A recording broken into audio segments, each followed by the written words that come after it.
Chapter 1. Arthur Pitt was conscious of the mob as soon as he left the Unity office and started across the street. He stopped at the corner by his car and lit a cigarette. Unlocking the car, he studied the mob, holding his briefcase tightly. There were 50 or 60 of them, people of the town, workers and small businessmen, petty clerks with steel-rimmed glasses, mechanics and truck drivers, farmers, housewives, a white-aproned grocer. The usual lower middle class, always the same. Pitt slid into his car and, snapping on the dashboard mic, called his highest-ranking superior, the South American director. They were moving fast now, filling up the street and surging silently toward him. They had no doubt identified him by his T-class clothes, white shirt and tie, gray suit, felt hat, briefcase, the shine of his black shoes, the pencil beam gleaming in the breast pocket of his coat. He unclipped the gold tube and held it ready. "Emergency," he said. "Rector Taubman here," the dashboard speaker said. "Where are you?" The remote, official voice so far up above him. "Still in Cedar Groves, Alabama. There's a mob forming around me. I suppose they have the roads blocked. Looks like the whole town. Any healers?" Off to one side on the curb stood an old man with a massive head and short-cropped hair. Standing quietly in his drab brown robe, a knotted rope around his waist, sandals on his feet. "One," Pitt said. "Try to get a scan for Vulcan 3. "I'll try." The mob was all around the car now. Pitt could hear their hands plucking and feeling at the car, exploring it carefully and with calm efficiency. He leaned back and double-locked the doors. The windows were rolled up. The hood was down tight. He snapped on the motor, which activated the defense assembly built into the car. Beneath and around him, the system hummed as its feedback elements searched for any weak links in the car's armor. On the curb, the man in brown had not moved. He stood with a few others, people in ordinary street clothing. Pitt pulled the scanner out and lifted it up. A rock at once hit the side of the car below the window. The car shuddered. In his hands the scanner danced. A second rock hit directly against the window, sending a web of cracks rippling across it. Pitt dropped the scanner. "I'm going to need help. They mean business. There's a crew already on the way. Try to get a better scan of him. We didn't get it well." "Of course you didn't," Pitt said in anger. "They saw the thing in my hand and they deliberately let those rocks fly." One of the rear windows had cracked. Hands groped blindly into the car. "I've got to get out of here, Taubman." Pitt grinned bleakly as he saw, out of the corner of his eye, the car's assembly attempting to repair the broken window, attempting and failing. As new plastiglass foamed up, the alien hands grasped and wadded it aside. "Don't get panicky," the tinny dashboard voice told him. "Keep the old brain down." Pitt released the brake. The car moved forward a few feet and stopped dead. The motor died into silence, and with it the car's defense system. The hum ceased. Cold fear slid through Pitt's stomach. He gave up trying to find the scanner. With shaking fingers he lifted out his pencil beam. 4 or 5 men were astride the hood, cutting off his view. Others were on the cab above his head. A sudden shuddering roar. They were cutting through the roof with a heat drill. "How long?" Pitt muttered thickly. "I'm stalled. They must have got some sort of interference plasma going. It conked everything out." "They'll be along any minute," the placid metallic voice said, lacking fear so remote from him and his situation. The organization voice, profound and mature, away from the scene of danger. "They better hurry." The car shuddered as a whole barrage of rocks hit. The car tipped ominously. They were lifting it up on one side, trying to overturn it. Both back windows were out. A man's hand reached for the door release. Pitt burned the hand to ash with his pencil beam. The stump frantically withdrew. "I got one. If you could scan some of them for us." More hands appeared. The interior of the car was sweltering. The heat drill was almost through. "I hate to do this." Pitt turned his pencil beam on his briefcase until there was nothing left. Hastily he dissolved the contents of his pockets, everything in the glove compartment, his identification papers, and finally he burned his wallet. As the plastic bubbled away to black ooze, he saw, for an instant, a photograph of his wife. And then the picture was gone. "Here they come," he said softly, as the whole side of the car crumpled with a hoarse groan and slid aside under the pressure of the drill. "Try to hang on, Pitt. The crew should be there almost any." Abruptly the speaker went dead. Hands caught him, throwing him back against the seat. His coat ripped, his tie was pulled off. He screamed. A rock crashed into his face. The pencil beam fell to the floor. A broken bottle cut across his eyes and mouth. His scream bubbled into choked silence. The bodies scrambled over him. He sank down, lost in the clutching mass of warm-smelling humanity. On the car's dashboard, a covert scanner disguised as a cigar lighter recorded the immediate scene. It continued to function. Pitt had not known about it. The device had come with the car supplied to him by his superiors. Now, from the mass of struggling people, a hand reached, expertly groped at the dashboard, tugged once with great precision at a cable. The covert scanner ceased functioning. Like Pitt, it had come to the end of its span. Far off down the highway, the sirens of the police crew shrieked mournfully. The same expert hand withdrew, and was gone back into the mass, once more mingled. William Barris examined the photo carefully, once more comparing it with the second of scanning tape. On his desk, his coffee cooled into muddy scum, forgotten among his papers. The Unity building rang and vibrated with the sounds of endless calculators, statistics machines, vidphones, teletypes, and the innumerable electric typewriters of the minor clerks. Officials moved expertly back and forth in the labyrinth of offices, the countless cells in which T-class personnel worked. 3 young secretaries, their high heels striking sharply, hurried past his desk on their way back from their coffee break. Normally he would have taken notice of them, especially the slim blonde in the pink wool sweater, but today he did not. He was not even aware that they had passed. "This face is unusual," Barris murmured. "Look at his eyes and the heavy ridge over the brows." "Phrenology," Taubman said indifferently. His plump, well-scrubbed features showed his boredom. He noticed the secretaries, even if Barris did not. Barris threw down the photo. "No wonder they get so many followers. With organizers like that." Again he peered at the tiny fragment of scanning tape. This was the only part that had been clear at all. Was it the same man? He could not be sure. Only a blur, a shape without features. At last he handed the photo back to Taubman. "What's his name?" "Father Fields." In a leisurely fashion, Taubman thumbed through his file. 59 years old, trade, electrician, top-grade turret wiring expert, one of the best during the war, born in Macon, Georgia, 1970, joined the Healers 2 years ago at the beginning. One of the founders, if you can believe the informants involved here, spent 2 months in the Atlanta Psychological Correction Labs. Barris said, "That long?" He was amazed. For most men it took perhaps a week. Sanity came quickly at such an advanced lab. They had all the equipment he knew of, and some he had only glimpsed in passing. Every time he visited the place he had a deep sense of dread in spite of his absolute immunity, the sworn sanctity that his position brought him. "He escaped," Taubman said. "Disappeared." He raised his head to meet Barris' gaze. "Without treatment. 2 months there and no treatments." "He was ill," Taubman said with a faint, mocking smile. "An injury and then a chronic blood condition. Then something from wartime radiation. He stalled and then one day he was gone. Took one of these self-contained air conditioning units off the wall and reworked it, with a spoon and a toothpick. Of course, no one knows what he made out of it. He took his results through the wall and yard and fence with him. All we had for our inspection were the leftover parts, the ones he didn't use." Taubman returned the photo to the file.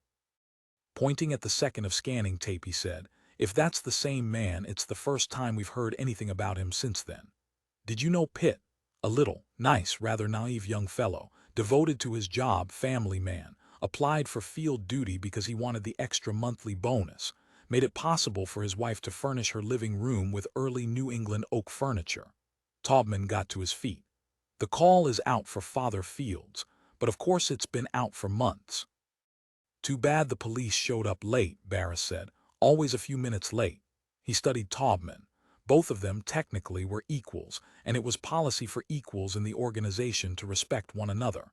But he had never been too fond of Taubman. It seemed to him that the man was too concerned with his own status, not interested in unity for theoretical reasons.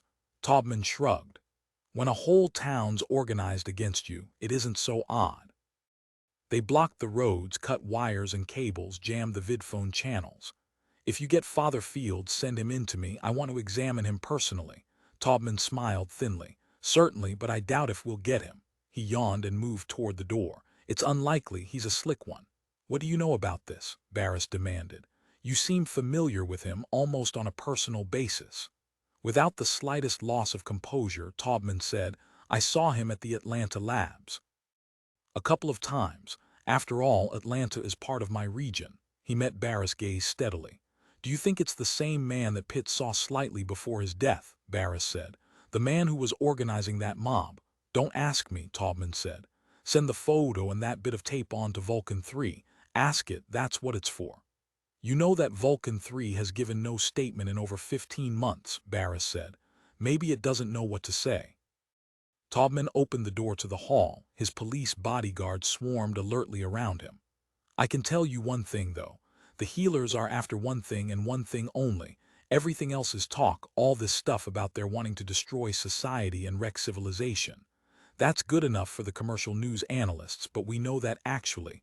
What are they really after? Barris interrupted. They want to smash Vulcan 3. They want to strew its parts over the countryside. All this today, Pitt's death, the rest they're trying to reach Vulcan 3. Pitt managed to burn his papers. I suppose. We found nothing, no remains of him or any of his equipment. The door closed. After he had waited a careful few minutes, Barris walked to the door, opened it and peered out to be sure that Taubman had gone. Then he returned to his desk. Clicking on the closed-circuit vidsender, he got the local Unity monitor. Give me the Atlanta Psychological Correction Labs, he said. And then instantly he struck out with his hand and cut the circuit. He thought, it's this sort of reasoning that's made us into the thing we are. The paranoid suspicions of one another. Unity, he thought with irony. Some unity, with each of us eyeing the other, watching for any mistake, any sign. Naturally, Taubman had contact with a major healer. It's his job to interview any of them that fall into our hands. He's in charge of the Atlanta staff. That's why I consulted him in the first place. And yet the man's motives. He's in this for himself, Barris thought grimly. But what about mine? What are my motives that lead me to suspect him? After all, Jason Dill is getting along in years and it will be one of us who will replace him. And if I could pin something on Taubman, even the suspicion of treason with no real facts. So maybe my own shirts aren't so clean, Barris thought. I can't trust myself because I'm not disinterested, none of us are in the whole Unity structure. Better not yield to my suspicions then, since I can't be sure of my motives. Once more he contacted the local monitor.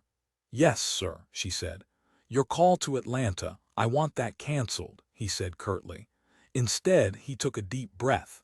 Give me Unity control at Geneva. While the call was put through, it had to be cleared through an assortment of desks along the thousands of miles of channel. He sat absently stirring his coffee. A man who avoided psychotherapy for 2 months in the face of our finest medical men. I wonder if I could do that. What skill that must have taken. What tenacity. The vidphone clicked. Unity control, sir. This is North American Director Barris. In a steady voice he said, I wish to put through an emergency request to Vulcan 3. A pause and then any first-order data to offer. The screen was blank. He got only the voice, and it was so bland, so impersonal that he could not recognize the person. Some functionary, no doubt, a nameless cog, nothing not already filed. His answer came with heavy reluctance.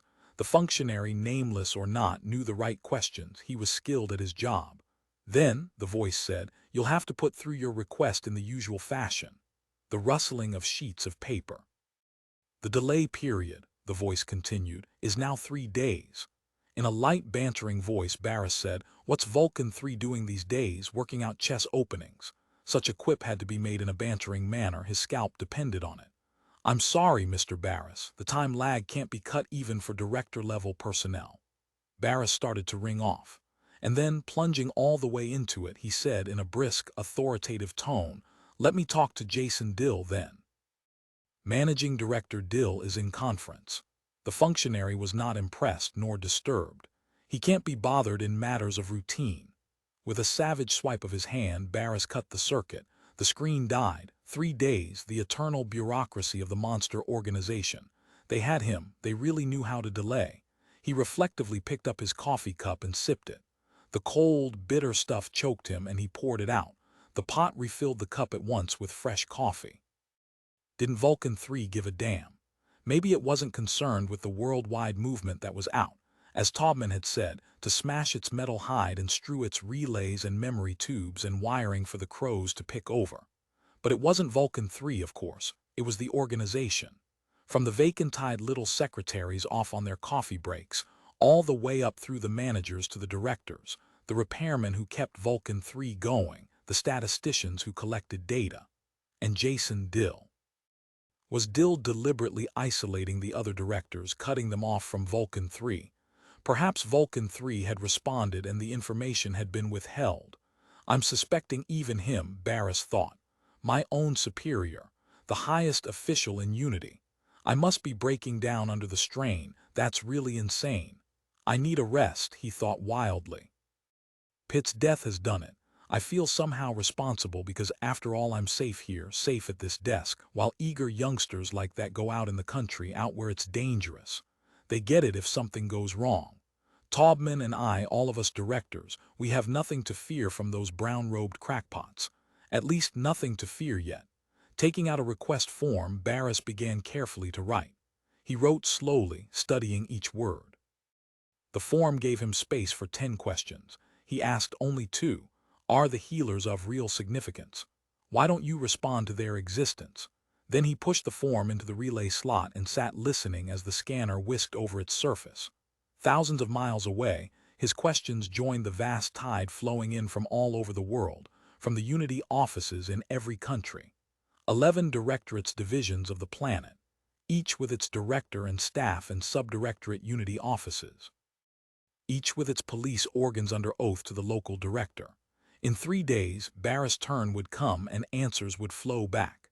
His questions, processed by the elaborate mechanism, would be answered, eventually. As with everyone else in T-class, he submitted all problems of importance to the huge mechanical computer buried somewhere in the subsurface fortress near the Geneva offices. He had no other choice. All policy-level matters were determined by Vulcan 3. That was the law. Standing up, he motioned to one of the nearby secretaries who stood waiting. She immediately came toward his desk with her pad and writing stick. "Yes, sir," she said, smiling. "I want to dictate a letter to Mrs. Arthur Pitt," Barris said. From his papers he gave her the address. But then on second thought he said, "No, I think I'll write it myself." "In handwriting, sir," the secretary said, blinking in surprise. "You mean the way children do in school?" "Yes," he said. "May I ask why, sir?" Barris did not know. He had no rational reason. Sentimentality, he thought to himself as he dismissed the secretary. Throwback to the old days, to infantile patterns. "Your husband is dead in the line of duty," he said to himself as he sat at his desk meditating. "Unity is deeply sorry. As director, I wish to extend my personal sympathy to you in this tragic hour." "Damn it," he thought. "I can't do it. I never can. I'll have to go and see her. I can't write a thing like this. There have been too many lately, too many deaths for me to stand. I'm not like Vulcan 3, I can't ignore it, I can't be silent, and it didn't even occur in my region. The man wasn't even my employee." Clicking open the line to his subdirector, Barris said, "I want you to take over for the rest of today. I'm knocking off. I don't feel too well." "Too bad, sir," Peter Allison said. But the pleasure was obvious. The satisfaction of being able to step from the wings and assume a more important spot, if only for a moment. "You'll have my job," Barris thought as he closed and locked his desk. "You're gunning for it just as I'm gunning for Dill's job." On and on, up the ladder to the top. He wrote Mrs. Pitt's address down, put it in his shirt pocket, and left the office as quickly as he could, glad to get away. Glad to have an excuse to escape from the oppressive atmosphere. Chapter 2. Standing before the blackboard, Agnes Parker asked, "What does the year 1992 bring to mind?" She looked brightly around the class. "The year 1992 brings to mind the conclusion of atomic war and the beginning of the decade of international regulation," said Peter Thomas, one of the best of her students. "Unity came into being," Patricia Edwards added. "Rational world order." Mrs. Parker made a note on her chart. "Correct." She felt pride at the children's alert response. "And now perhaps someone can tell me about the Lisbon laws of 1993. The classroom was silent. A few pupils shuffled in their seats.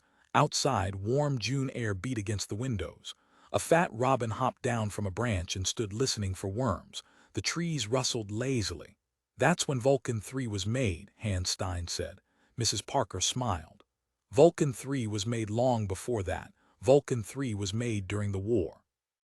Vulcan 1 in 1970, Vulcan 2 in 1975. They had computers even before the war in the middle of the century. The Vulcan series was developed by Otto Jordan, who worked with Nathaniel Greenstreet for Westinghouse during the early days of the war. Mrs. Parker's voice trailed off into a yawn. She pulled herself together with an effort. This was no time to be dozing. Managing Director Jason Dill and his staff were supposed to be in the school somewhere, reviewing educational ideology. Vulcan 3 was rumored to have made inquiries concerning the school systems. It seemed to be interested in knowing the various value biases that were currently being formulated in the pupils' basic orientation programs. After all, it was the task of the schools, and especially the grammar schools, to infuse the youth of the world with the proper attitudes. What else were schools for? What, Mrs. Parker repeated, were the Lisbon laws of 1993? Doesn't anybody know? I really feel ashamed of you all if you can't exert yourselves to memorize what may well be the most important facts you'll learn in your entire time of school. I suppose if you had your way you'd be reading those commercial comic books that teach adding and subtracting and other business crafts. Fiercely, she tapped on the floor with her toe. Well, do I hear an answer? For a moment there was no response. The rows of faces were blank. Then abruptly, incredibly, the Lisbon laws dethroned God. A piping child's voice came from the back of the classroom. A girl's voice, severe and penetrating. Mrs. Parker awoke from her torpor. She blinked in amazement. Who said that? She demanded. The class buzzed. Heads turned questioningly toward the back. Who was that? It was Jeannie Baker, a boy hollered. It was not. It was Dorothy. Mrs. Parker paced rapidly down the aisle past the children's desks. The Lisbon laws of 1993, she said sharply, were the most important legislation of the past 500 years. She spoke nervously, in a high-pitched, shrill voice. Gradually, the glass turned toward her. Habit made them pay attention to her the training of years. All 70 nations of the world sent representatives to Lisbon. The Worldwide Unity Organization formally agreed that the great computer machines developed by Britain and the Soviet Union and the United States, and hitherto used in a purely advisory capacity, would now be given absolute power over the national governments in the determination of top-level policy. But at that moment, Managing Director Jason Dill entered the classroom, and Mrs. Parker lapsed into respectful silence. This was not the first time she had seen the man, the actual physical entity, in contrast to the synthetic images projected over the media to the public at large. And as before, she was taken by surprise. There was such a difference between the real man and his official image. In the back of her mind, she wondered how the children were taking it. She glanced toward them and saw that all of them were gazing in awe, everything else forgotten. She thought, he's actually not so different from the rest of us. The highest-ranking human being, and he's just a plain man, an energetic middle-aged man with a shrewd face, twinkling eyes, and a genial smile of confidence. He's short, she thought, shorter than some of the men around him. His staff had entered with him, 3 men and 2 women, all in the business-like T-class gray. No special badges, no royal gear. If I didn't know, she thought, I wouldn't guess. He's so unassuming. This is Managing Director Dill, she said. The coordinating director of the Unity system. Her voice broke with tension. Managing Director Dill is responsible only to Vulcan 3. No human being except Director Dill is permitted to approach the computer banks. Director Dill nodded pleasantly to Mrs. Parker and to the class. What are you children studying? He asked in a friendly voice, the rich voice of a competent leader of the T-class. The children shuffled shyly. We're learning about the Lisbon laws, a boy said. That's nice, Director Dill affirmed heartily, his alert eyes twinkling. He nodded to his staff and they moved back toward the door. You children be good students and do what your teacher tells you. It was so nice of you, Mrs. Parker managed to say, to drop by so they could see you for a moment. Such an honor. She followed the group to the door, her heart fluttering. They'll always remember this moment. They'll treasure it. Mr. Dill, a girl's voice came. Can I ask you something? The room became abruptly silent. Mrs. Parker was chilled, the voice. The girl again, who was it? Which one? She strained to see, her heart thumping in terror. Good Lord, was that little devil going to say something in front of Director Dill? Certainly, Dill said, halting briefly at the door. What do you want to ask? He glanced at his wrist watch, smiling rather fixedly. Director Dill is in a hurry, Mrs. Parker managed to say. He has so much to do, so many tasks. I think we had better let him go, don't you? But the firm little child's voice continued, as inflexible as steel. Director Dill, don't you feel ashamed of yourself when you let a machine tell you what to do? Director Dill's fixed smile remained. Slowly, he turned away from the door, back toward the class. His bright, mature eyes roved about the room, seeking to pinpoint the questioner. Who asked that? He inquired pleasantly. Silence. Director Dill moved about the room, walking slowly, his hands in his pockets. He rubbed his chin, plucking at it absently. No one moved or spoke. Mrs. Parker and the Unity staff stood frozen in horror. It's the end of my job, Mrs. Parker thought. Maybe they'll make me sign a request for therapy. Maybe I'll have to undergo voluntary rehabilitation. No, she thought frantically. Please. However, Director Dill was unshaken. He stopped in front of the blackboard. Experimentally, he raised his hand and moved it in a figure. White lines traced themselves on the dark surface. He made a few thoughtful motions, and the date 1992 traced itself. The end of the war, he said. He traced 1993 for the hushed class. The Lisbon Laws, which you're learning about. The year the combined nations of the world decided to throw in their lot together. To subordinate themselves in a realistic manner, not in the idealistic fashion of the UN days, to a common supranational authority for the good of all mankind. Director Dill moved away from the blackboard, gazing thoughtfully down at the floor. The war had just ended. Most of the planet was in ruins. Something drastic had to be done because another war would destroy mankind. Some ultimate principle of organization was needed. International control. Law which no men or nations could break. Guardians were needed. But who would watch the guardians? How could we be sure this supranational body would be free of the hate and bias, the animal passions that had set man against man throughout the centuries? Wouldn't this body, like all other man-made bodies, fall heir to the same vices, the same failings of interest over reason, emotion over logic? There was one answer. For years we had been using computers, giant constructs put together by the labor and talent of hundreds of trained experts, built to exact standards. Machines were free of the poisoning bias of self-interest and feeling that gnawed at man. They were capable of performing the objective calculations that, for man, would remain only an ideal, never a reality. If nations would be willing to give up their sovereignty, to subordinate their power to the objective, impartial directives of Again, the thin child's voice cut through Dill's confident tone. The speech ceased, tumbled into ruin by the flat, direct interruption from the back of the classroom. Mr. Dill, do you really believe that a machine is better than a man? That man can't manage his own world. For the first time, Director Dill's cheeks glowed red. Hesitated, half-smiling, gesturing with his right hand as he sought for words. Well, he murmured. I just don't know what to say, Mrs. Parker gasped, finding her voice. I'm so sorry, please believe me, I had no idea. Director Dill nodded understandingly to her. Of course, he said in a low voice. It's not your fault. These are not tabulae rasa which you can mold like plastic. Pardon, she said, not understanding the foreign words. She had a dim idea that it was, what was it? Latin. Dill said, you will always have a certain number who will not respond. Now he had raised his voice for the class to hear. I'm going to play a game with you, he said, and at once the small faces showed anticipation. Now I don't want you to say a word. I want you to clap your hands over your mouths and be the way our police crews are when they're waiting to catch one of the enemy. The small hands flew up to cover mouths. Eyes shone with excitement. Our police are so quiet, Dill continued. And they look around, they search and search to see where the enemy is. Of course, they don't let the enemy know they're about to pounce.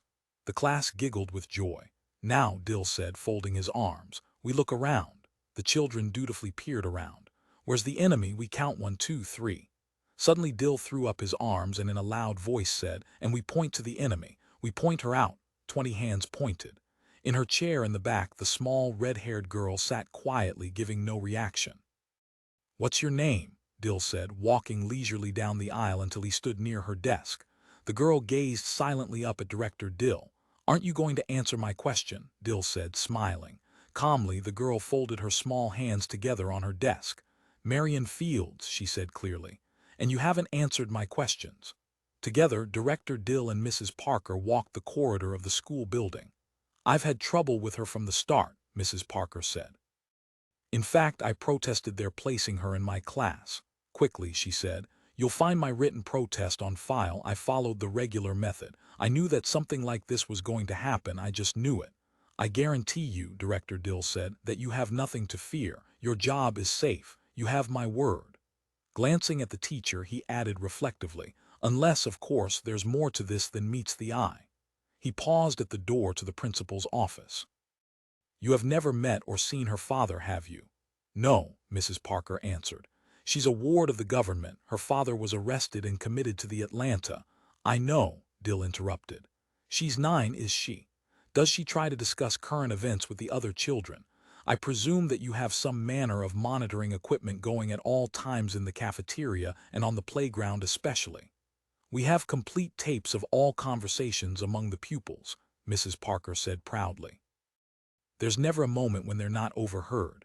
Of course, we're so rushed and overworked and our budget is so low. Frankly, we've had trouble finding time to replay the tapes. There's a backlog and all of us teachers try to spend at least an hour a day in careful replaying." "I understand," Dill murmured. "I know how overworked you all are with all your responsibilities. It would be normal for any child her age to talk about her father. I was just curious." "Obviously," he broke off. "I believe," he said somberly, "that I'll have you sign a release permitting me to assume custody of her, effective at once. Do you have someone you can send to her dorm to pick up her things, her clothes and personal articles?" He glanced at his watch. "I don't have too much time." "She has just the standard kit," Mrs. Parker said. "Class B, which is provided for 9-year-olds. That could be picked up anywhere. You can take her right. I'll have the form made out at once." She opened the door to the principal's office and waved to a clerk. "You have no objection to my taking her?" Dill said. "Certainly not," Mrs. Parker answered. "Why do you ask?" In a dark, introspective voice, Dill said, "It would put an end to her schooling, for one thing." "I don't see that that matters." Dill eyed her and she became flustered. His steady gaze made her shrink away. "I suppose," he said, "that schooling for her has been a failure anyhow, so it doesn't matter." "That's right," she said quickly. "We can't help malcontents like her, as you pointed out in your statement to the class." "Have her taken down to my car," Dill said. "She's been detained by someone capable of restraining her, I presume. It would be a shame if she selected this moment to sneak off." "We have her locked in one of the washrooms," Mrs. Parker said. Again he eyed her, but this time he said nothing.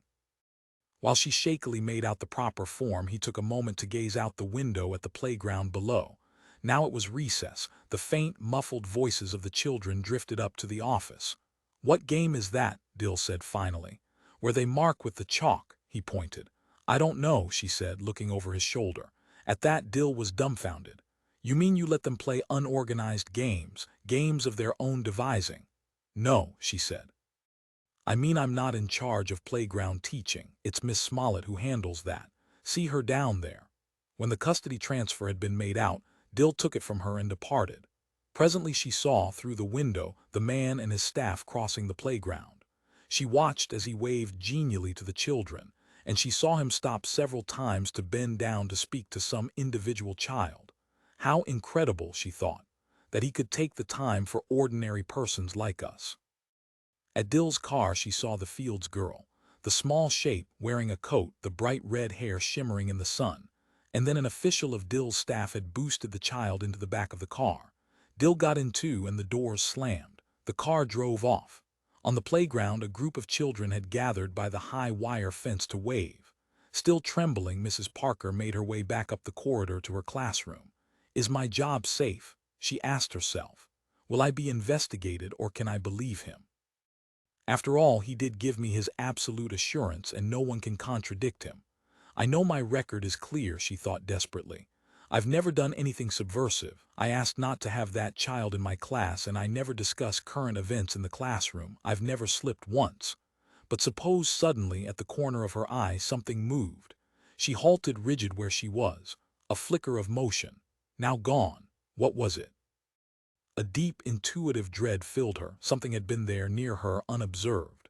now swiftly vanished. She had caught only the most indistinct glimpse, spying on her, some mechanism overhearing her. She was being watched.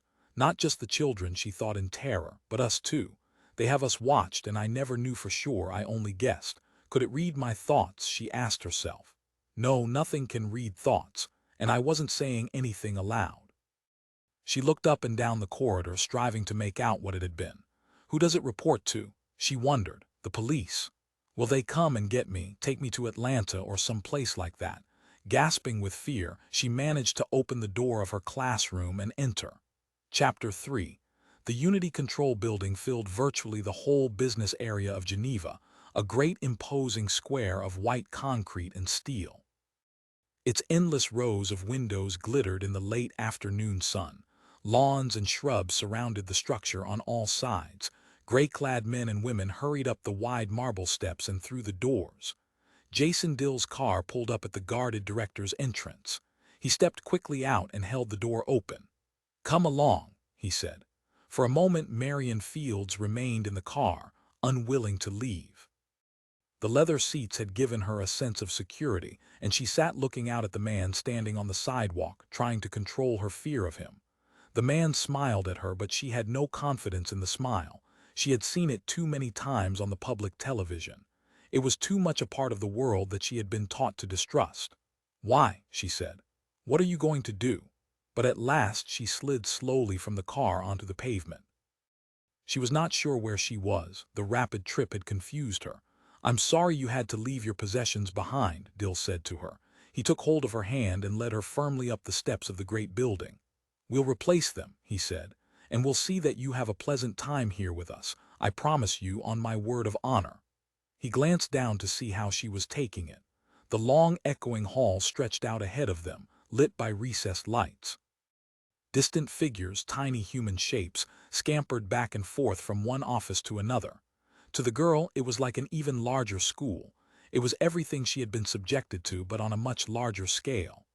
"I want to go home," she said. "This way," Dill said in a cheerful voice as he guided her along. "You won't be lonely because there are a lot of nice people who work here who have children of their own, girls of their own. And they'll be glad to bring their children by so you can have someone to play with. Won't that be nice?" "You can tell them," she said. "Tell them what?" Dill said as he turned down a side passage. "To bring the children, and they will because you're the boss." She gazed up at him and saw for an instant his composure depart, but almost at once he was smiling again. "Why do you always smile?" she said.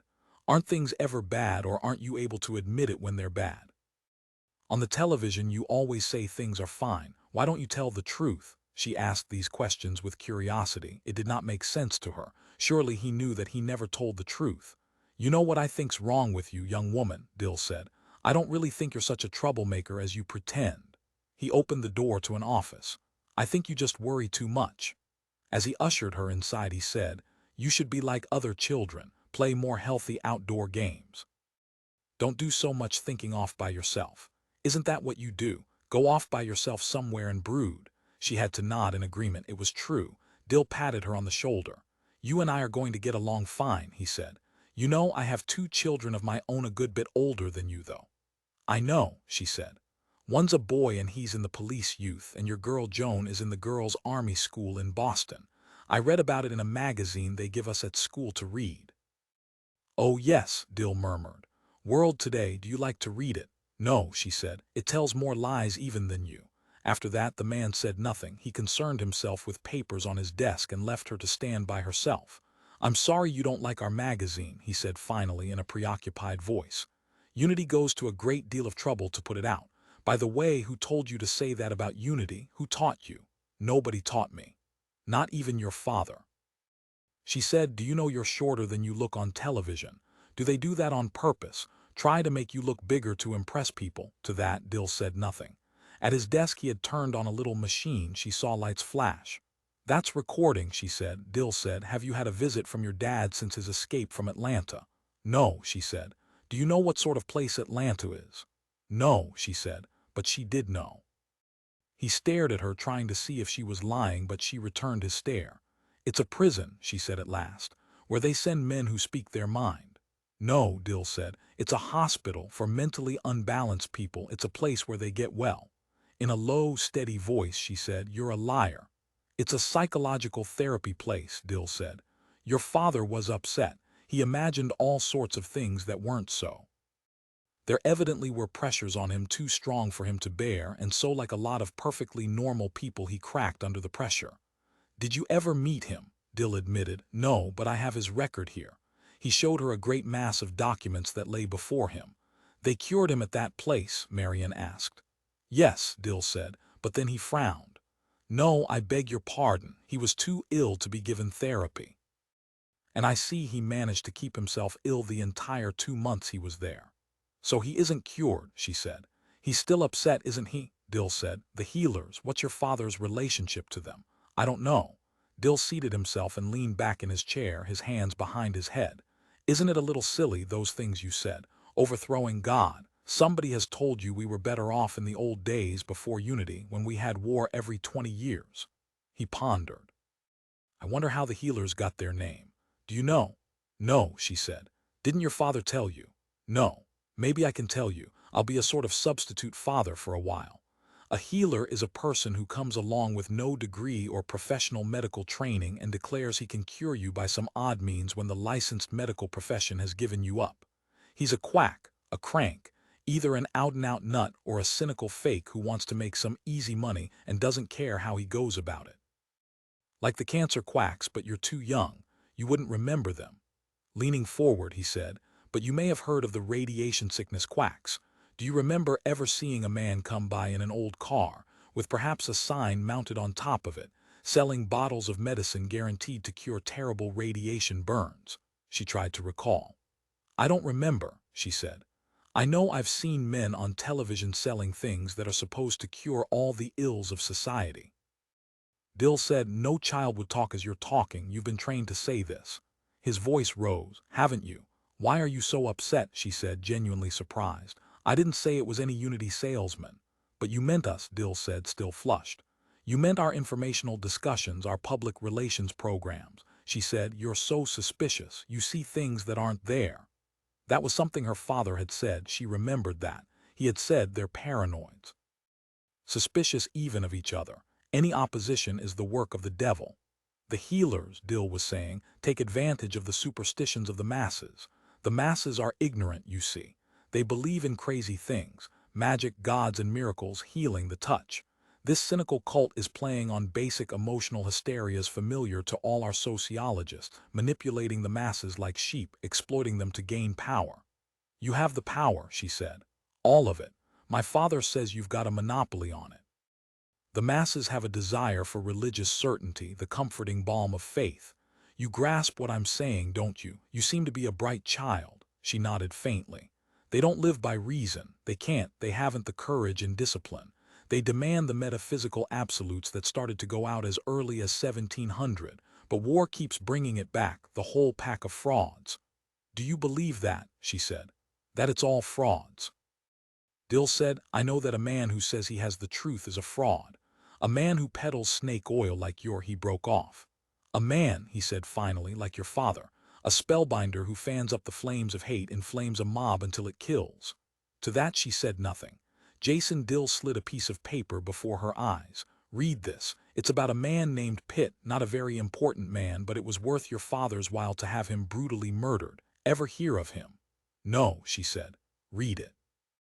Dill said. She took the report and examined it, her lips moving slowly. The mob, Dill said, led by your father, pulled the man from his car and tore him to bits.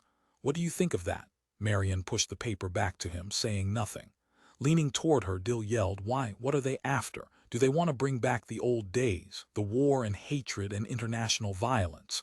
These madmen are sweeping us back into the chaos and darkness of the past. And who gains?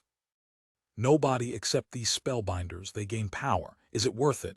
Is it worth killing off half of mankind, wrecking cities? She interrupted. That's not so. My father never said he was going to do anything like that. She felt herself become rigid with anger.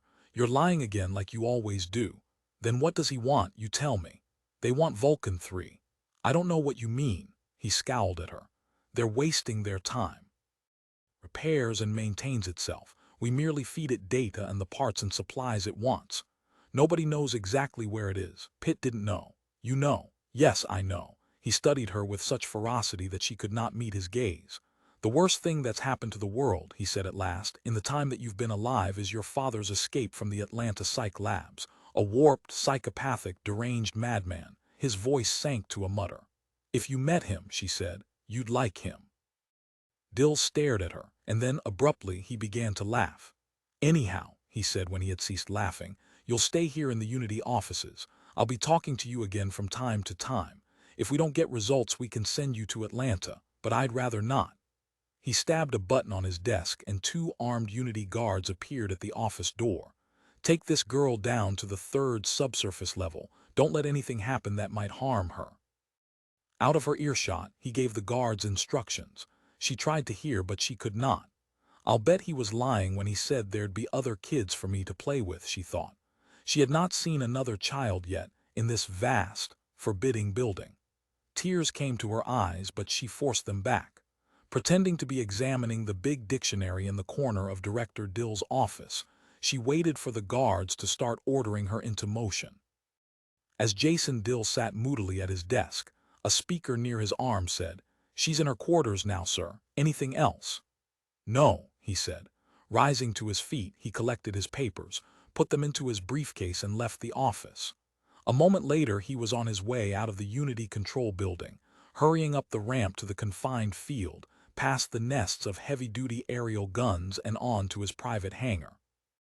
Soon he was heading across the early evening sky toward the underground fortress where the great Vulcan computers were maintained, carefully hidden away from the race of man. Strange little girl, he thought to himself. Mature in some ways, in others perfectly ordinary. How much of her was derived from her father? Father Field second-hand, Dill thought, seeing the man through her, trying to infer the father by means of the child. He landed, and presently was submitting to the elaborate examination at the surface checkpoint, fidgeting impatiently. The tangle of equipment sent him on, and he descended quickly into the depths of the underground fortress. At the 2nd level, he stopped the elevator and abruptly got off. A moment later, he was standing before a sealed support wall, tapping his foot nervously and waiting for the guards to pass him. "All right, Mr. Dill." The wall slid back. Dill hurried down a long, deserted corridor, his heels echoing mournfully. The air was clammy and the lights flickered fitfully. He turned to the right and halted, peering into the yellow gloom. There it was, Vulcan 2, dusty and silent, virtually forgotten. No one came here anymore except himself, and even he not very often. He thought, it's a wonder the thing still works. Seating himself at one of the tables, he unzipped his briefcase and got out his papers. Carefully, he began preparing his questions in the proper manner. For this archaic computer, he had to do the tape feeding himself. With a manual punch, he spelled out on the iron oxide tape the first series, and then he activated the tape transport. It made an audible wheezing sound as it struggled into life. In the old days, during the war, Vulcan 2 had been an intricate structure of great delicacy and subtlety, an elaborate instrument consulted by the skilled technicians daily. It had served Unity well in its time, it had done honorable service, and he thought the schoolbooks still laud it, they still give it its proper credit. Lights flashed and a bit of tape popped from the slot and fell into the basket. He picked it up and read, "Time will be required. Return in 24 hours, please." The computer could not function rapidly now. He knew that, and this did not surprise him. Again taking up the punch, he made the balance of his questions into feeding data, and then, closing his briefcase, he strode rapidly from the chamber back up the musty, deserted corridor. How lonesome it is here, he thought. No one else but me. And yet, he had the sudden acute sensation that he was not alone, that someone was nearby, scrutinizing him. He glanced swiftly about. The dim yellow light did not show him much. He ceased walking, holding his breath and listening. There was no sound except the distant whirl of the old computer as it labored over his questions. Lifting his head, Dill peered into the dusty shadows along the ceiling of the corridor. Strands of cobweb hung from the light fixtures. One bulb had gone dead, and that spot was black, a pit of total darkness. In the darkness, something gleamed. Eyes, he thought. He felt chill fear. A dry, rustling noise. The eyes shot off. he saw the gleam still, retreating from him along the ceiling of the corridor. In an instant the eyes had gone. A bat, bird of some sort, trapped down here, carried down by the elevator. Jason Dill shivered, hesitated, and then went on. Chapter 4 from Unity Records. William Barris had obtained the address of Mr. and Mrs. Arthur Pitt. It did not surprise him to discover that the Pitts, now just Mrs. Pitt, he realized soberly, had a house in the expensive and fashionable Sahara region of North Africa. During the war, that part of the world had been spared both hydrogen bomb explosions and fallout. Now real estate there was priced out of the reach of most people, even those employed by the Unity system. As his ship carried him from the North American landmass across the Atlantic, Barris thought, I wish I could afford to live there. It must have cost the man everything he had. In fact, he must have gone into debt up to his neck. I wonder why. Would it be worth it? Not to me, Barris thought. Perhaps for his wife. He landed his ship at the fabulously illuminated Proust Field runways, and shortly thereafter he was driving by commercial robot taxi out the 12-lane freeway to the Golden Lands development, in which Mrs. Pitt lived. The woman, he knew, had been notified already. He had made sure that he would not be bringing her the first news of her husband's death. On each side of the road, orange trees and grass and sparkling blue fountains made him feel cool and relaxed. As yet there were no multiple-unit buildings. This area was perhaps the last in the world still zoned for one-unit dwellings only. The limit of luxury, he thought. One-unit dwellings were a vanishing phenomenon in the world. The freeway branched. He turned to the right, following the sign. Presently slow warnings appeared. Ahead he saw a gate blocking the road. Astonished, he brought his rented taxi to a halt. Was this development legally able to screen visitors? Apparently it was. The law sanctioned it. He saw several men in ornate uniforms like ancient Latin American dictator garb standing at stopped cars inspecting the occupants, and he saw several of the cars were being turned back. When the official had sauntered over to him, Barris said in a brusque voice, "Unity business." The man shrugged. "Are you expected?" he asked in a bored tone. "Listen," Barris began, but the man was already pointing back at the through freeway. Subsiding, Barris said with great restraint, "I want to see Mrs. Arthur Pitt. Her husband was killed in the line of duty and I'm here expressing official regrets." That was actually not true, but it was near enough. "I'll ask her if she wishes to see you," the uniformed man, heavy with medals and decorations, said. He took Barris' name. The fact that he was a director did not seem to impress him. Going off, he spent some time at a portable vidscreen, and then he returned with a more pleasant expression on his face. "Mrs. Pitt is willing to have you admitted," he said, and the gate was drawn aside for Barris' rented taxi to pass. Somewhat disconcerted by the experience, Barris drove on. Now he found himself surrounded by small, modern, brightly colored houses, all neat and trim and each unique. He did not see two alike. He switched the automatic beam, and the taxi obediently hooked into the circuit of the development. Otherwise, Barris realized, he would never find the house. When the cab pulled over to the curb and stopped, he saw a slim, dark-haired young woman coming down the front steps of the house. She wore a wide-brimmed Mexican-style hat to protect her head from the midday African sun. From beneath the hat, ringlets of black hair sparkled, the long Middle Eastern style so popular of late. On her feet she had sandals, and she wore a ruffled dress with bows and petticoats. "I'm dreadfully sorry that you were treated that way, Director," she said in a low, toneless voice as he opened the door of the cab. "You understand that those uniformed guards are robots?" "No," he said. "I didn't know, but it isn't important." He surveyed her, seeing, he decided, one of the prettiest women that he had ever come across. Her face had a look of shock, a residue from the terrible news of her husband's death. But she seemed composed. She led him up the steps to the house, walking very slowly. "I believe I saw you once," she said as they reached the porch. "At a meeting of Unity personnel at which Arthur and I were present. You were on the platform, of course, with Mr. Dill." The living room of the house, he noticed, was furnished as Taubman had said. He saw early New England oak furniture on every side. "Please sit down," Mrs. Pitt said. As he gingerly seated himself on a delicate-looking straight-back chair, he thought to himself that for this woman being married to a Unity official had been a profitable career. "You have very nice things here," he said. "Thank you," Mrs. Pitt said, seating herself opposite him on a couch. "I'm sorry," she said, "if my responses seem slow. When I got the news I had myself put under sedation. You can understand." Her voice trailed off. Barris said, "Mrs. Pitt, my name is Rachel," she said. "All right," he said. He paused. Now that he was here facing this woman, he did not know what to say. He was not sure now why he had come here. "I know what's on your mind," Rachel Pitt said. "I put pressure on my husband to seek out active service so that we could have a comfortable home." To that, Barris said nothing. "Arthur was responsible to Director Taubman," Rachel Pitt said. "I ran into Taubman several times and he made clear how he felt about me. It didn't particularly bother me at the time, but of course with Arthur dead," she broke off. "It isn't true, of course. Living this way was Arthur's idea. I would have been glad to give it up any time. I didn't want to be stuck out here in this housing development, away from everything." For a moment she was silent. Reaching to the coffee table, she took a package of cigarettes. "I was born in London," she said as she lit a cigarette. "All my life I lived in a city, either in London or New York. My family wasn't very well off. My father was a tailor, in fact. Arthur's family has quite a good deal of money. I think he got his taste in interior decorating from his mother." She gazed at Barris.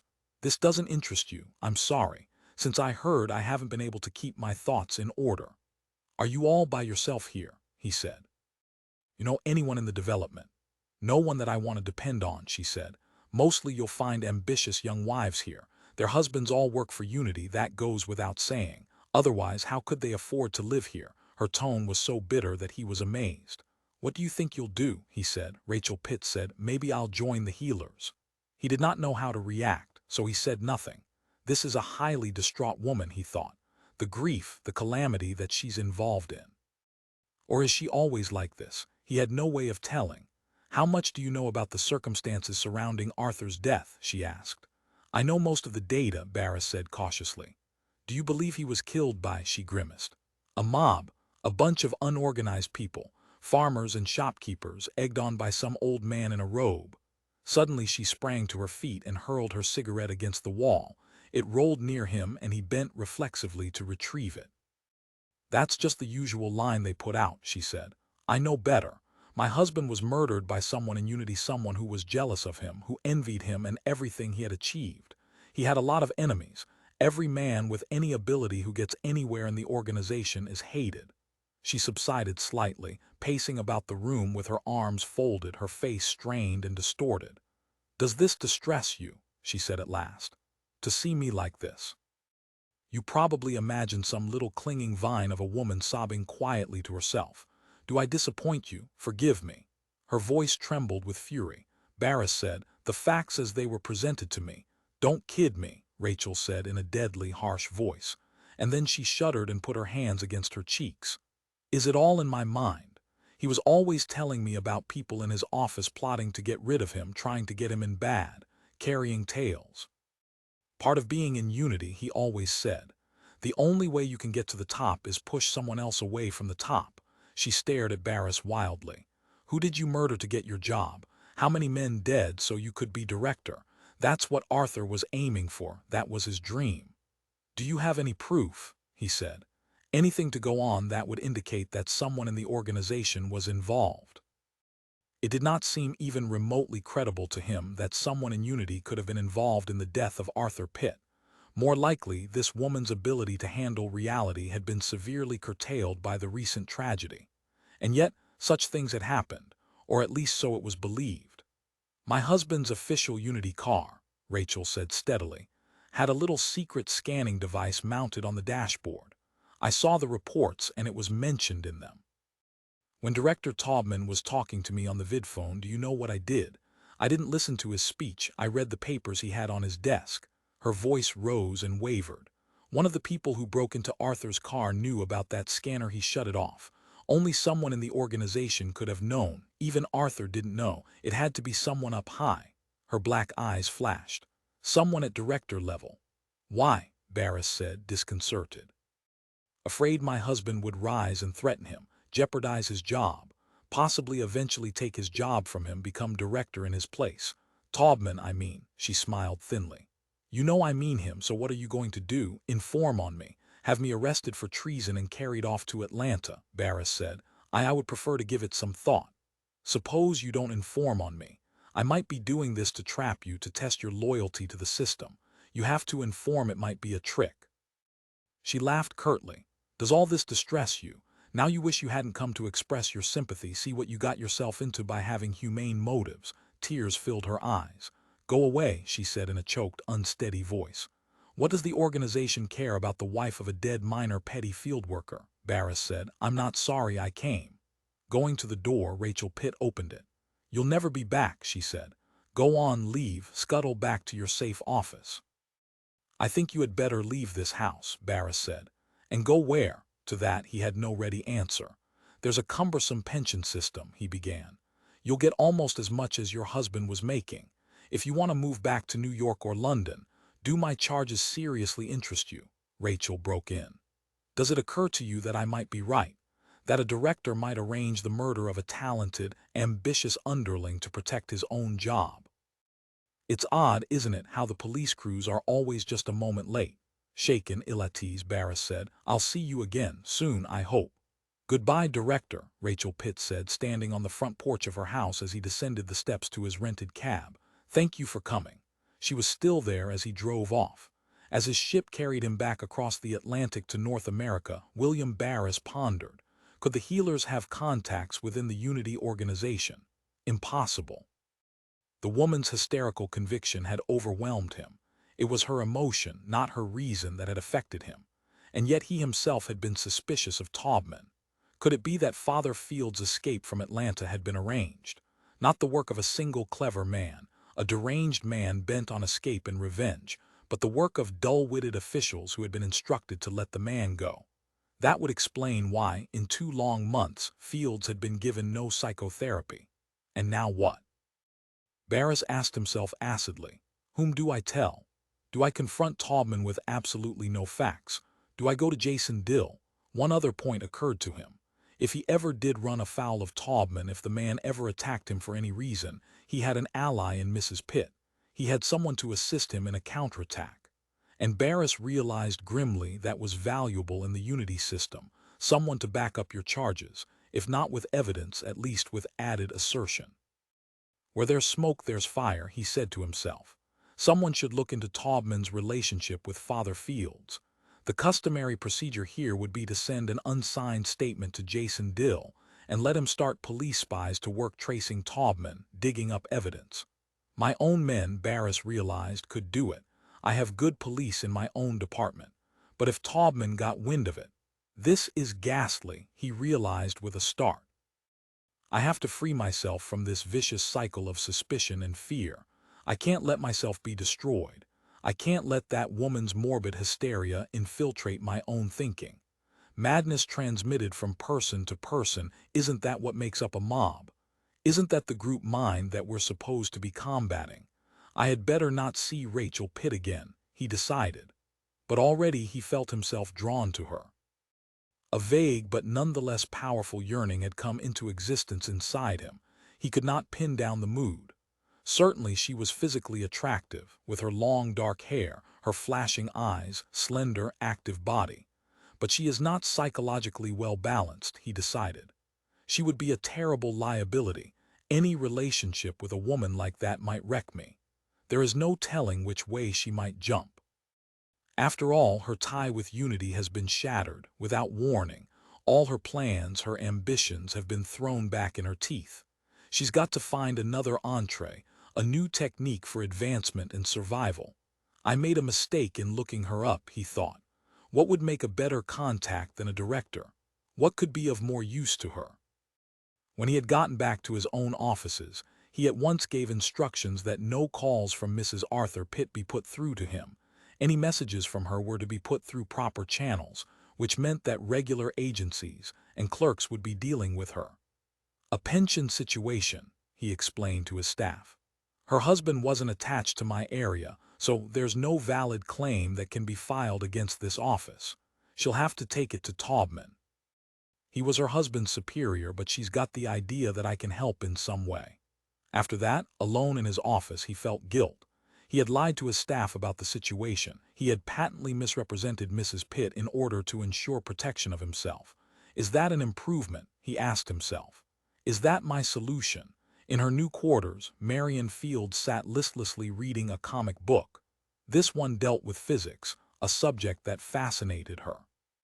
But she had read the comic book 3 times now, and it was hard for her to keep up an interest. She was just starting to read it over for the 4th time when without warning the door burst open. There stood Jason Dill, his face white. "What do you know about Vulcan 2?" he shouted at her. "Why did they destroy Vulcan 2? Answer me." Blinking, she said, "The old computer." Dill's face hardened. He took a deep breath, struggling to control himself. "What happened to the old computer?" she demanded, avid with curiosity. "Did it blow up? How do you know somebody did it? Maybe it just burst. Wasn't it old?" All her life she had read about, heard about, been told about Vulcan 2. It was an historic shrine, like the museum that had been Washington, D.C., except that all the children were taken to the Washington Museum to walk up and down the streets and roam in the great silent office buildings. But no one had ever seen Vulcan 2. "Can I look?" she demanded, following Jason Dill as he turned and started back out of the room. "Please let me look. If it blew up, it isn't any good anymore anyhow, is it? So why can't I see it?" Dill said. "Are you in contact with your father?" "No," she said. "You know I'm not." "How can I contact him?" "I don't know," she said. "He's quite important in the healers' movement, isn't he?" Dill faced her. "What would they gain by destroying a retired computer that's only good for minor work?" "Were they trying to reach Vulcan 3? Raising his voice, he shouted. "Did they think it was Vulcan 3? Did they make a mistake?" To that she could say nothing. "Eventually we'll get him and bring him in," Dill said. "And this time he won't escape psychotherapy, I promise you that, child. Even if I have to supervise it myself." As steadily as possible, she said. "You're just mad because your old computer blew up and you have to blame somebody else. You're just like my dad always said, you think the whole world's against you." "The whole world is," Dill said in a harsh, low voice. At that point he left, slamming the door shut after him. She stood listening to the sound of his shoes against the floor of the hall outside. Away the sound went, becoming fainter and fainter. That man must have too much work to do, Marion Fields thought. They ought to give him a vacation. Chapter 5. There it was. Vulcan 2, or what remained of Vulcan 2, heaps of twisted debris, fused, wrecked masses of parts, scattered tubes and relays lost in random coils that had once been wiring. A great ruin still smoldering. The acrid smoke of shorted transformers drifted up and hung against the ceiling of the chamber. Several technicians poked morosely at the rubbish. They had salvaged a few minor parts, nothing more. One of them had already given up and was putting his tools back in their case. Jason Dill kicked a shapeless blob of ash with his foot.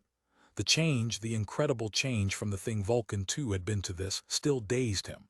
No warning, he had been given no warning at all. He had left Vulcan 2, gone on about his business, waiting for the old computer to finish processing his questions. And then the technicians had called to tell him. Again, for the millionth time, the questions scurried hopelessly through his brain. How had it happened? How had they gotten it? And why? It didn't make sense. If they had managed to locate and penetrate the fortress, if one of their agents had gotten this far, why had they wasted their time here, when Vulcan 3 was situated only 6 levels below? Maybe they made a mistake.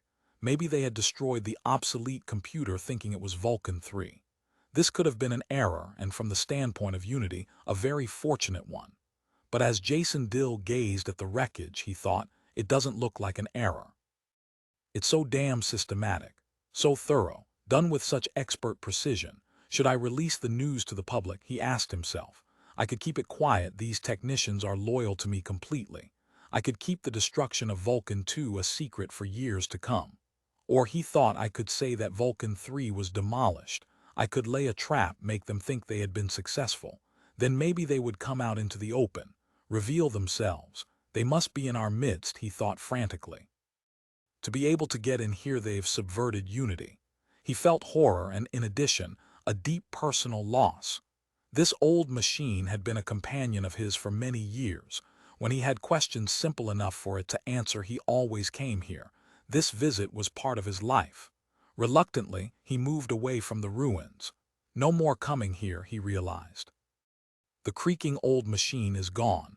I'll never be using the manual punch again, laboriously making out the questions in terms that Vulcan 2 can assimilate. He tapped his coat. They were still there, the answers that Vulcan 2 had given him, answers that he had puzzled over again and again. He wanted clarification.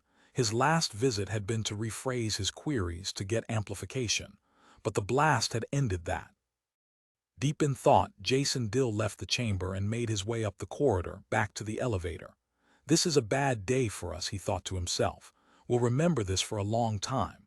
Back in his own office, he took time to examine the DQ forms that had come in.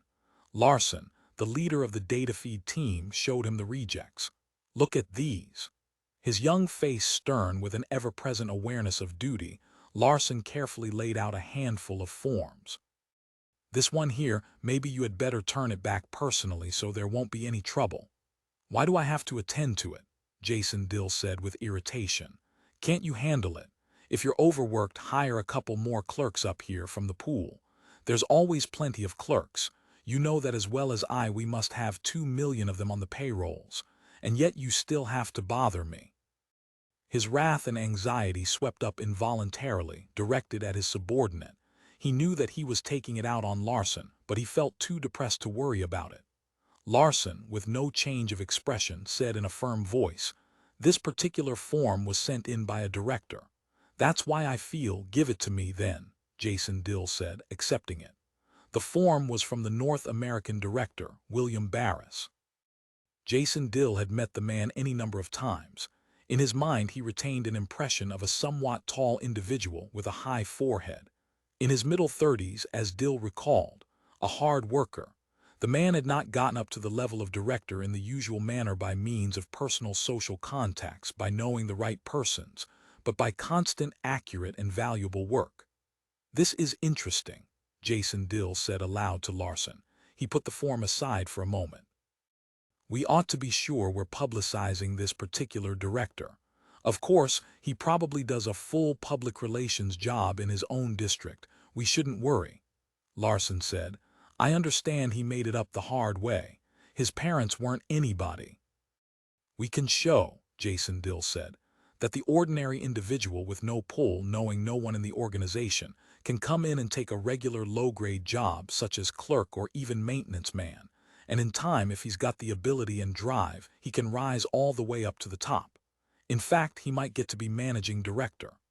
Not, he thought to himself wryly, that it was such a wonderful job to have. He won't be managing director for a while," Larson said, in a tone of certitude. "Hell," Jason Dill said wearily. "He can have my job right now if that's what he's after. I presume he is." Lifting the form, he glanced at it. The form asked 2 questions. Are the healers of real significance? Why don't you respond to their existence?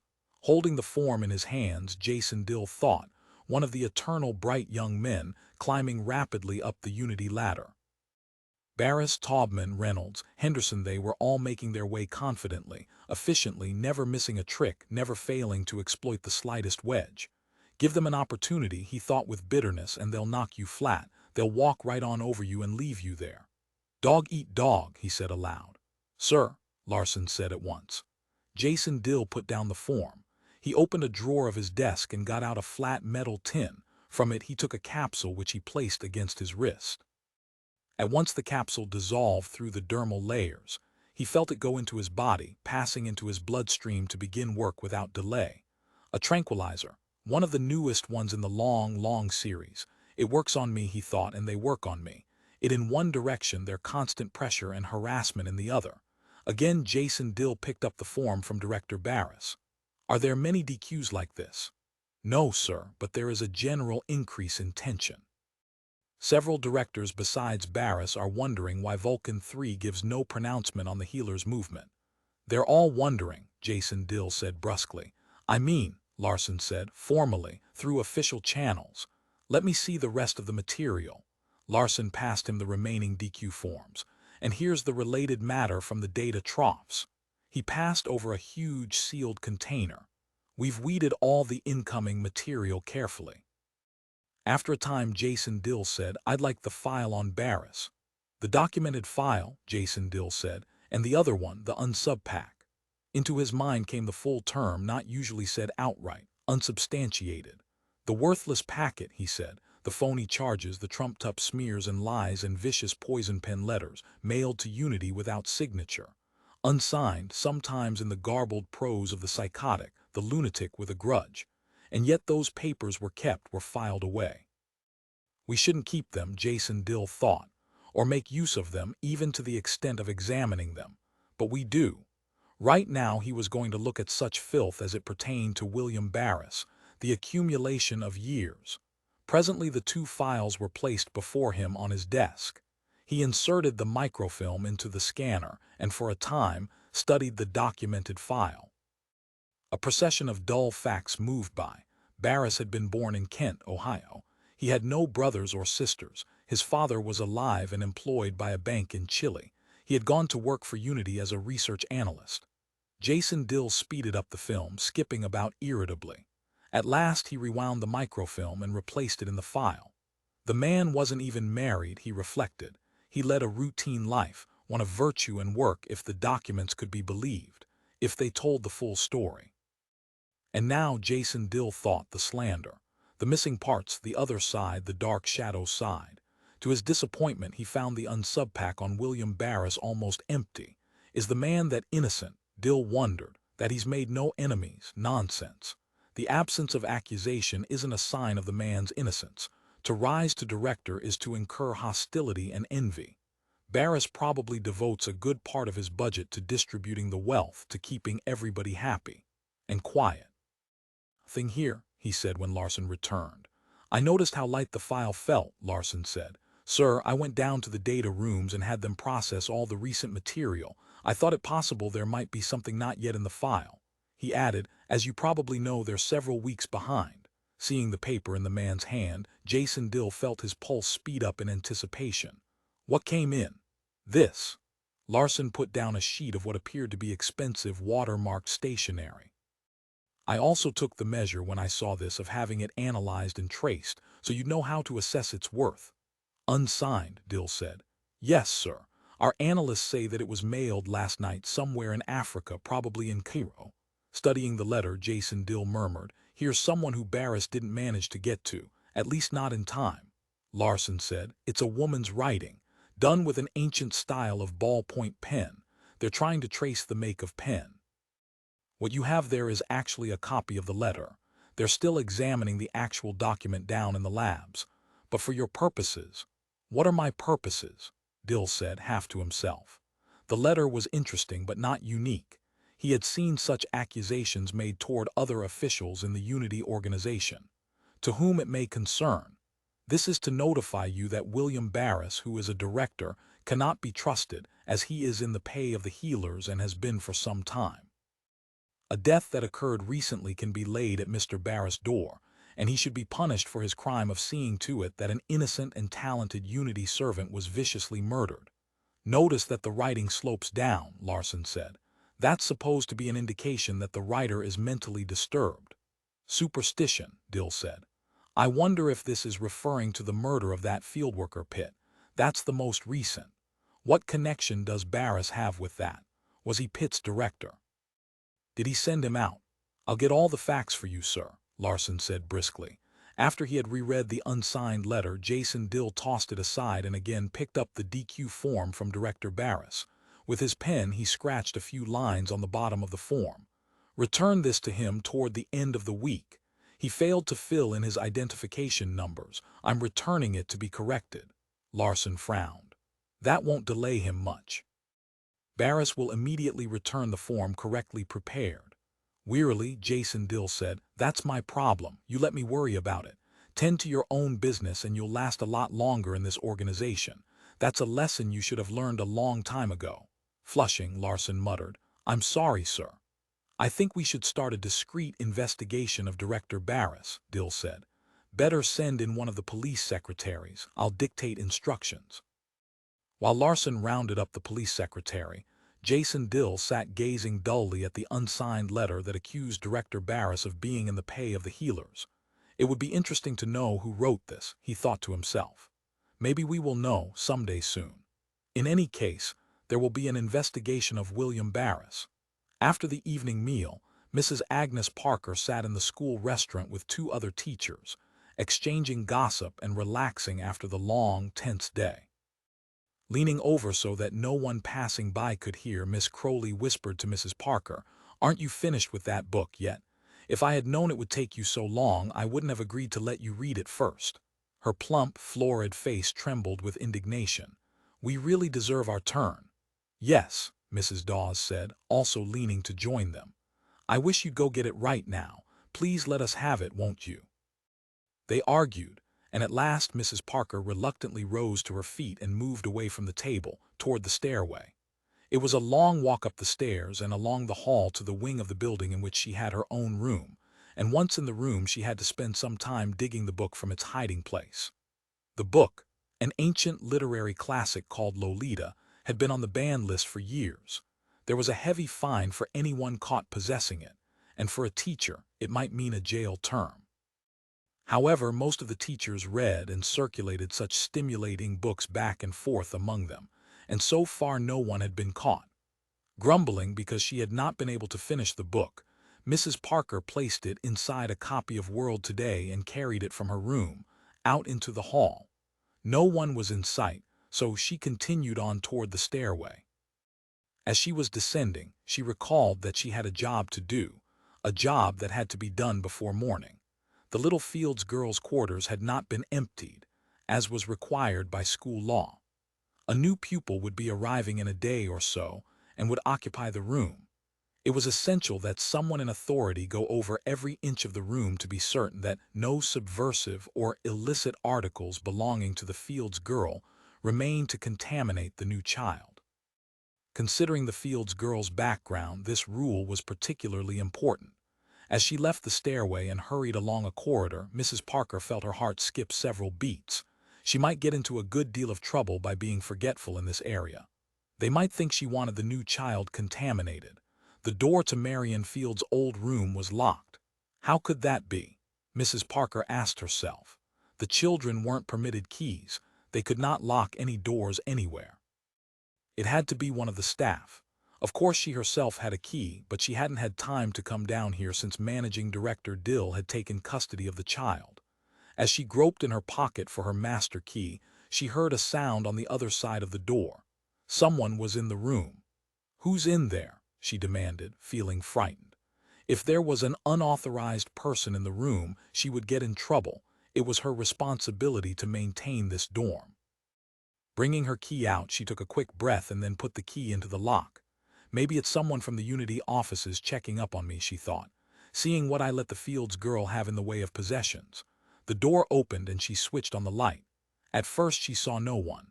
The bed, the curtains, the small desk in the corner, the chest of drawers. On the chest of drawers something was perched. Something that gleamed, shiny metal, gleamed and clicked as it turned toward her. She saw into two glassy mechanical lenses. Something with a tube-like body the size of a child's bat shot upward and swept toward her. She raised her arms. "Stop," she said to herself.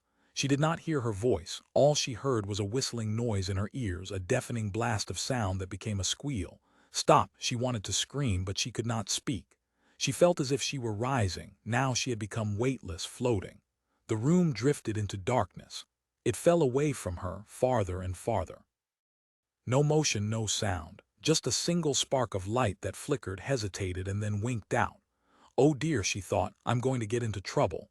Even her thoughts seemed to drift away. She could not maintain them. "I've done something wrong. This will cost me my job." She drifted on and on. Chapter 6. The buzzing of his bedside vidscreen woke Jason Dill from his deep, tranquilizer-induced sleep. Reaching, he reflexively snapped the line open, noticing as he did so that the call was on the private circuit. What is it now? He wondered, aware of a pervasive headache that he had been struggling with throughout hours of sleep. The time was late, he realized, at least 4:30. On the vidscreen, an unfamiliar face appeared. He saw briefly a displayed identification standard, the medical wing. "Managing Director Dill," he muttered. "What do you want?" "Better check next time with the monitor. It's late at night here, even if it's noon where you are." The medical person said, "Sir, I was advised by members of your staff to notify you at once." He glanced at a card. A Mrs. Agnes Parker, a school teacher. Yes, Dill said, nodding. She was found by another teacher. Her spinal column had been damaged at several points, and she died at 1:30 a.m. First examination indicated that the injuries were done deliberately. There's indication that some variety of heat plasma was induced. The spinal fluid evidently was boiled away by— All right, Dill said. Thanks for notifying me. You did absolutely right. Stabbing at a button, he broke the connection and then asked the monitor for a direct line with Unity Police. A placid, fleshy face appeared. Dill said, "Have all the men guarding the field's girl removed and a new crew, picked absolutely at random, put in at once. Have the present crew detained until they can be fully cleared." He considered. "Do you have the information regarding Agnes Parker?" "It came in an hour or two ago," the police official said. "Damn it," Dill said. "Too much time had passed. They could work a lot of harm in that time. The enemy. Any word on Father Fields?" he asked. "I take it for granted you haven't managed to round him up yet." "Sorry, sir," the police official said. "Let me know what you find on the Parker woman," Dill said. "Go over her file naturally. I'll leave it to you, it's your business. It's the Fields girl I'm concerned about. Don't let anything happen to her. Maybe you should check right now and see if she's all right. Notify me at once either way." He rang off then and sat back. Were they trying to find out who took the Fields girl, he asked himself. And where? That was no secret. She was loaded into my car in broad daylight in front of a playground of children. "They're getting closer," he said to himself. "They got Vulcan too, and they got that foolish, sycophantic schoolteacher whose idea of taking care of her children was to gladly sign them over to the first high official who came along. They can infiltrate our innermost buildings. They evidently know exactly what we're doing. If they can get into the schools where we train the youth to believe." For an hour or two he sat in the kitchen of his home, warming himself and smoking cigarettes. At last he saw the black night sky begin to turn gray. Returning to the vidscreen, he called Larson. The man, disheveled by sleep, peered at him grumpily until he recognized his superior. Then at once he became businesslike and polite. "Yes, sir," he said. "I'm going to need you for a special run of questions to Vulcan 3, Jason Dill said. "We're going to have to prepare them with utmost care. And there will be difficult work regarding the data feeding." He intended to go on, but Larson interrupted him. "You'll be pleased to know that we have a line on the person who sent the unsigned letter accusing Director Barris," Larson said. "We followed up the lead about the talented murdered man. We worked on the assumption that Arthur Pitt was meant, and we discovered that Pitt's wife lives in North Africa. In fact, she's in Cairo on shopping trips several times a week. There's such a high degree of probability that she wrote the letter that we're preparing an order to the police in that region to have her picked up. That's Blutcher's region, and we'd better put it through his men so there won't be any hard feelings. I just want to get a clearance from you so I won't have to assume the responsibility. You understand, sir, she may not have done it." "Pick her up," Dill said, only half listening to the younger man's torrent of words. "Right, sir," Larson said briskly. "And we'll let you know what we can get from her. It'll be interesting to see what her motive is for accusing Barris, assuming, of course, that it was she. My theory is that she may well be working for some other director who—" Dill broke the connection and went wearily back to bed. Toward the end of the week, Director William Barris received his DQ form back. Scrawled across the bottom was the notation: "Improperly filled out. Please correct and refile." Furiously, Barris threw the form down on his desk and leaped to his feet. He snapped on the vidsender. "Give me Unity Control at Geneva." The Geneva monitor formed. "Yes, sir." Barris held up the DQ form. "Who returned this? Whose writing is this? The feed team leader?" "No, sir." The monitor made a brief check. "It was Managing Director Dill who handled your form, sir." "Dill?" Barris felt himself stiffen with indignation. "I want to talk to Dill at once." "Mr. Dill is in conference. He can't be disturbed." Barris killed the screen with a savage swipe. For a moment he stood thinking. There was no doubt of it, Jason Dill was stalling. "I can't go on like this any further," Barris thought. "I'll never get any answers out of Geneva this way. What is Dill up to, for God's sake? Why is Dill refusing to cooperate with his own directors? Over a year and no statement from Vulcan 3 on the healers. Or had there been and Dill hadn't released it?" With a surge of disbelief, he thought, Can Dill be keeping back information from the computer, not letting it know what's going on? Can it be that Vulcan 3 does not know about the healers at all? That simply did not seem credible. What ceaseless mass effort that would take on Dill's part? Billions of data were fed to Vulcan 3 in 1 week alone. Surely it would be next to impossible to keep all mention of the movement from the great machine. And if any datum got in at all, the computer would react. It would note the datum, compare it with all other data, record the incongruity. And Barris thought, if Dill is concealing the existence of the movement from Vulcan 3, what would be his motive? What would he gain by deliberately depriving himself, and Unity in general, of the computer's appraisal of the situation? But that has been the situation for 15 months, Barris realized. Nothing has been handed down to us from Vulcan 3, and either the machine has said nothing, or, if it has, Dill hasn't released it. So for all intents and purposes, the computer has not spoken. What a basic flaw in the Unity structure, he thought bitterly. Only one man is in a position to deal with the computer, so that one man can cut us off completely. He can sever the world from Vulcan 3. Like some high priest who stands between man and God, Barris mused. It's obviously wrong. But what can we do? What can I do? I may be supreme authority in this region, but Dill is still my superior. He can remove me any time he wants. True, it would be a complex and difficult procedure to remove a director against his will, but it has been done several times. And if I go and accuse him of what? He's doing something, Barris realized, but there's no way I can make out what it is. Not only do I have no facts, but I can't even see my way clearly enough to phrase an accusation. After all, I did fill out the DQ form improperly, that's a fact. And if Dill wants to say that Vulcan 3 simply has said nothing about the healers, no one can contradict him because no one else has access to the machine. We have to take his word. Barris thought, but I've had enough of taking his word. 15 months is long enough. The time has come to take action. Even if it means my forced resignation, which it probably will mean, and right away. A job, Barris decided, isn't that important. You have to be able to trust the organization you're a part of. You have to believe in your superiors. If you think they're up to something, you have to get up from your chair and do something, even if it's nothing more than to confront them face to face and demand an explanation. Reaching out his hand, he relit the vidscreen. Give me the field, and hurry it up. After a moment, the field tower monitor appeared. Yes, sir. This is Barris. Have a first-class ship ready at once. I'm taking off right away. Where to, sir? To Geneva, Barris said, his jaw grimly. I have an appointment with Managing Director Dill. He added under his breath, whether Dill likes it or not. As the ship carried him at high velocity toward Geneva, Barris considered his plans carefully. What they'll say, he decided, is that I'm using this as a pretext to embarrass Jason Dill. That I'm not sincere, that in fact I'm using the silence of Vulcan 3 as a device to make a bid for Jason Dill's job.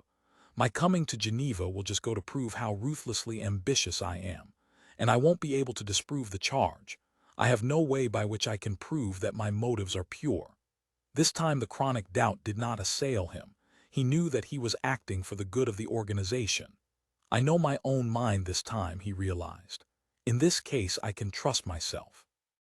I'll just have to stand firm, he told himself. If I keep denying that I'm trying to undercut Dill for personal advantage, but he knew better. All the denials in the world won't help me, he thought, once they loose the gods. They can get a couple of those police psychologists up from Atlanta, and once those boys have gone over me, I'll agree with my accusers. I'll be convinced that I'm cynically exploiting Dill's problems and undermining the organization. They'll even have me convinced that I'm a traitor and ought to be sentenced to forced labor on Luna. At the thought of the Atlanta psychologists, he felt cold perspiration stand out on his throat and forehead. Only once had he been up against them, and that was the 3rd year of his employment with Unity. Some unbalanced clerk in his department. At that time, he had managed a small rural branch of Unity, had been caught stealing Unity property and reselling it on the black market. Unity, of course, had a monopoly on advanced technological equipment, and certain items were excessively valuable. It was a constant temptation, and this particular clerk had been in charge of inventories. The temptation had been coupled with opportunity, and the two together had been too much. The secret police had caught up with the man almost at once, had arrested him and gained the usual confession. To get himself in good, or what he imagined to be in good, the man had implicated several others in the branch office, including William Barris, and so a warrant had been served on him, and he had been hauled down in the middle of the night for an interview. There was no particular onus connected with being served with a police warrant. Virtually every citizen became involved with the police at one time or another in his life. The incident had not hurt Barris' career. He had very quickly been released, and he had gone on at his job, and no one had brought the matter up when time came for his advancement to a high position. But for half an hour at police headquarters, he had been worked over by two psychologists, and the memory was still with him to wake him up late at night, a bad dream, but unfortunately one that might recur in reality at any time. If he were to step out of line even now, in his position as North American director with supreme authority over the area north of the Mason-Dixon line, and, as he was carried closer and closer to Unity control at Geneva, he was decidedly sticking his neck out. I should mind my own business, he told himself. That is a rule we all learn if we expect to get up the ladder or even keep out of jail. But this is my business. Not much later, a recorded voice said pleasantly, "We are about to land, Mr. Barris." Geneva lay below.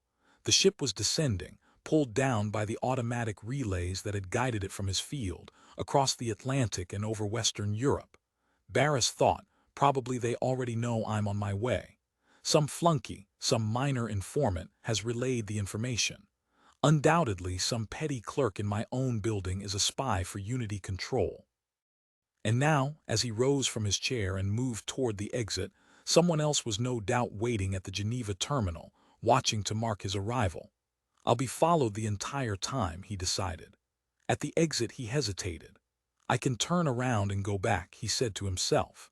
I can pretend I never started this trip, and probably no one will ever bring it up. They will know I started to come here, got as far as the field, but they won't know why. They'll never be able to establish that I intended to confront my superior, Jason Dill. He hesitated, and then he touched the stud that opened the door. It swung aside, and bright midday sunlight spilled into the small ship. Barris filled his lungs with fresh air, paused, and then descended the ramp to the field. As he walked across the open space toward the terminal building, a shape standing by the fence detached itself. There's one, he realized, watching for me. The shape moved slowly toward him. It was a figure in a long blue coat, a woman, her hair up in a bandana, her hands in her coat pockets. He did not recognize her, sharp pale features, such intense eyes, he thought, staring at him. She did not speak or show any expression until the two of them were separated by only a few feet, and then her colorless lips moved. "Don't you remember me, Mr. Barris?" she said in a hollow voice. She fell in beside him and walked along with him toward the terminal building. "I'd like to talk to you. I think it'll be worth your while," he said. "Rachel Pitt." Glancing at him, Rachel said, "I have something to sell, a piece of news that could determine your future." Her voice was hard and thin, as brittle as glass. "But I have to have something back. I need something in exchange." "I don't want to do any business with you," he said. "I didn't come here to see you." "I know," she said. "I tried to get hold of you at your office. They stalled me every time." "I knew right away that you had given orders to that effect." Barris said nothing. This is really bad, he thought, that this demented woman should manage to locate me here at this time. "You're not interested," Rachel said, "and I know why not. All you can think of is how successfully you're going to deal with Jason Dill. But you see, you won't be able to deal with him at all." "Why not?" he said, trying to keep any emotions he might be feeling out of his voice. Rachel said, "I've been under arrest for a couple of days now. They had me picked up and brought here." "I wondered what you were doing here," he said. "A loyal Unity wife," she said, "devoted to the organization, whose husband was killed only a few," she broke off. "But you don't care about that either." At the fence she halted, facing him. "You can either go directly to the Unity control building, or you can take half an hour and spend it with me. I advise the latter. If you decide to go on and see Dill now without hearing me out." She shrugged. "I can't stop you, go ahead." Her black eyes glowed unwinkingly as she waited. This woman is really out of her mind, Barris thought, the rigid fanatical expression, but even so could he afford to ignore her. Do you think I'm trying to seduce you? She said. Startled, he said. I mean, seduce you away from your high purpose. For the first time she smiled and seemed to relax. Mr. Barris, she said with a shudder, I'll tell you the truth. I've been under intensive examination for 2 days now. You can suppose who by, but it doesn't matter. Why should I care after what's happened to me? Her voice trailed off, then resumed. Do you think I escaped, that they're after me? A mocking, bantering irony danced in her eyes. Hell no. They let me go. They gave me compulsive psychotherapy for 2 days and then they told me I could go home. They shoved me out the door. A group of people passed by on their way to a ship. Barris and Rachel were both silent for a time. Why did they haul you in? He asked finally. Rachel said, Oh, I was supposed to have written some kind of a poison pen letter accusing someone high up in Unity. I managed to convince them I was innocent, or rather, their analysis of the contents of my mind convinced them. All I did was sit. They took my mind out, took it apart, studied it, put the pieces back together and stuffed them back in my head. Reaching up, she slid aside the bandana for a moment. He saw, with grim aversion, the neat white scar slightly before her hairline. It's all back, she said. At least I hope it is. With compassion, he said, that's really terrible. A real abuse of human beings. It should be stopped. If you get to be managing director, maybe you can stop it, she said. Who knows? You might someday be, after all, you're bright and hardworking and ambitious. All you have to do is defeat all those other bright, hard-working, ambitious directors, like Taubman. Is he the one you're supposed to have accused? Barris said. No, she said in a faint voice. It's you, William Barris. Isn't that interesting? Anyhow, now I've given you my news free. There's a letter in Jason Dill's file accusing you of being in the pay of the healers. They showed it to me. Someone is trying to get you, and Dill is interested. Isn't that worth your knowing before you go in there and lock horns with him? Barris said, How do you know I'm here to do that? Her dark eyes flickered. Why else would you be here? But her voice had a faltering tone now. Reaching out, he took hold of her arm. With firmness, he guided her along the walk to the street side of the field. I will take the time to talk to you, he said. He racked his mind, trying to think of a place to take her. Already they had come to the public taxi stand. A robot cab had spotted them and was rolling in their direction. The door of the cab opened. The mechanical voice said, May I be of service, please? Barris slid into the cab and drew the woman in beside him. Still holding firmly onto her, he said to the cab, Say, listen, can you find us a hotel not too conspicuous, you know? He could hear the receptor mechanism of the cab whirring as it responded. For us to get a load off our feet, he said. My girl and me, you know. Presently the cab said, Yes, sir. It began to move along the busy Geneva streets. Out-of-the-way hotel where you will find the privacy you desire. It added, The hotel bond, sir. Rachel Pitt said nothing. She stared sightlessly ahead. Chapter 7. In his pockets, Jason Dill carried the 2 reels of tape. They never left him night and day. He had them with him now as he walked slowly along the brightly lit corridor. Once again, involuntarily, he lifted his hand and rubbed the bulge which the tapes made. Like a magic charm, he thought to himself with irony. And we accuse the masses of being superstitious.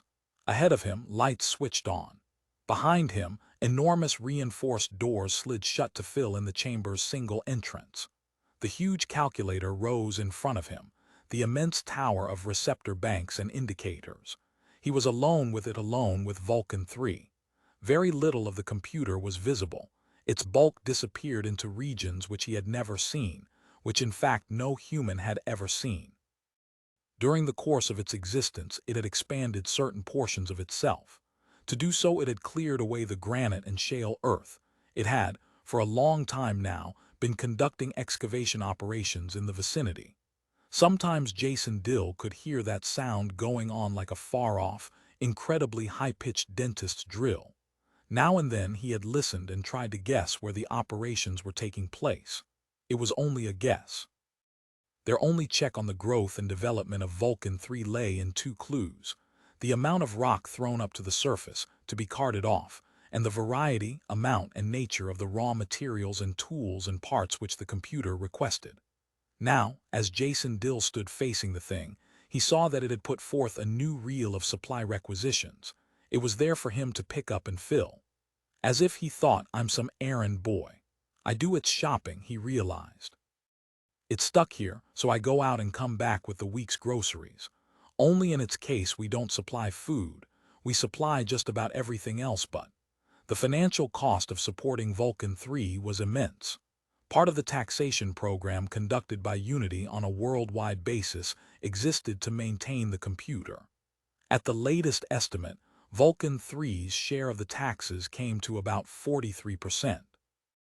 And the rest, Dill thought idly, goes to schools for roads, hospitals, fire departments, police, the lesser order of human needs. Beneath his feet the floor vibrated. This was the deepest level which the engineers had constructed, and yet something was constantly going on below. He had felt the vibrations before. What lay down there? No black earth, not the inert ground.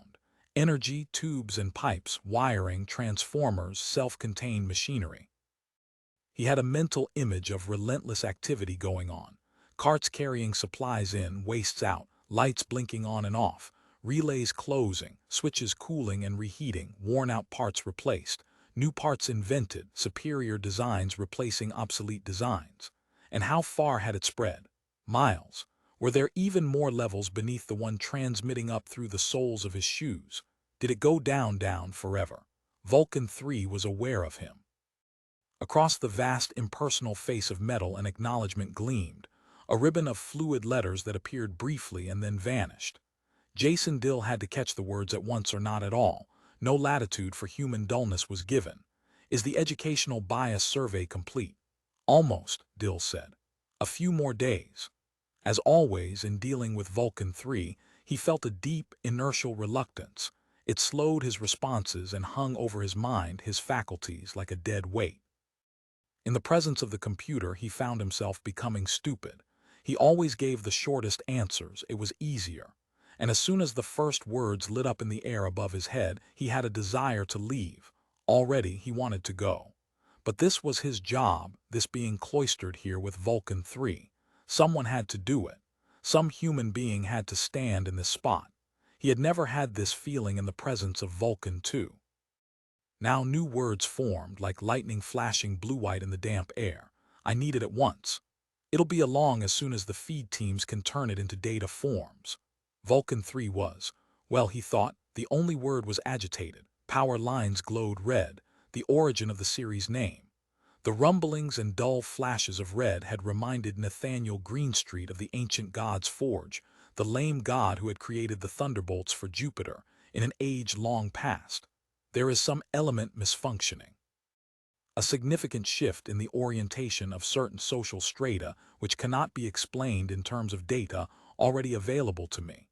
A realignment of the social pyramid is forming in response to historic dynamic factors unfamiliar to me. I must know more if I am to deal with this. A faint tendril of alarm moved through Jason Dill. What did Vulcan 3 suspect? All data is made available to you as soon as possible. A decided bifurcation of society seems in the making. Be certain your report on educational bias is complete. I will need all the relevant facts. After a pause, Vulcan 3 added, I sense a rapidly approaching crisis. What kind of crisis? Dill demanded nervously. Ideological. A new orientation appears to be on the verge of verbalization. A gestalt derived from the experience of the lowest classes, reflecting their dissatisfaction. Dissatisfaction. With what? Essentially, the masses reject the concept of stability. In the main, those without sufficient property to be firmly rooted are more concerned with gain than with security. To them, society is an arena of adventure, a structure in which they hope to rise to a superior power status.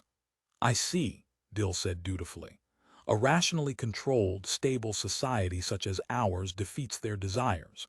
In a rapidly altering, unstable society, the lowest classes would stand a good chance of seizing power.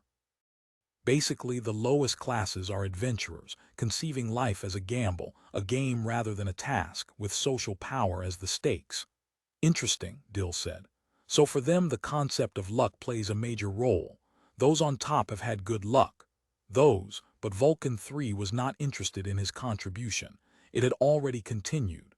The dissatisfaction of the masses is not based on economic deprivation, but on a sense of ineffectuality. not an increased standard of living, but more social power, is their fundamental goal. Because of their emotional orientation, they arise and act when a powerful leader figure can coordinate them into a functioning unit rather than a chaotic mass of unformed elements. Dill had no reply to that. It was evident that Vulcan 3 had sifted the information available and had come up with uncomfortably close inferences. That, of course, was the machine's forte. Basically, it was a device par excellence for performing the processes of deductive and inductive reasoning. It ruthlessly passed from one step to the next and arrived at the correct inference, whatever it was. Without direct knowledge of any kind, Vulcan 3 was able to deduce, from general historic principles, the social conflicts developing in the contemporary world. It had manufactured a picture of the situation which faced the average human being as he woke up in the morning and reluctantly greeted the day. Stuck down here, Vulcan 3 had, through indirect and incomplete evidence, imagined things as they actually were. Sweat came out on Dill's forehead. He was dealing with a mind greater than any one man's or any group of men's. This proof of the prowess of the computer, this verification of Greenstreet's notion that a machine was not limited merely to doing what man could do, but doing it faster. Vulcan 3 was patently doing what a man could not do no matter how much time he had available to him. Down here, buried underground in the dark, in this constant isolation, a human being would go mad. He would lose all contact with the world, all ideas of what was going on. As time progressed, he would develop a less and less accurate picture of reality. He would become progressively more hallucinated. Vulcan 3, however, moved continually in the opposite direction. It was, in a sense, moving by degrees toward inevitable sanity, or at least maturity, if by that was meant a clear, accurate, and full picture of things as they really were. A picture, Jason Dill realized, that no human being has ever had or will ever have. All humans are partial, and this giant is not. "I'll put a rush on the educational survey," he murmured. "Is there anything else you need? The statistical report on rural linguistics has not come in. Why is that?" "It was under the personal supervision of your sub-coordinator, Arthur Graveson Pitt." Dill cursed silently. Good Lord, Vulcan 3 never mislaid or lost or mistook a single datum among the billions that it ingested and stored away. "Pitt was injured," Dill said aloud, his mind racing desperately. "His car overturned on a winding mountain road in Colorado, or at least that's the way I recall it. I'd have to check to be sure, but have his report completed by someone else. I require it. Is his injury serious?" Dill hesitated. "As a matter of fact, they don't think he'll live. They say, why have so many T-class persons been killed in the past year? I want more information on this. According to my statistics, only 1/5 of that number should have died of natural causes. Some vital factor is missing. I must have more data." "All right," Dill muttered. "We'll get you more data, anything you want. I am considering calling a special meeting of the Control Council. I am on the verge of deciding to question the staff of 11 regional directors personally." At that, Dill was stunned. He tried to speak, but for a time he could not. He could only stare fixedly at the ribbon of words. The ribbon moved inexorably on. "I am not satisfied with the way data is supplied. I may demand your removal and an entirely new system of feeding." Dill's mouth opened and closed. Aware that he was shaking visibly, he backed away from the computer.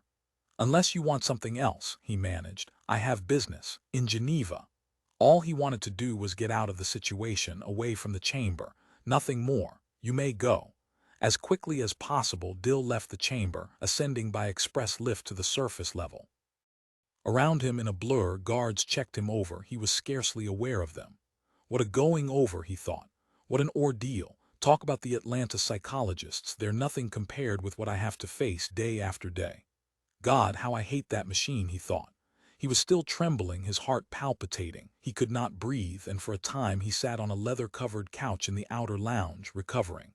To one of the attendants he said, "I'd like a glass of some stimulant. Anything you have." Presently it was in his hand, a tall green glass. He gulped it down and felt a trifle better. The attendant was waiting around to be paid, he realized. The man had a tray and a bill. "75 cents, sir," the attendant said. To Dill it was the final blow. His position as managing director did not exempt him from these annoyances. He had to fish around in his pocket for change. And meanwhile, he thought, the future of our society rests with me. While I dig up 7 to 5 cents for this idiot, I ought to let them all get blown to bits. I ought to give up. William Barris felt a little more relaxed as the cab carried him and Rachel Pitt into the dark, overpopulated, older section of the city. On the sidewalks, clumps of elderly men in seedy garments and battered hats stood inertly. Teenagers lounged by store windows. Most of the store windows, Barris noticed, had metal bars or gratings protecting their displays from theft. Rubbish lay piled up in alleyways. "Do you mind coming here?" he asked the woman beside him. "Or is it too depressing?" Rachel had taken off her coat and put it across her lap. She wore a short-sleeved cotton shirt, probably the one she had had on when the police arrested her. It looked to him like something more suited for house use. And he saw her throat was streaked with what appeared to be dust. She had a tired, wan expression and she sat listlessly. "You know, I like the city," she said after a time, "even this part. I've been staying in this section," she said. "Since they let me go," Barris said. "Did they give you time to pack? Were you able to take any clothes with you?" "Nothing," she said. "What about money?" "They were very kind." Her voice had weary irony in it. "No, they didn't let me take any money. They simply bundled me into a police ship and took off for Europe. But before they let me go, they permitted me to draw enough money from my husband's pension payment to take care of getting me back home." Turning her head, she finished, "Because of all the red tape, it will be several months before the regular payments will be forthcoming. This was a favor they did me." To that, Barris could say nothing. "Do you think," Rachel said, "that I resent the way Unity has treated me?" "Yes," he said. Rachel said, "You're right." Now the cab had begun to coast up to the entrance of an ancient brick hotel with a tattered awning. Feeling somewhat dismayed by the appearance of the Bond Hotel, Barris said, "Will this be all right, this place?" "Yes," Rachel said. "In fact, this is where I would have had the cab take us. I had intended to bring you here."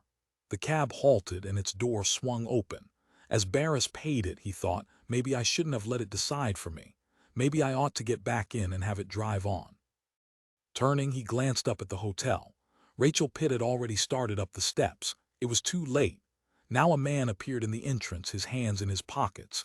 He wore a dark, untidy coat and a cap pulled down over his forehead. The man glanced at her and said something to her. At once Barris strode up the steps after her. He took her by the arm, stepping between her and the man. "Watch it," he said to the man, putting his hand on the pencil beam which he carried in his breast pocket. In a slow, quiet voice the man said, "Don't get excited, mister." He studied Barris. "I wasn't accosting Mrs. Pitt. I was merely asking when you arrived." Coming around behind Barris and Rachel, he said, "Go on inside the hotel, director. We have a room upstairs where we can talk. No one will bother us here. You picked a good place." Or rather, Barris thought icily, the cab and Rachel Pitt picked a good place. There was nothing he could do, he felt, against his spine, the tip of the man's heat beam. "You shouldn't be suspicious of a man of the cloth in regards to such matters," the man said conversationally, as they crossed the grimy, dark lobby to the stairs. The elevator, Barris noticed, was out of order, or at least it was so labeled. "Or perhaps," the man said, "you failed to notice the historic badge of my vocation." At the stairs, the man halted, glanced around, and removed his cap. The stern, heavy-browed face that became visible was familiar to Barris.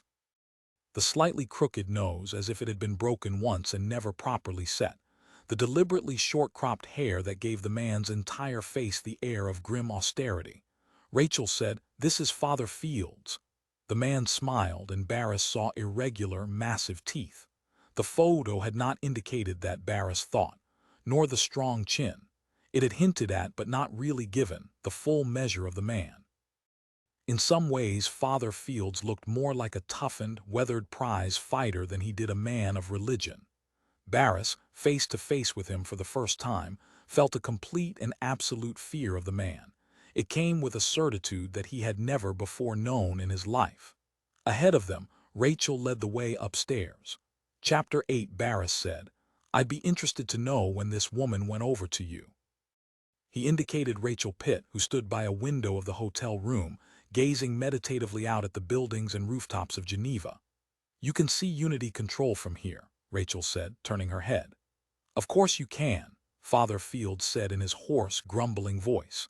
He sat in the corner in a striped bathrobe and fleece-lined slippers, a screwdriver in one hand, a light fixture in the other.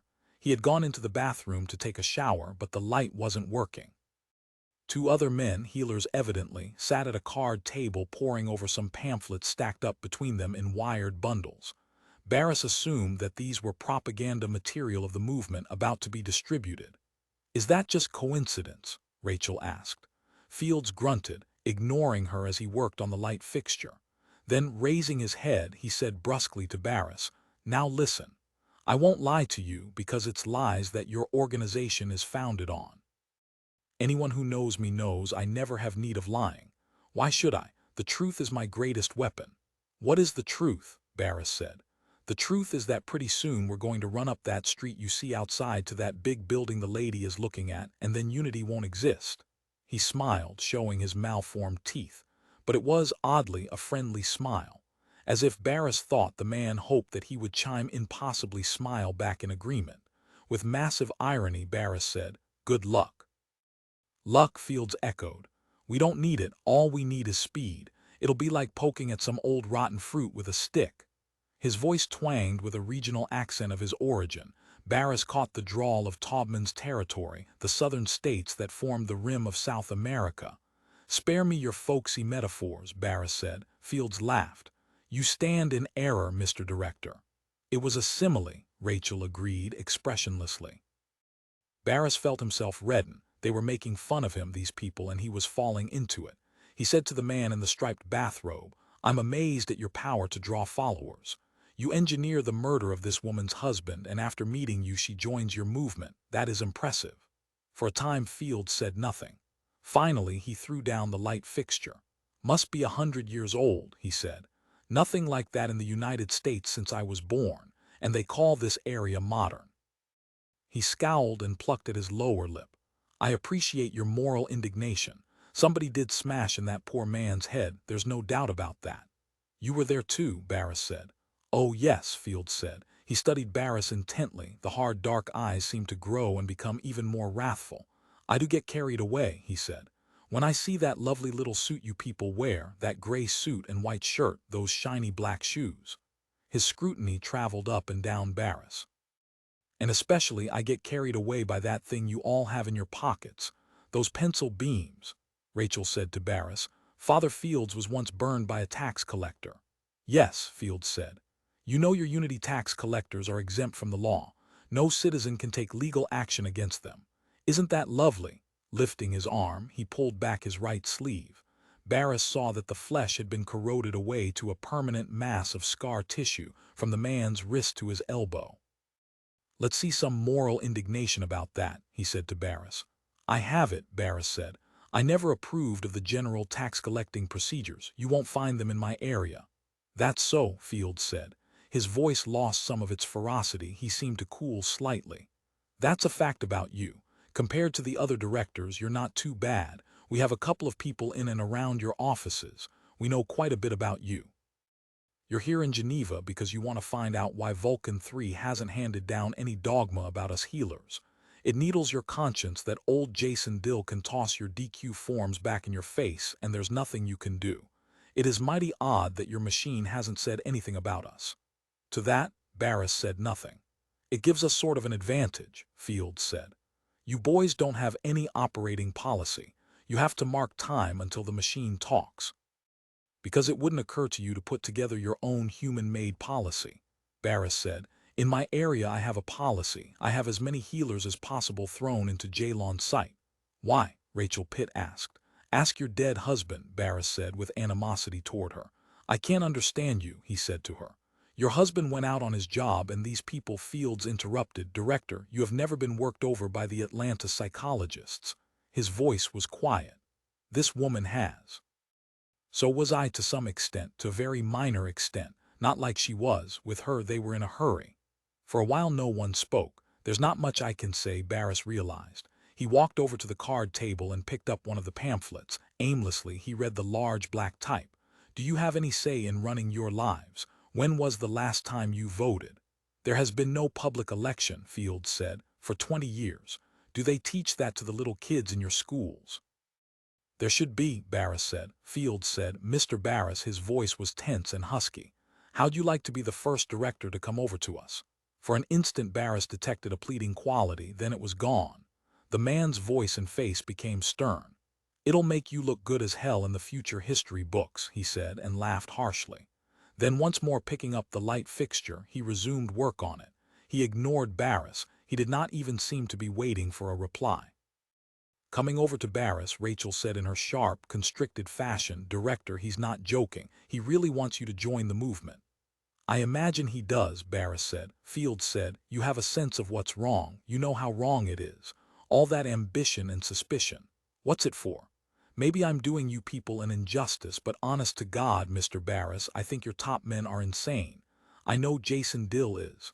Most of the directors are and their staffs. And the schools are turning out lunatics.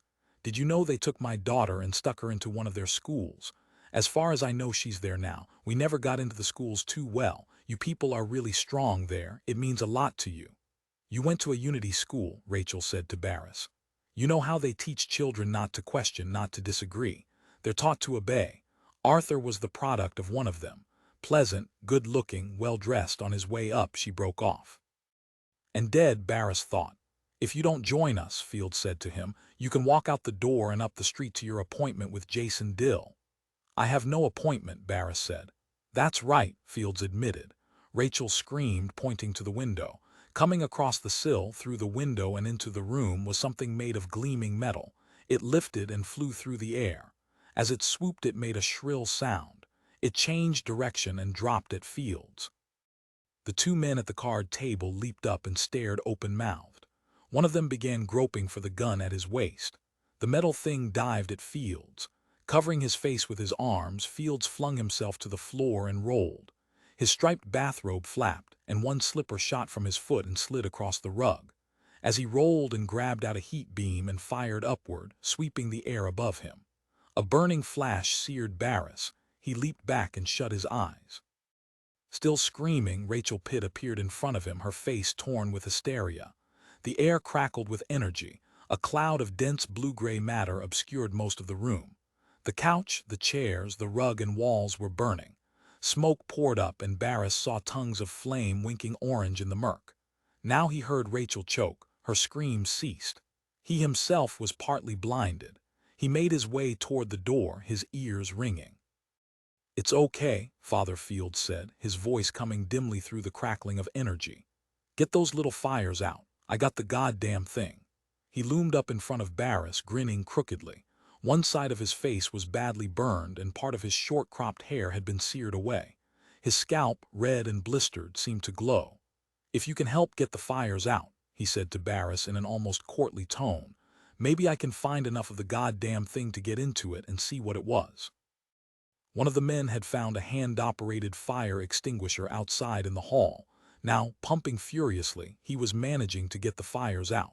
His companion appeared with another extinguisher and pitched in. Barris left them to handle the fire and went back through the room to find Rachel Pitt. She was crouched in the far corner, sunk down in a heap, staring straight ahead, her hands clasped together. When he lifted her up, he felt her body trembling. She said nothing as he stood holding her in his arms. She did not seem aware of him. Appearing beside him, Fields said in a gleeful voice, "Hot dog, Barris, I found most of it." He triumphantly displayed a charred but still intact metal cylinder with an elaborate system of antennas and receptors and propulsion jets. Then, seeing Rachel Pitt, he lost his smile. "I wonder if she'll come out of it this time," he said. "She was this way when she first came to us, after the Atlanta boys let her go." "It's catatonia. And you got her out of it," Barris said. Fields said, "She came out of it because she wanted to do something, be active, help us. Maybe this blast was too much for her, she stood a lot." He shrugged, but his face was an expression of great compassion. "Maybe I'll see you again," Barris said to him. "You're leaving," Fields said. "Where are you going?" "To see Jason Dill." "What about her?" Fields said, indicating the woman in Barris' arms. "Are you taking her with you?" "If you'll let me," Barris said. "Do what you want," Fields said, eyeing him thoughtfully. "I don't quite understand you, Director." He seemed in this moment to have shed his regional accent. "Are you for us or against us? Or do you know, maybe you don't know, maybe it'll take time. Barris said, I'll never go along with a group that murders. There are slow murders and fast murders, Fields said, and body murders and mind murders, some you do with evil schools. Going past him, Barris went on out of the smoke-saturated room, into the hall outside. He descended the stairs to the lobby. Outside on the sidewalk he hailed a robot cab. At the Geneva field he put Mrs. Pitt aboard a ship that would carry her to his own region, North America. He contacted his staff by vidsender and gave them instructions to have the ship met when it landed in New York and to provide her with medical care until he himself got back. And he had one final order for them. Don't let her out of my jurisdiction. Don't honor any request to have her transferred, especially to South America. The staff member said acutely, you don't want to let this person get anywhere near Atlanta. That's right, Barris said, aware that without his having to spell it out his staff understood the situation. There was probably no one in the Unity structure who would not be able to follow his meaning. Atlanta was the prime object of dread for all of them, great and small alike. Does Jason Dill have that hanging over him too? Barris wondered as he left the vid booth. Possibly he is exempt. Certainly from a rational viewpoint he has nothing to fear. But the irrational fear could be there anyhow. He made his way through the crowded, noisy terminal building, headed in the direction of one of the lunch counters. At the counter he ordered a sandwich and coffee and sat with that for a time, pulling himself together and pondering. Was there really a letter to Dill accusing me of treason? He asked himself, had Rachel been telling the truth? Probably not. It probably had been a device to draw him aside to keep him from going on to Unity control. I'll have to take the chance, he decided. No doubt I could put out careful feelers, track the information down over a period of time, I might even know within a week. But I can't wait that long. I want to face Dill now. That's what I came here for, he thought, and I have been with them, the enemy. If such a letter exists, there is now what would no doubt be called proof. The structure would need nothing more. I would be tried for treason and convicted. And that would be the end of me, as a high official of the system and as a living, breathing human being. True, something might still be walking around, but it wouldn't really be alive. And yet, he realized, I can't even go back now to my own region. Whether I like it or not, I have met Father Fields face to face. I've associated with him, and any enemies I might have, inside or outside the Unity structure, will have exactly what they want for the rest of my life. It's too late to give up, to drop the idea of confronting Jason Dill. With irony, he thought, Father Fields has forced me to go through with it, the thing he was trying to prevent. He paid for his lunch and left the lunch counter. Going outside onto the sidewalk, he called another robot cab and instructed it to take him to Unity control. Barris pushed past the battery of secretaries and clerks into Jason Dill's private syndrome of interconnected offices. At the sight of his director's stripe, the dark red slash on his gray coat sleeve, officials of the Unity control stepped obediently out of his path, leaving a way open from room to room. The last door opened and, abruptly, he was facing Dill. Jason Dill looked up slowly, putting down a handful of reports. What do you think you're doing? He did not appear at first to recognize Barris. His gaze strayed to the director's stripe and then back to his face. This is out of the question, Dill said. You're barging in here like this. I came here to talk to you, Barris said. He shut the office door after him. It closed with a bang, startling the older man. Jason Dill half stood up, then subsided. Director Barris, he murmured. His eyes narrowed. File a regular appointment slip. You know procedure well enough by now to. Barris cut him off. Why did you turn back my DQ form? Are you withholding information from Vulcan 3? Silence. The color left Jason Dill's face. Your form wasn't properly filled out. According to Section 6, Article 10 of the Unity, you're rerouting material away from Vulcan 3. That's why it hasn't stated a policy on the healers. He came closer to the seated man, bending over him as Dill stared down at his papers on the desk, not meeting his gaze. Why? It doesn't make sense. You know what this constitutes: treason, keeping back data, deliberately falsifying the troughs. I could bring charges against you, even have you arrested. Resting his hands on the surface of the desk, Barris said loudly, Is the purpose of this to isolate and weaken the 11 directors so that he broke off? He was looking down into the barrel of a pencil beam. Jason Dill had been holding it since he had burst into the man's office. Dill's middle-aged features twitched bleakly, his eyes gleamed as he gripped the small tube. "Now be quiet, Director," Dill said icily. "I admire your tactics, this going on the offensive. Accusations without opportunity for me even to get in one word. Standard operating procedure." He breathed slowly in a series of great gasps. "Damn you," he snapped. "Sit down." Barris sat down watchfully. "I made my pitch," he realized. "The man is right, and shrewd. He's seen a lot in his time, more than I have. Maybe I'm not the first to barge in here, yelling with indignation, trying to pin him down, force admissions." Thinking that, Barris felt his confidence ebb away. But he continued to face the older man. He did not draw back. Jason Dill's face was gray now. Drops of perspiration stood out on his wrinkled forehead. Bringing out his handkerchief, he patted at them. With the other hand, however, he still held the pencil beam. "We're both a little calmer," he said, "which in my opinion is better. You were overly dramatic." "Why?" A faint, distorted smile appeared on his lips. "Have you been practicing how you would make your entrance?" The man's hand traveled to his breast pocket. He rubbed a bulge there. Barris saw that he had something in his inner pocket, something to which his hand had gone involuntarily. Seeing what he had done, Dill at once jerked his hand away.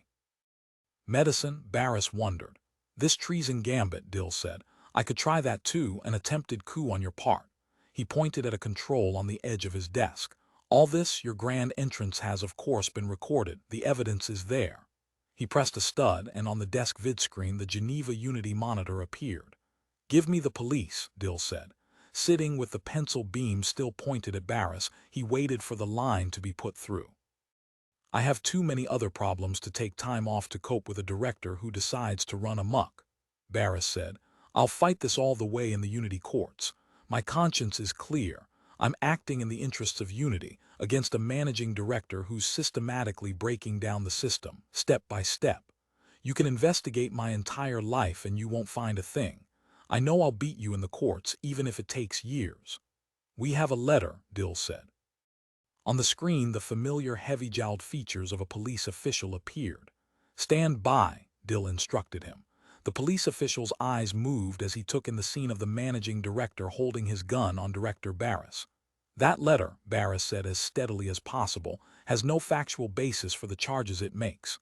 "Oh," Dill said. "You're familiar with its charges." "Rachel Pitt gave me all the information," Barris said. "So she had been telling the truth." Well, that letter, spurious as its charges were coupled with this episode, would probably be enough to convict him. The two would dovetail. They would create together the sort of evidence acceptable to the Unity mentality. The police official eyed Barris. At his desk, Jason Dill held the pencil beam steadily. Barris said, "Today I sat in the same room with Father Fields." Reaching his hand out to the vidsender, Jason Dill reflected and then said, "I'll ring you off and recontact you later." With his thumb he broke the connection. The image of the police official still staring at Barris faded out.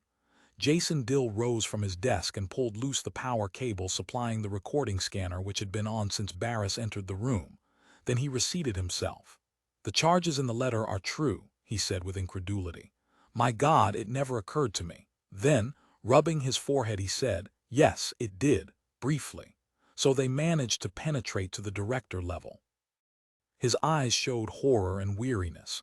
"They put a gun on me and detained me," Barris said. "When I got here to Geneva."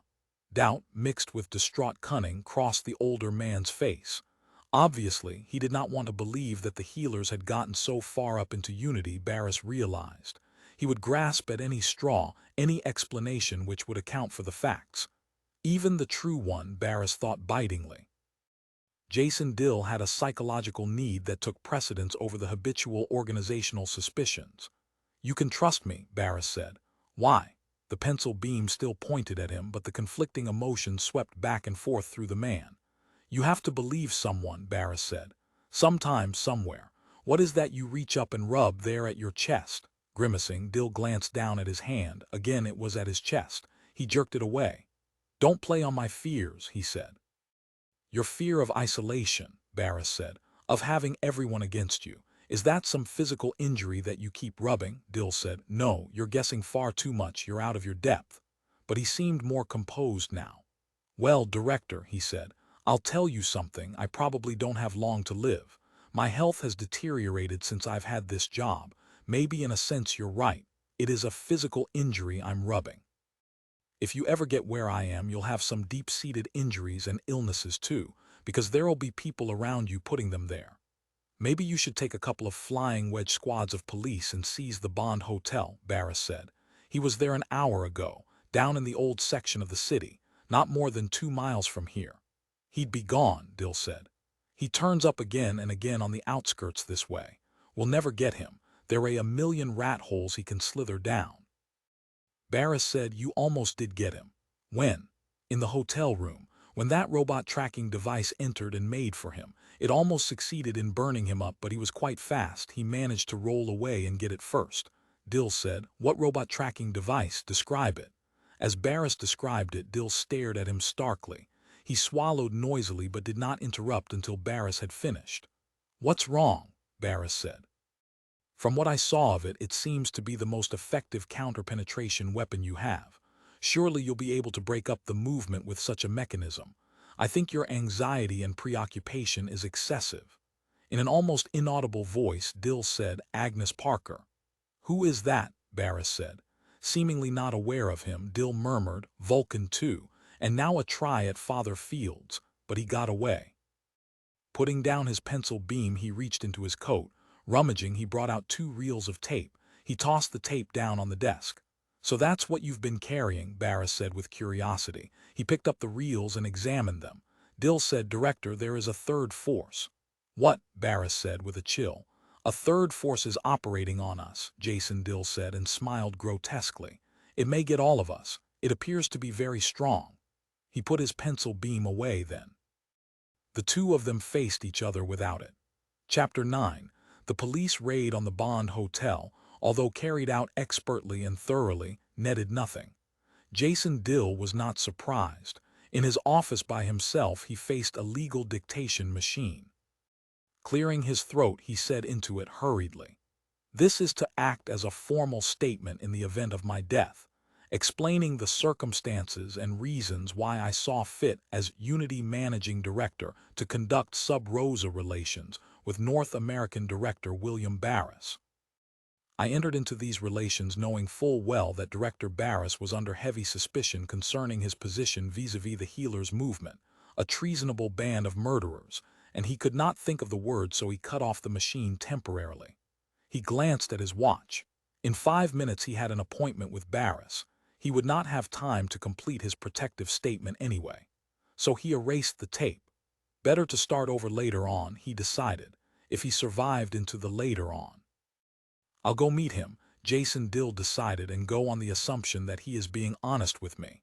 I'll cooperate with him fully. I'll hold nothing back." But just to be on the safe side, he opened the drawer of his desk and lifted out a small container. From it, he took an object wrapped up and sealed. He opened it, and there was the smallest heat beam that the police had been able to manufacture. No larger than a kidney bean. Using the adhesive agent provided, he carefully affixed the weapon inside his right ear. Its color blended with his own. Examining himself in a wall mirror, he felt satisfied that the heat beam would not be noticed. Now he was ready for his appointment. Taking his overcoat, he left his office, walking briskly. He stood by while Barris laid the tapes out on the surface of a table, spreading them flat with his hands. "And no more came after these," Barris said. "No more," Dill said. "Vulcan 2 ceased to exist at that point." He indicated the first of the 2 tapes. "Start reading there. This movement may be of more significance than first appears. It is evident that the movement is directed against Vulcan 3 rather than the series of computers as a whole. Until I have had time to consider the greater aspects, I suggest Vulcan 3 not be informed of the matter." "I asked why," Dill said. "Look at the next tape. Consider the basic difference between Vulcan 3 and preceding computer. Its decisions are more than strictly factual evaluations of objective data. Essentially, it is creating policy at a value level. Vulcan 3 deals with teleological problems. The significance of this cannot be immediately inferred. I must consider it at greater length." "And that's it," Dill said. "The end. Presumably Vulcan 2 did consider it at greater length." Anyhow, it's a metaphysical problem. We'll never know either way. These tapes look old, Barris said. Examining the first one, he said, this is older than the other by some months. Jason Dill said, the first tape is 15 months old. The second, he shrugged, 4 or 5, I forget. This first tape was put out by Vulcan 2 over a year ago, Barris said, and from that time on, Vulcan 3 gave out no directives concerning the healers. Dill nodded. You followed Vulcan 2's advice, Barris said. From the moment you read this tape, you ceased informing Vulcan 3 about the growth of the movement. Studying the older man, he said, you've been withholding information from Vulcan 3 without knowing why. The disbelief on his face grew, his lips twisted with outrage. And all these months, all this time, you went on carrying out what Vulcan 2 told you to do. Good God, which is the machine and which is the man?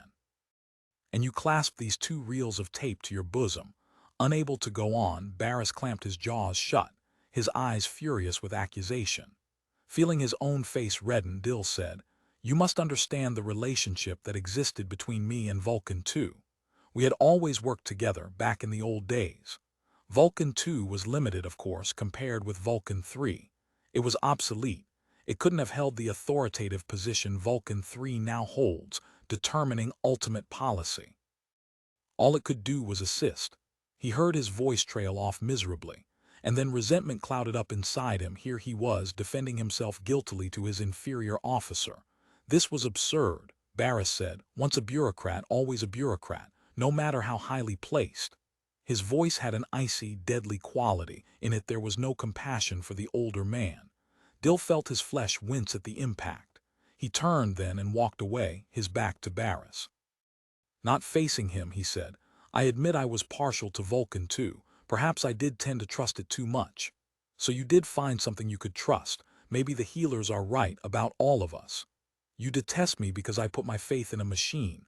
My God, every time you read a gauge or a dial or a meter, every time you ride in a car or a ship, aren't you putting your faith in a machine? Barris nodded reluctantly. But it's not the same, he said. You don't know, Dill said. You never had my job. There's no difference between my faith in what these tapes tell me to do, and the faith the water meter reader has when he reads the meter and writes down the reading. Vulcan 3 was dangerous and Vulcan 2 knew it.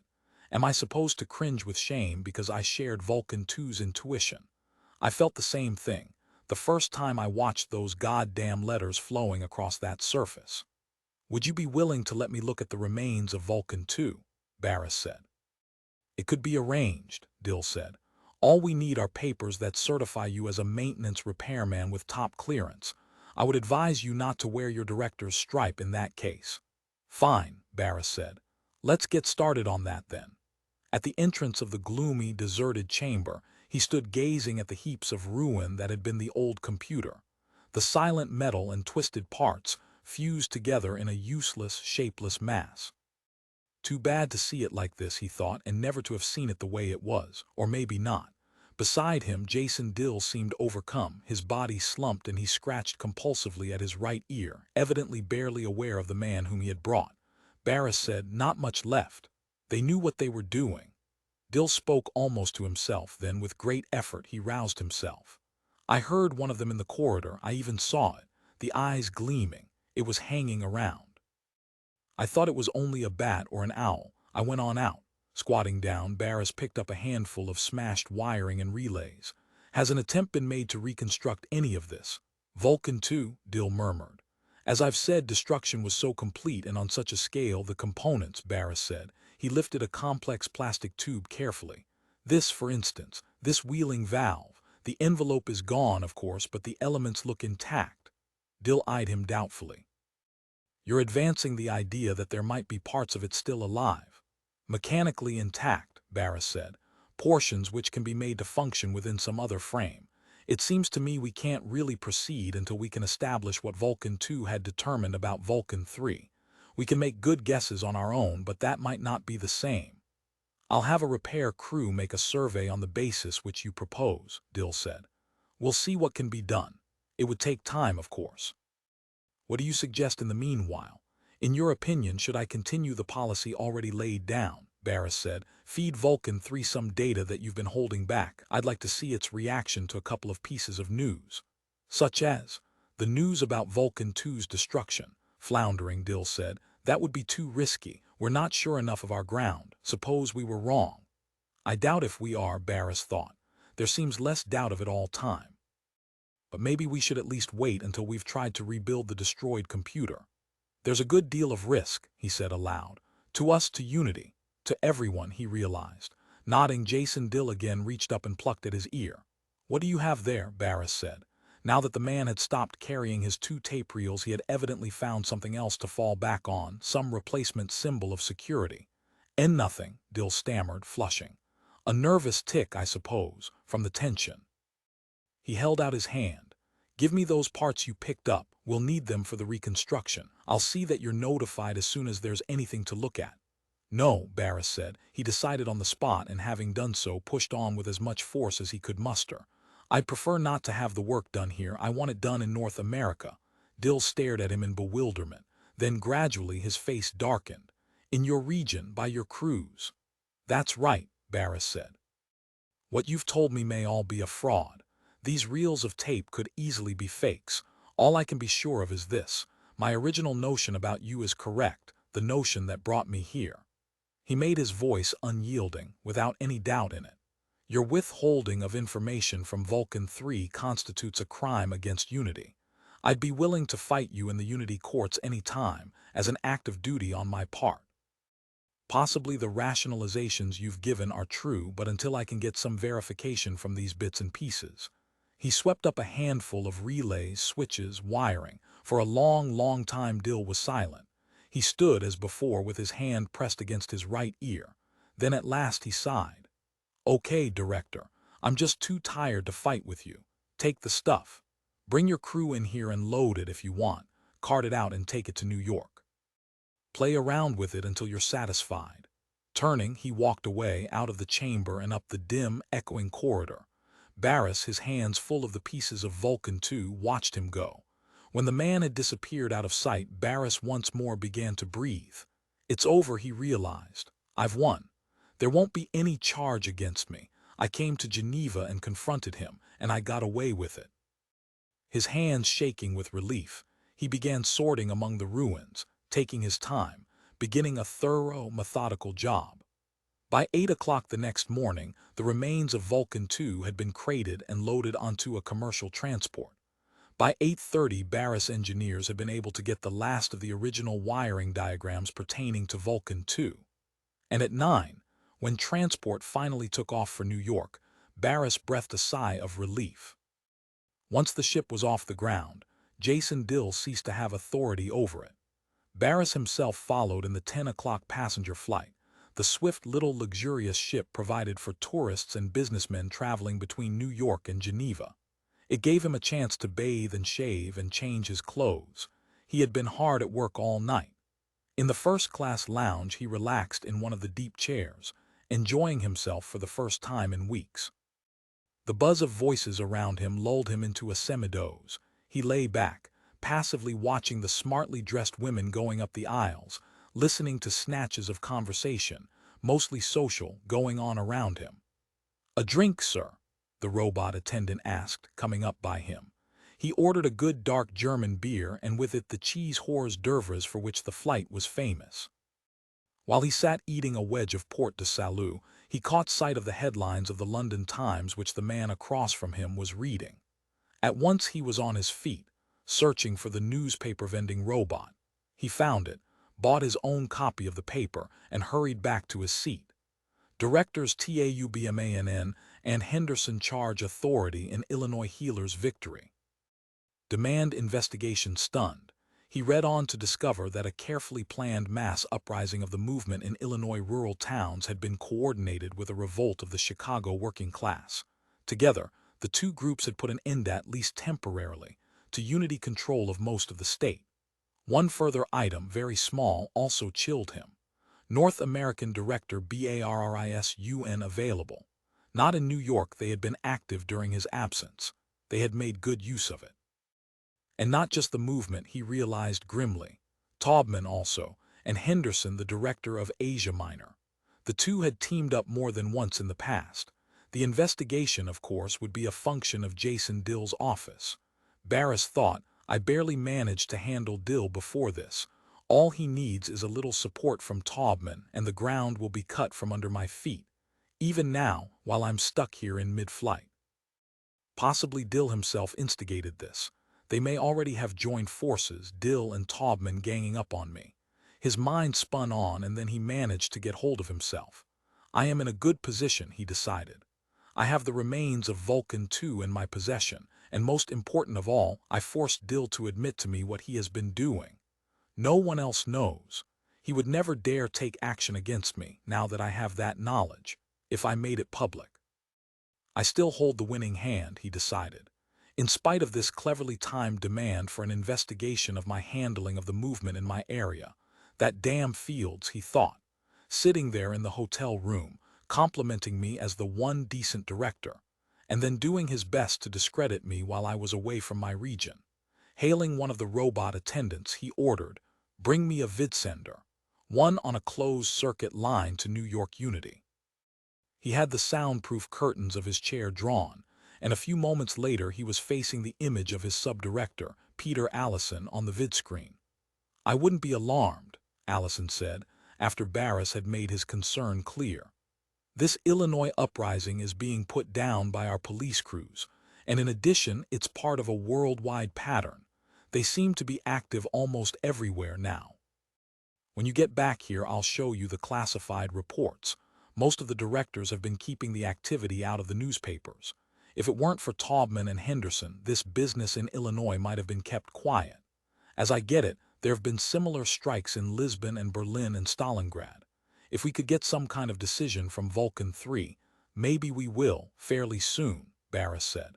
"You made out satisfactorily in Geneva. You're coming back with definite word from it." "I'll discuss it with you later," Barris said, and broke the connection.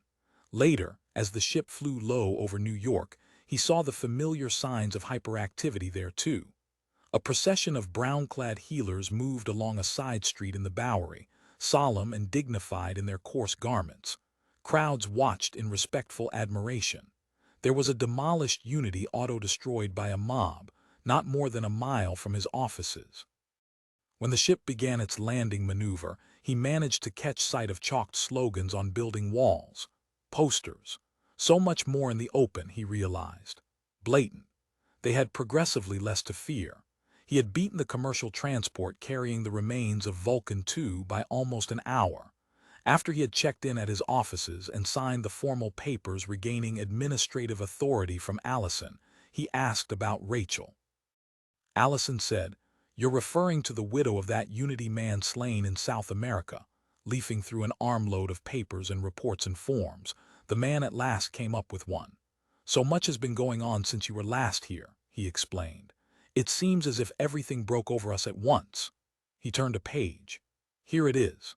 Mrs. Arthur Pitt arrived here yesterday at 2:30 a.m. New York time and was signed over to us by the personnel responsible for her safe transit from Europe. We then arranged to have her taken at once to the Mental Health Institute in Denver."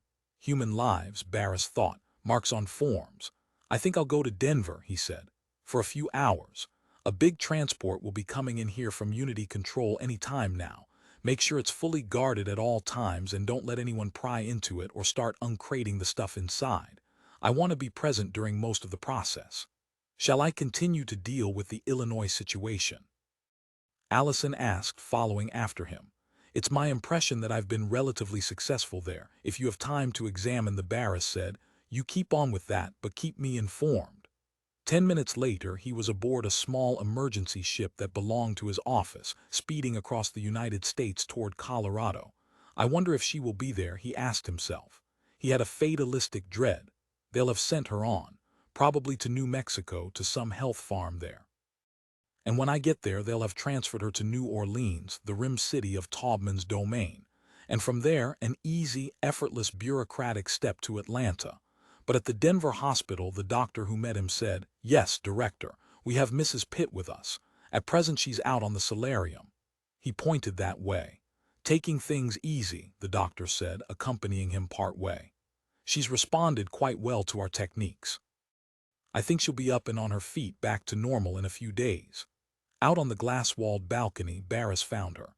She was lying curled up on a redwood lawn bench, her knees pulled up tightly against her arms wrapped around her calves, her head resting to one side. She wore a short blue outfit which he recognized as hospital convalescent issue. Her feet were bare.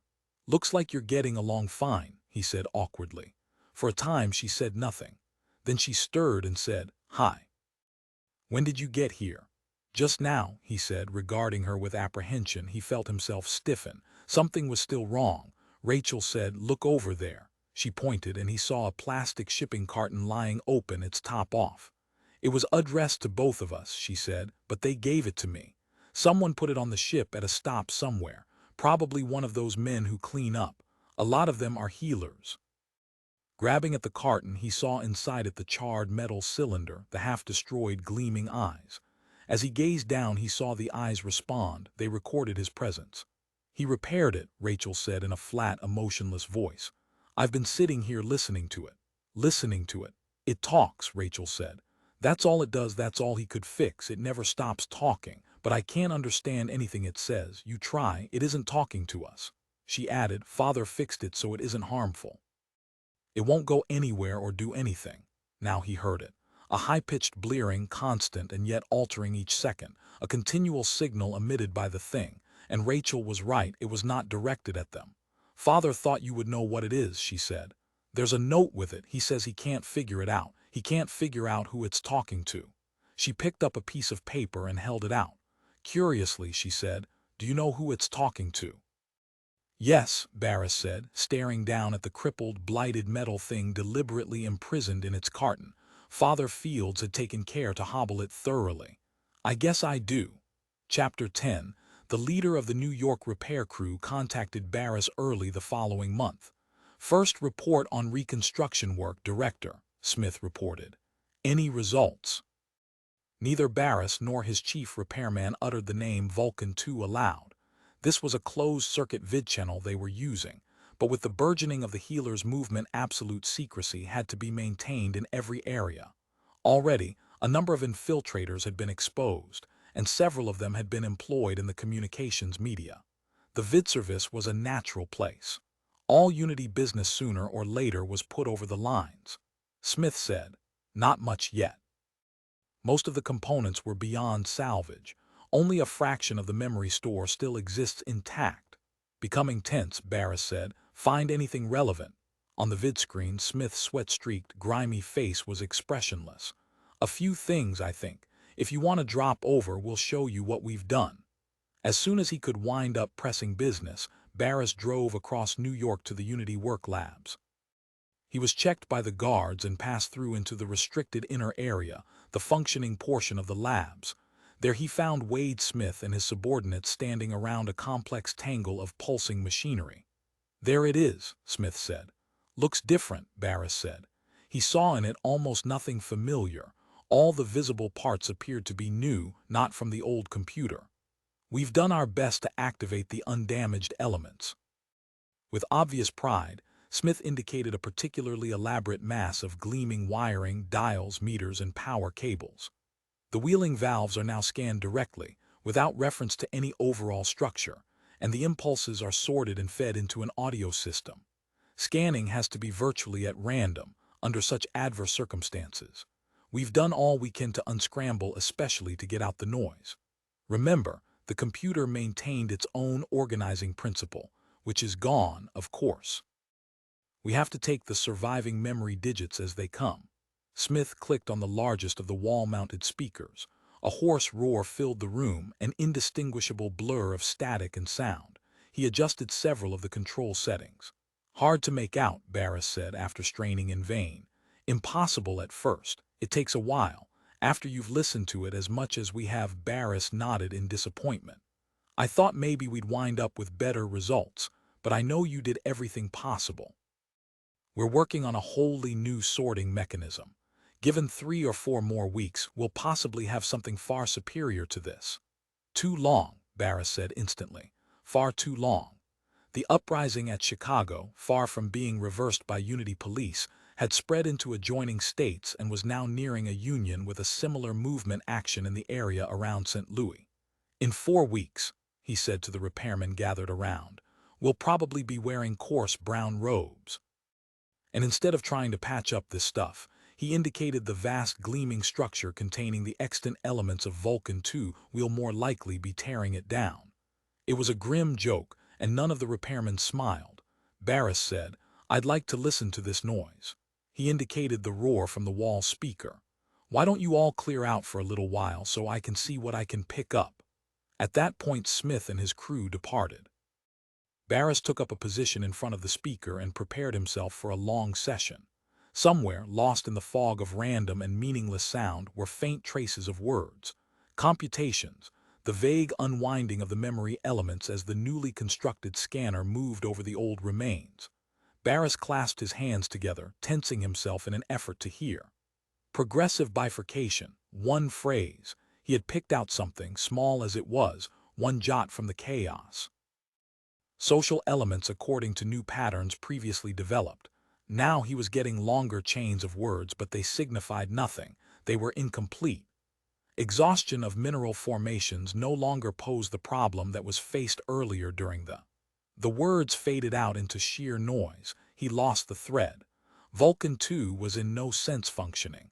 There were no new computations. These were rising up, frozen and dead, formations from out of the past, from the many years that the computer had operated.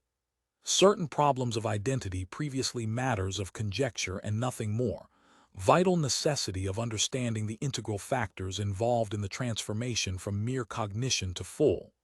As he listened, Barris lit a cigarette. Time passed.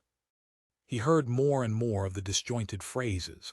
They became, in his mind, an almost dreamlike ocean of sound, flecks appearing on the surface of the ceaseless roar, appearing and then sinking back, like particles of animate matter, differentiated for an instant and then once more absorbed. On and on the sound droned, endlessly.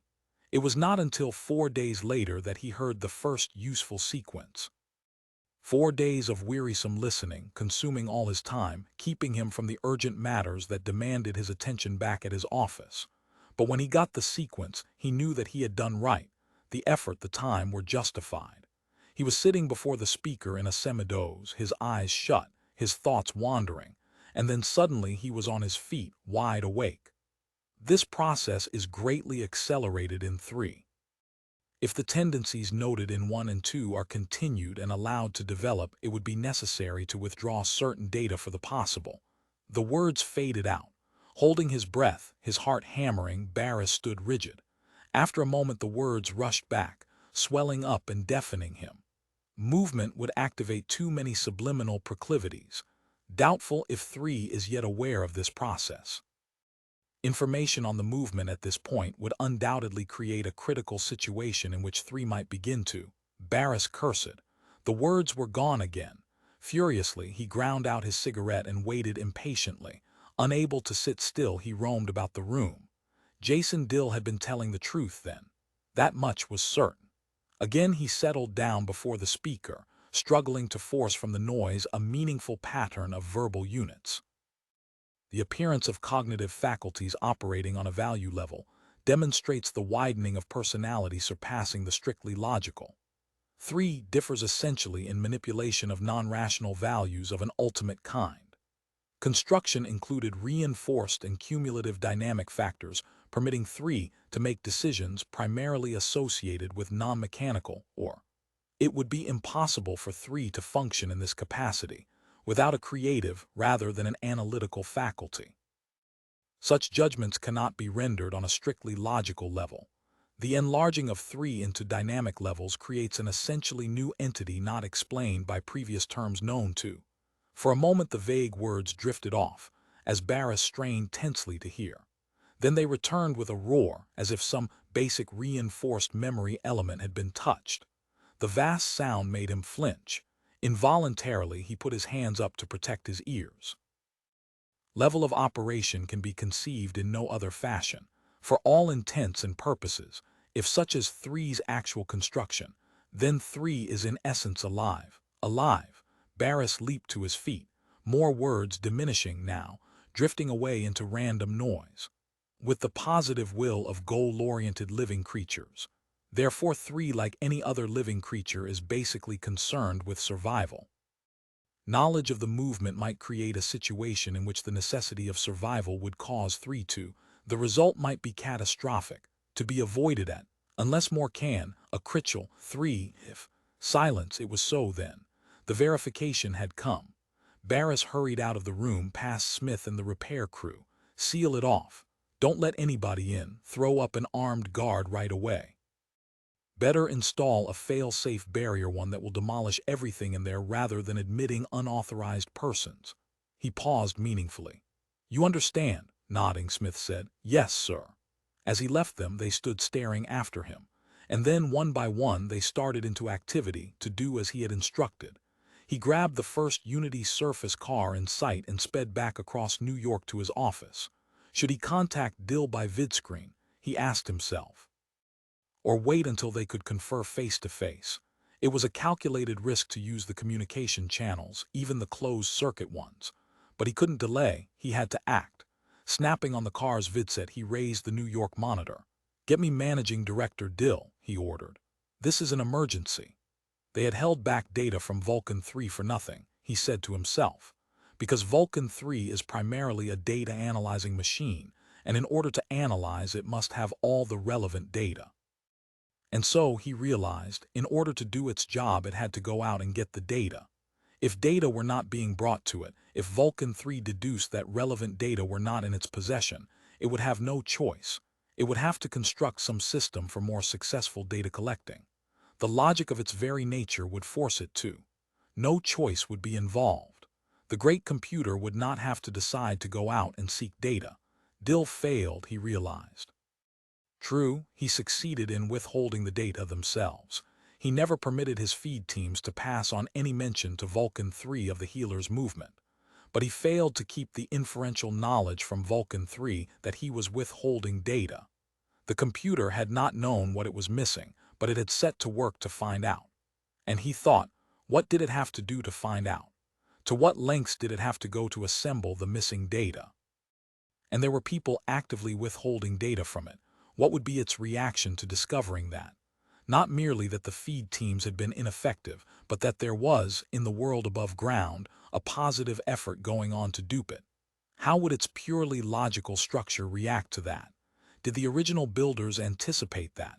No wonder it had destroyed Vulcan 2. It had to, in order to fulfill its purpose. And what would it do when it found out that a movement existed with the sole purpose of destroying it? But Vulcan 3 already knew. Its mobile data-collecting units had been circulating for some time now. How long, he did not know. And how much they had been able to pick up. He did not know that either. But he realized we must act with the most pessimistic premise in mind. We must assume that Vulcan 3 has been able to complete the picture. That there is nothing relevant denied it now.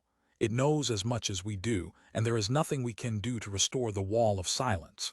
It had known Father Fields to be its enemy, just as it had known Vulcan 2 to be its enemy a little earlier. But Father Fields had not been chained down, helpless in one spot as had been Vulcan 2. He had managed to escape. At least one other person had not been as lucky nor as skillful as he. Dill had mentioned some murdered woman teacher, and there could be others. Deaths written off as natural or as caused by human agents. By the healers, for instance.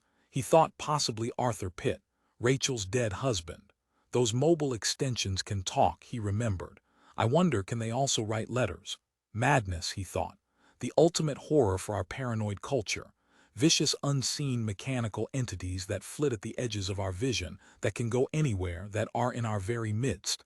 And there may be an unlimited number of them. One of them following each of us like some ghastly, vengeful agent of evil. Pursuing us, tracking us down, killing us one by one, but only when we get in their way. Like wasps, you have to come between them and their hives, he thought. Otherwise they will leave you alone, they are not interested. These things do not hunt us down because they want to, or even because they have been told to. They do it because we are there. As far as Vulcan 3 is concerned, we are objects, not people. A machine knows nothing about people. And yet Vulcan 2, by using its careful processes of reasoning, had come to the conclusion that for all intents and purposes Vulcan 3 was alive. It could be expected to act as a living creature, to behave in a way perhaps only analogous, but that was sufficient. What more was needed? Some metaphysical essence. With almost uncontrollable impatience, he jiggled the switch of the vidsender. "What's the delay?" he demanded. "Why hasn't my call to Geneva gone through?" After a moment, the mild, aloof features of the monitor reappeared. "We are trying to locate Managing Director Dill, sir. Please be patient."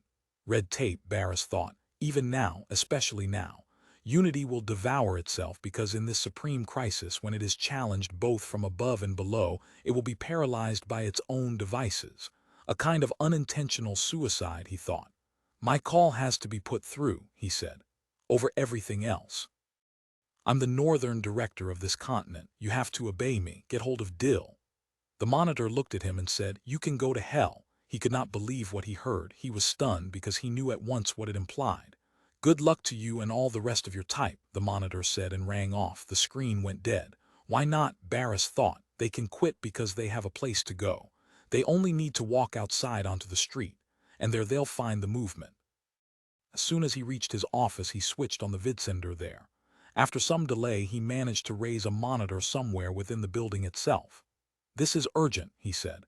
"I have to contact Managing Director Dill. Do everything you can for me." "Yes, sir," the monitor said. A few minutes later, as Barris sat tautly at his desk, the screen relit. Leaning forward, he said, "Dill," but it was not Jason Dill. He found himself facing Smith. "Sir," Smith said jerkily, "you better come back." His face twisted. His eyes had a wild, sightless quality. "We don't know what it is or how it got in there, but it's in there now, flying around. We sealed it off. We didn't know it was there until—" "It's in with Vulcan too," Barris said. "Yes, it must have come in with you. It's metal, but it isn't anything we ever blow it up," Barris said. "Everything." "Yes," he said. "Be sure you get it. There's no point in my coming back. Report to me as soon as you destroy it. Don't try to save anything." Smith said, "What is it, that thing in there?" "It's the thing," Barris said. "That's going to get us all unless we get it first." And he thought, "I don't think we're going to." He broke the connection then and jiggled for the monitor. "Haven't you gotten hold of Dill yet?" he said. Now he felt a dreary, penetrating resignation. It was hopeless. The monitor said, "Yes, sir, I have Mr. Dill here." After a pause, the monitor's face faded and Jason Dill's appeared in its place. Dill said, "You were successful, weren't you?" His face had a gray, shocked bleakness. "You revived Vulcan 2 and got the information you wanted." "One of those things got in," Barris said, "from Vulcan 3.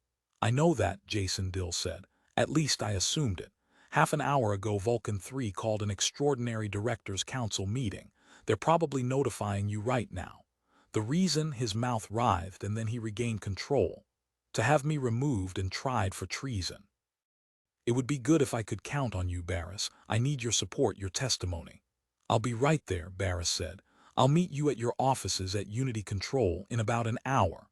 He cut the circuit and then contacted the field. "Get me the fastest ship possible," he ordered. "Have it ready and have 2 armed escorts that can follow along. I may run into trouble."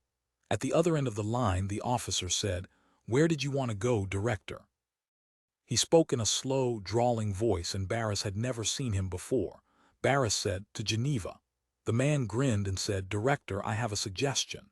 Feeling a chill of apprehension crawl up the back of his neck, Barris said, "What's your suggestion?" "You can jump in the Atlantic," the man said, "and swim to Geneva." He did not ring off. He stared mockingly at Barris, showing no fear, no anticipation of punishment. Barris said, "I'm coming over to the field." "Indeed," the man said. "We'll look forward to seeing you. In fact," he glanced at someone with him whom Barris could not see, "we'll be expecting you." "Fine," Barris said. He managed to keep his hands from shaking as he reached out and cut the circuit. The grinning, mocking face was gone. Rising from his chair, Barris walked to the door of his office and opened it. To one of his secretaries he said, "Have all the police in the building come up here at once. Tell them to bring sidearms and anything else they can get hold of." 10 minutes later, a dozen or so police straggled into his office. "Is this all?" he wondered. 12 out of perhaps 200. "I have to get to Geneva," he told them. "So we're going to go over to the field and get a ship there in spite of what's going on." One of the police said, "They're pretty strong in there, sir. That's where they started out. They apparently seized the tower and then landed a couple of shiploads of their own men." We couldn't do anything because we had our hands full here, keeping control of— Okay, Barris interrupted. You did all you could. At least he thought. I hope so. I hope I can count on you. Let's go, he said, and see what we can accomplish. I'll take you with me to Geneva. I think I'll need you there. Together, the 13 of them set off along the corridor in the direction of the ramp that led to the field. Unlucky number, one of the police said nervously as they reached the ramp. Now they were out of the Unity building, suspended over New York. The ramp moved beneath their feet, picking them up and carrying them across the canyon to the terminal building of the field. As they crossed, Barris was aware of a sound, a low murmur like the roar of the ocean. Gazing down at the streets below, he saw a vast mob. It seethed along, a tide of men and women growing each moment, and with them were the brown-clad figures of the healers. Even as he watched, the crowd moved toward the Unity building. Stones and bricks crashed against the windows, shattering into the offices. Clubs and steel pipes, surging, yelling, angry people. The healers had begun their final move. Beside him, one of the police said, "We're almost across, sir." "Do you want a weapon of some sort, sir?" another policeman asked him. Barris accepted a heavy-duty hand weapon from one of the police. They continued on, carried by the ramp. A moment later, the first line of police bumped up against the entrance port of the terminal building. The police stepped down, their weapons ready. I must get to Geneva, Barris thought, at any cost, even that of human life. Ahead of them, a group of field employees stood in an irregular cordon. Jeering, shaking their fists, they came forward. A broken bottle flew past Barris and crashed against the floor. Some of the people grinned sheepishly. They seemed embarrassed by the situation. Others showed on their faces the accumulated grievances of years. "Hi, Director," one of them called. "You want your ship," another yelled. "You can't have it." "It belongs to Father now," Barris said. "That ship belongs to me. It's for my use." He walked a few steps forward. A rock struck him on the shoulder. Suddenly the air reeked of heat. A pencil beam had flicked on, and he saw, out of the corner of his eye, a policeman go down. "There's nothing else to do," he realized. "We have to fight." "Shoot back," he said to the remaining police. One of them protested, but most of those people are unarmed. Raising his own weapon, Barris fired into the group of movement sympathizers. Screams and cries of pain. Clouds of smoke billowed up. The air became hot. Barris walked on, the policemen with him. Those of the sympathizers that remained fell back. Their group split into two parts. More police fell. Again he saw the flash of pencil beams, the official weapon of Unity now turned against it. He walked on. Turning a corner, he came out on a stairway leading down to the field. Of the police, 5 made it with him to the edge of the field. He entered the first ship that looked as if it had any capacity for high performance. Bringing the police inside with him, he locked the doors of the ship and seated himself at the controls. No one opposed their takeoff. They rose from the field and headed east out over the Atlantic, in the direction of Europe and Geneva. Chapter 11. Director William Barris entered the massive Unity control building at Geneva, his armed police trailing after him. Outside the central auditorium, he was met by Jason Dill. "We haven't much time," Dill said. He too had his police with him, several dozen of them, all with weapons showing.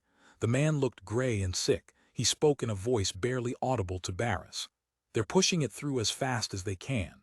All the directors hooray against me got here a long time ago. The uncommitted ones are just now arriving." Obviously, Vulcan 3 saw to it. He noticed the 5 policemen. "Is that all you could muster?" 5 men. Glancing about to be sure they were not overheard, he muttered, "I've given secret orders to everyone I can trust. They're to arm and be ready outside this auditorium during the trial." "This is a trial, you realize, not a meeting," Barris said. "Who went over to the healers? Any directors?" "I don't know." In a bewildered manner, Dill said, "Vulcan 3 sent each director an order to appear and a statement on what had happened. A description of my treason, how I deliberately falsified data and maintained a curtain between it and Unity. You got no such statement." "Of course not. Vulcan 3 knows you're loyal to me." "Who'll prosecute?" Barris said. "Who's speaking for Vulcan 3? "Reynolds of Eastern Europe, very young, very aggressive and ambitious. If he's successful, he'll probably be managing director. Vulcan 3 has no doubt supplied him with all the data he needs." Dill clenched and unclenched his fists. I'm very pessimistic about the outcome of this, Barris. You yourself were suspicious of me until just recently. So much depends on the way this is looked at. Dill started through the doors into the auditorium. The interpretation that's put on the facts. After all, I did withhold information. That's true. The auditorium was almost filled. Each of the directors present had with him armed police from his region. All waited impatiently for the session to begin. Edward Reynolds stood behind the speaker's desk on the raised platform, his hands resting dramatically on the marble surface, watching the audience intently. Reynolds was a tall man. He wore his gray suit with confidence, towering over other T-class people. He was 32. He had risen rapidly and efficiently. For a moment his cold blue eyes rested on Jason Dill and Barris. "The session is about to begin," he stated. "Director Barris will take his seat." He pointed to Dill.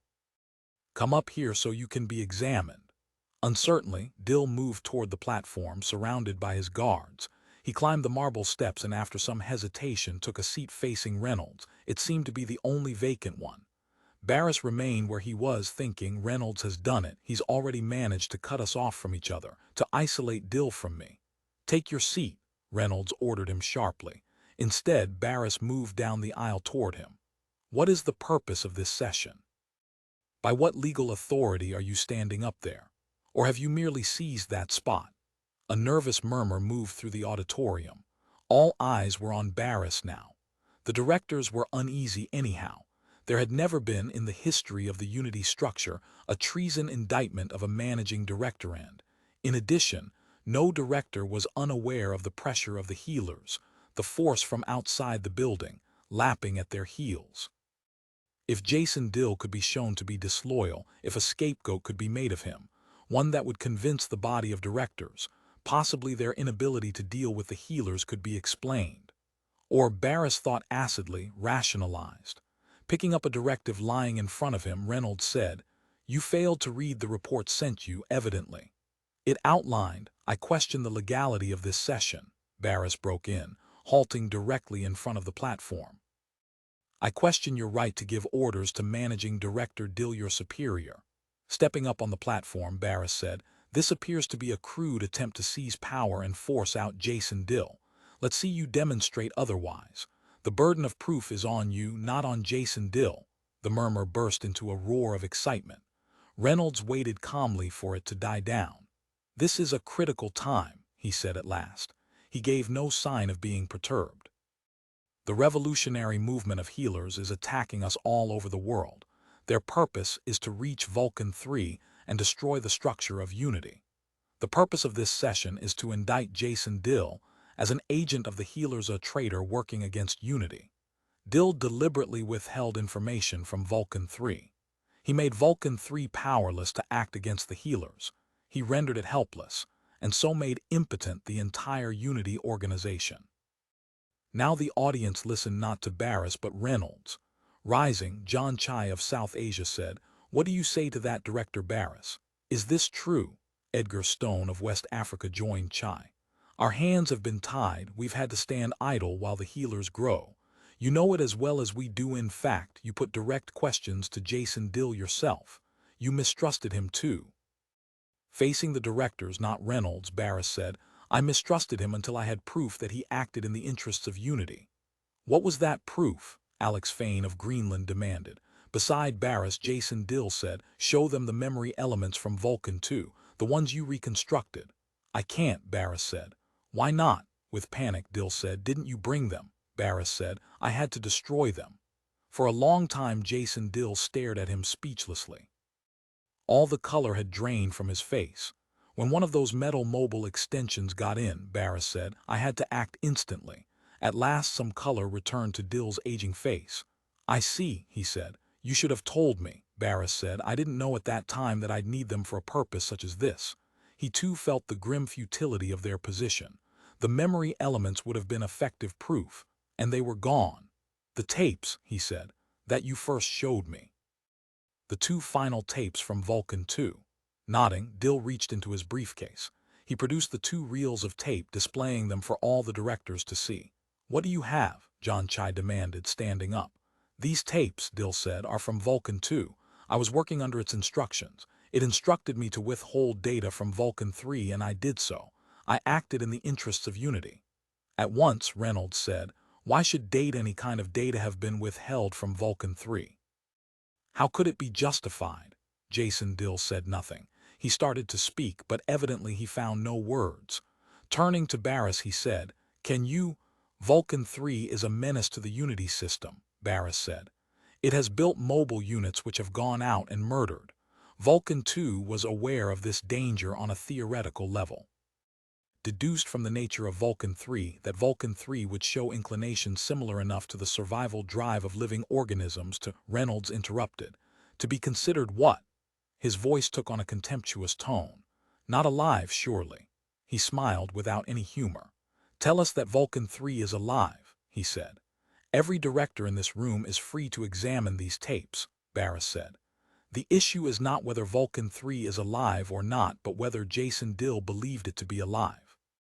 After all, his job is not to make original decisions, but to carry out the decisions made by the Vulcan computers. He was instructed by Vulcan 2 to the effect that the facts indicated, Reynolds said, but Vulcan 2 is a discard. It was not Dill's job to consult it. It is Vulcan 3 who makes policy. That was a strong point, Barris realized. He had to nod in agreement. In a loud voice, Dill said, Vulcan 2 was convinced that if Vulcan 3 learned about the healers, it would do terrible things in order to protect itself. For 15 months I wore myself out, I exhausted myself day after day, seeing to it that all data pertaining to the movement were kept out of the feeding troughs. Of course you did, Reynolds said, because you were ordered to by the healers. You did it to protect them. That's a lie, Dill said. Barris said, can any proof be offered in that direction? Raising his hand, he pointed at Reynolds. Can you show any evidence of any kind whatsoever that Dill had any contact with the healers? On the third subsurface level of this building, Reynolds said, you will find Dill's contact with the movement. Uneasiness and surprise moved through Barris. What are you talking about? Reynolds' blue eyes were cold with hostile triumph. The daughter of Father Fields Dill's contact with the movement. Marion Fields is here in this building. At this point there was stunned silence. Even Barris stood wordlessly. I told you about her, Dill was saying to him close to his ear, that I took her out of her school. It was her teacher who was murdered, that Agnes Parker woman. No, Barris said, you didn't tell me. But he realized I didn't tell you that I had destroyed the remains of Vulcan 2. There just wasn't time, we've been under too much pressure. Reynolds must have spies everywhere, Dill said. Yes, Barris said, spies, but they were not Reynolds, they were Vulcan 3s, and it was true they were everywhere. I brought the girl here to question her, Dill said aloud to the silent auditorium. It was clearly within my legal right. But very foolish, Barris thought. Far too foolish for a man holding the top position in a paranoid structure like this. We may have to fight, he realized. Carefully, he moved his hand until he was touching his pencil beam. It may be the only way for us, he thought. This is no genuine legal proceeding. No ethic binds us to abide by it. This is nothing but a device on the part of Vulcan 3 to further protect itself, a further extension of its needs. Aloud, Barris said to the directors, you men have no conception of the danger that exists for all of us, danger emanating from Vulcan 3. Dill has risked his life for months. These lethal mobile units, let's see one, Reynolds broke in. Do you have one you can show us? Yes, Barris said. For an instant, Reynolds' composure was shaken. Oh, he murmured. Well, where is it? Produce it. Give me 3 hours, Barris said. It's not present, it's with someone else in another part of the world. You didn't think to bring it, Reynolds said with sly amusement. No, Barris admitted. How did it fall into your possession? John Chai asked. It made an attack on someone near me and was partly destroyed, Barris said. Enough of it survived for an analysis. It was similar to the ones which committed the murder of the school teacher, Agnes Parker, and no doubt the one which destroyed Vulcan 2. But you have no proof, Reynolds said. Nothing here to show us, only a story. Director Stone said, give them the time they need to produce this thing. Good Lord, if such a thing exists, we should know about it. I agree, Director Fain said. Reynolds said, you say you were present when this attempted murder took place. Yes, Barris said. I was in the hotel room. It came in through the window. The third person who was present is the one who has the thing now. I left it with her, and she not only can produce it, she can also verify my account. Whom was the attack aimed at? Reynolds said. At that point Barris stopped abruptly. I've made a mistake. I am close to terrible risk. They almost have me. Was the hotel Bond? Reynolds asked, examining the papers before him. And the woman was a Mrs. Rachel Pitt, wife of the recently deceased Unity man, Arthur Pitt. You were with her in this hotel room. I believe the hotel Bond is in rather a rundown part of the city, is it not? Isn't it a favorite place for men to take girls for purposes generally concealed from society? His blue eyes bored at Barris. I understand that you met Mrs. Pitt in line of official business. Her husband had been killed the day before, and you dropped by her house to express official sympathy. You next turn up with her in a seedy, fourth-rate flophouse here in Geneva. And where is she now? Isn't it true that you had her taken to your region, to North America, that she is your mistress, this widow of a murdered Unity man? Of course you'll back up your story. After all, you have a sexual relationship going, a very useful one for her. He held papers up, waving them. Mrs. Pitt has quite a reputation in Unity circles as an ambitious, scheming woman, one of those career wives who hitch their wagons to some rising star in order to shut up, Barris said. Reynolds smiled. He really has me, Barris realized. I must get off this topic or we are finished. And the third person, Reynolds said, whom the attack was aimed at. Wasn't that person Father Fields? Isn't it a fact that Rachel Pitt was then and is now an agent of the movement, and that she arranged a meeting between you and Father Fields? Swinging around to point at Jason Dill, he shouted, one of them has the girl, the other meets the father. Isn't this treason? Isn't this the proof that this man demanded? A rising murmur of agreement filled the auditorium. The directors were nodding their approval of Reynolds' attack. Barris said, this is all character assassination. It has nothing to do with the issue. The real situation that faces us is the danger from Vulcan 3, from this living organism with its immense survival drive. Forget these habitual petty suspicions, these, I am surprised, Reynolds said, that you have picked up Jason Dill's insane delusion. What? Barris said, taken aback. Calmly, Reynolds said, Jason Dill is insane. This conviction he has about Vulcan 3, it is a projection from his own mind, a rationale for handling his own ambitions. Gazing thoughtfully at Barris, he said, Dill has childishly anthropomorphized the mechanical construct with which he deals, month after month. It is only in a climate of fear and hysteria that such a delusion could be spread, could be passed on and shared by others. The menace of the healers has created an atmosphere in which sober adults could give momentary credence to a palpably insane idea. Vulcan 3 has no designs on the human race. It has no will, no appetites. Recall that I am a former psychologist, associated with Atlanta for many years. I am qualified, trained to identify the symptoms of mental disturbance even in a managing director. After a time, Barris sat down slowly beside Jason Dill. The authority of Reynolds' logic was too much. No one could argue back. And of course the man's reasoning was unanswerable. It was not coming from him but from Vulcan 3, the most perfect reasoning device created by man. To Dill, Barris said softly, we'll have to fight. Is it worth it? There's a whole world at stake, not just you or me. Vulcan 3 is taking over. He pointed at Reynolds. Dill said, all right. He made an almost imperceptible motion to his armed guards. Let's go down this way if we have to. You're right, Barris, there's no alternative. Together, he and Barris rose to their feet. Halt, Reynolds said. Put your arms away, you're acting illegally. Now all the directors were on their feet.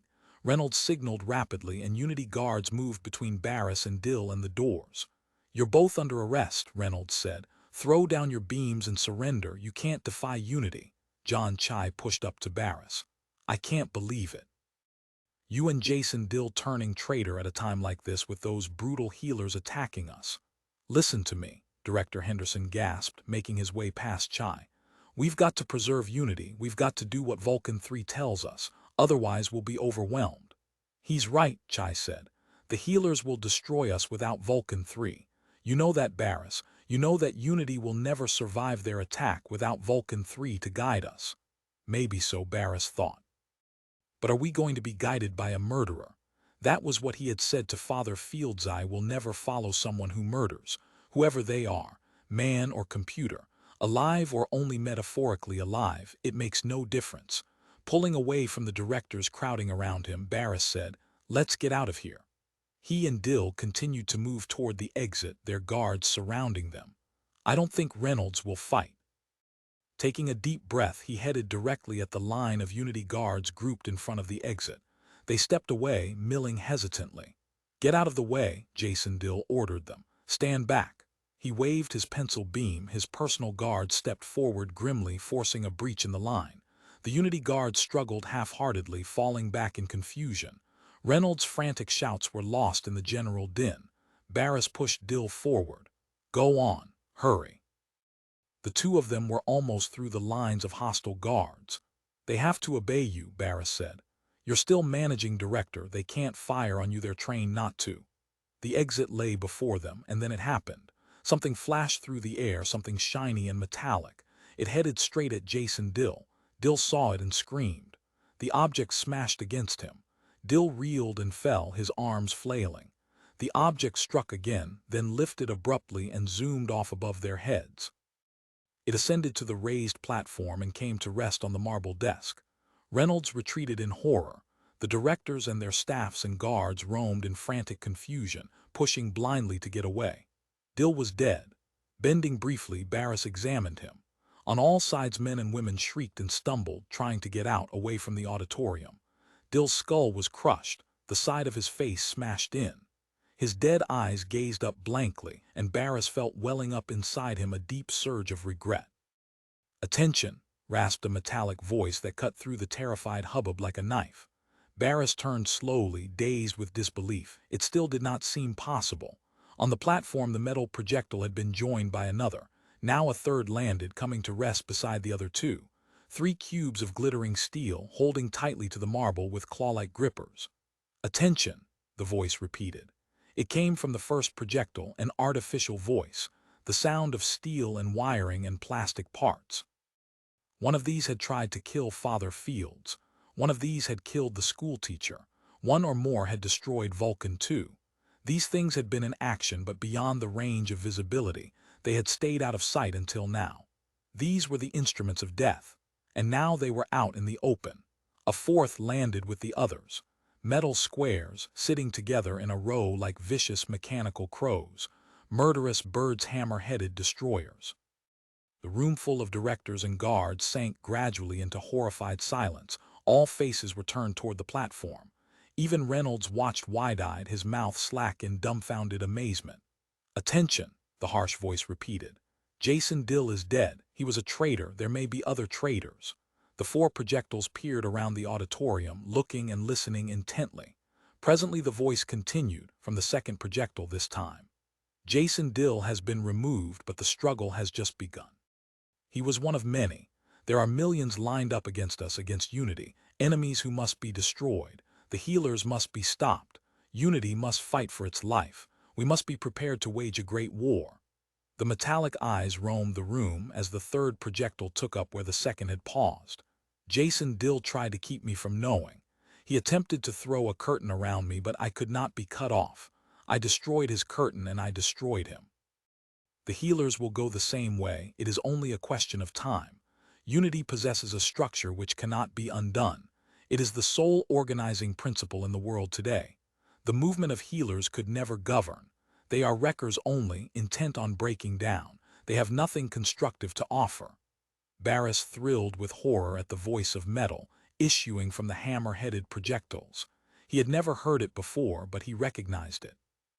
The great computer was far away, buried at the bottom level of the hidden underground fortress. But it was its voice they were hearing, the voice of Vulcan 3. He took careful aim. Around him his guards stood frozen, gaping foolishly at the line of metal hammerheads. Barris fired. The fourth hammer disappeared in a blast of heat. "A traitor!" the third hammer cried. The 3 hammers flew excitedly into the air. "Get him! Get the traitor!" Other directors had unclipped their pencil beams. Henderson fired and the second hammer vanished. On the platform, Reynolds fired back. Henderson moaned and sank down. Some directors were firing wildly at the hammers, others wandered in dazed confusion, uncertain and numb. A shot caught Reynolds in the arm. He dropped his pencil. "Traitor!" The two remaining hammers cried together. They swooped at Barris, their metal heads down, coming rapidly at him. From them heat beams leaped. Barris ducked. A guard fired and one of the hammers wobbled and dipped. It fluttered off and crashed against the wall.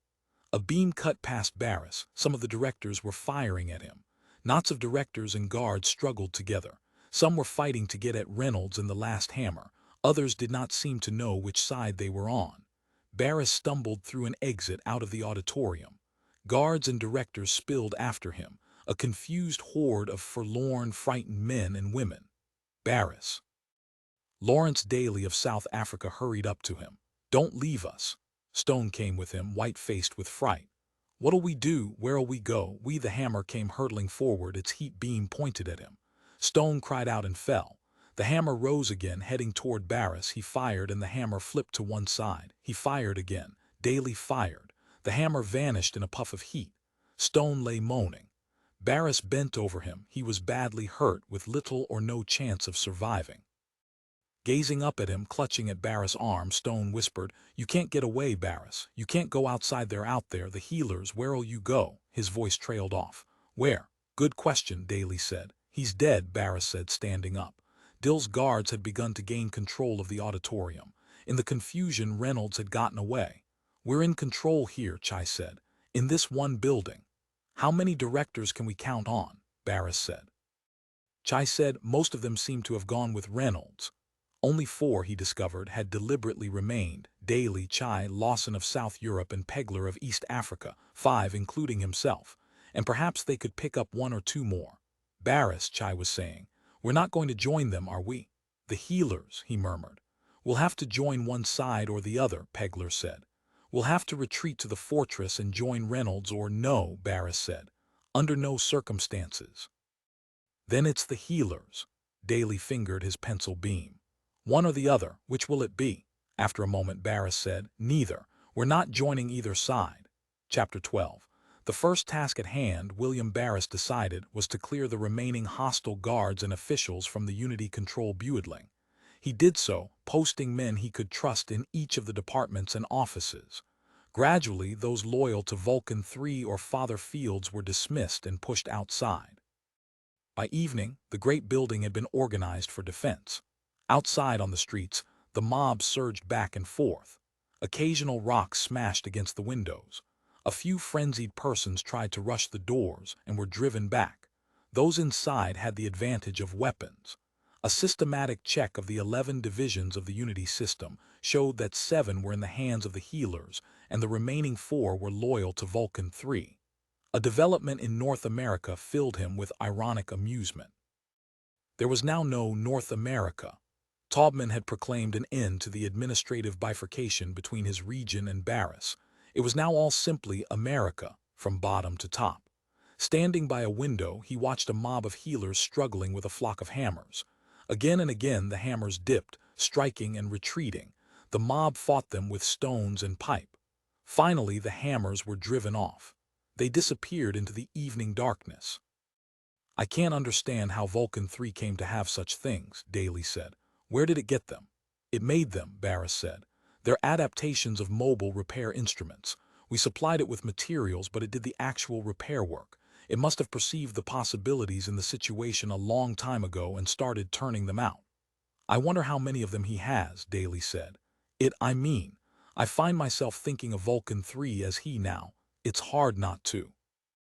"As far as I can see," Barris said, "there's no difference. I hardly see how our situation would be affected if it were an actual he." Remaining at the window, he continued to watch. An hour later, more hammers returned. This time they had equipped themselves with pencil beams. The mob scattered in panic, screaming wildly as the hammers bore down on them. At 10 that night, he saw the first flashes of bomb blasts and felt the concussions.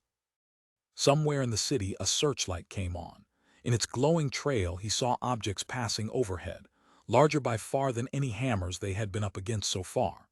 Evidently now that real warfare had broken out between Vulcan 3's mobile extensions and the healers, Vulcan 3 was rapidly stepping up its output. Or had these larger extensions, these bomb carriers, already existed and been held back? Had Vulcan 3 anticipated such large-scale engagement? Why not? It had known about the healers for some time, despite Jason Dill's efforts. It had had plenty of time to prepare. Turning from the window, Barris said to Chai and Daly, "This is serious. Tell the roof gunners to get ready." On the roof of the Unity Control Building, the banks of heavy-duty blasters turned to meet the attack. The hammers had finished with the mob. Now they were approaching the Unity Building, fanning out in an arc as they gained altitude for the attack. "Here they come," Chai muttered. "We had better get down in the basement shelters." Daly moved nervously toward the descent ramp. The guns were beginning to open up, now dull muffled roars, hesitant at first, as the gunners operated unfamiliar controls. Most of them had been Dill's personal guards, but some had been merely clerks and desk men. A hammer dived for the window. A pencil beam stabbed briefly into the room, disintegrating a narrow path. The hammer swooped off and rose to strike again. A bolt from one of the roof guns caught it. It burst apart, bits rained down, white-hot metallic particles. "We're in a bad spot," Daly said. "We're completely surrounded by the healers, and it's obvious that the fortress is directing operations against the healers. Look at the extent of the activity going on out there. Those are no random attacks. Those damn metal birds are coordinated," Chai said. "Interesting to see them using the traditional weapon of unity, the pencil beam." Yes, Barris thought. It isn't T-class men in gray suits, black shiny shoes, and white shirts carrying briefcases who are using the symbolic pencil beams. It's mechanical flying objects controlled by a machine buried beneath the earth. But let's be realistic. How different is it really? Hasn't the true structure come out? Isn't this what always really existed, but no one could see it until now? Vulcan 3 has eliminated the middlemen, us. "I wonder which will eventually win," Pegler said. "The healers have the greater number. Vulcan 3 can't get all of them. But Unity has the weapons and the organization," Daly said. "The healers will never be able to take the fortress. They don't even know where it is. Vulcan 3 will be able to construct gradually more elaborate and effective weapons now that it can work in the open." Pondering, Barris started away from them.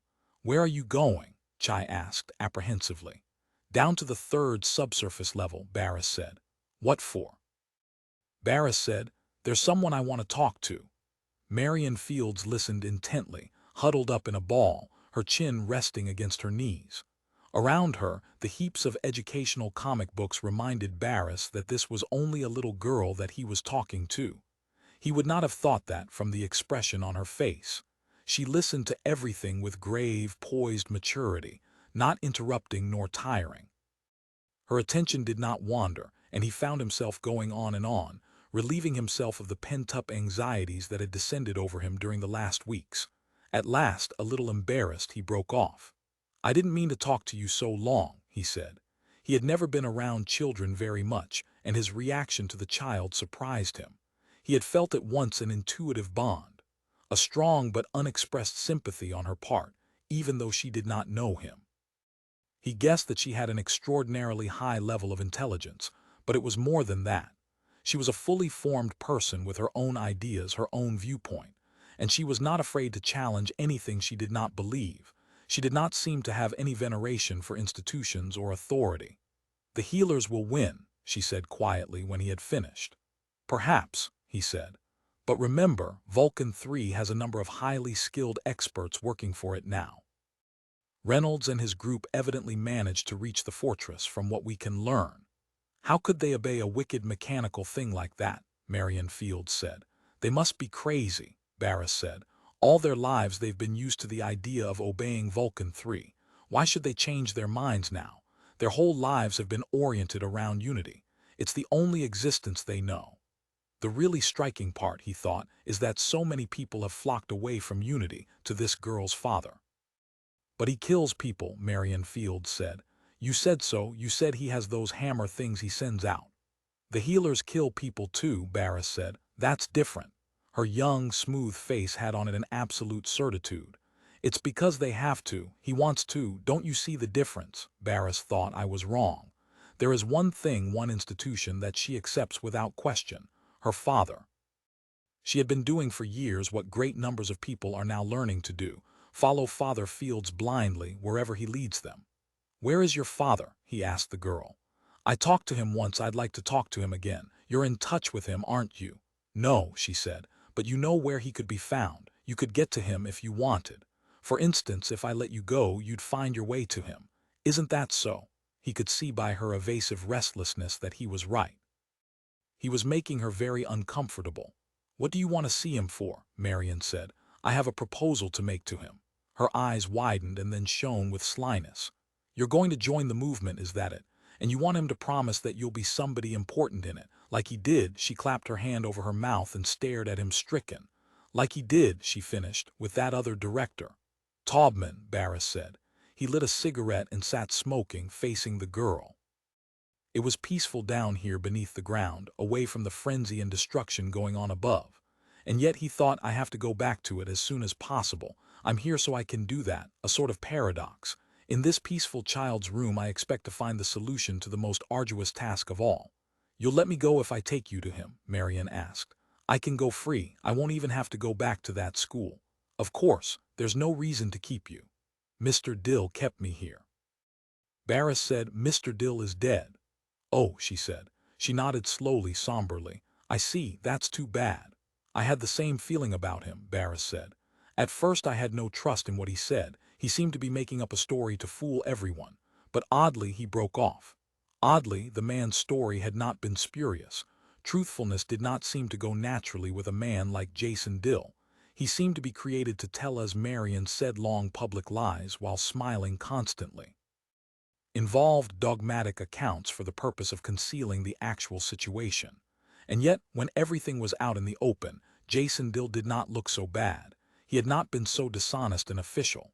Certainly, he had been trying to do his job. He had been loyal to the theoretical ideals of unity, perhaps more so than anyone else. Marion Fields said, "Those awful metal birds he's been making, those things he sends out that he kills people with. Can he make a lot of them?" She eyed him uneasily. "Evidently there's no particular limit to what Vulcan 3 can produce. There's no restriction on raw materials available to him." He too was saying that now. "And he has the technical know-how. He has more information available to him than any purely human agency in the world.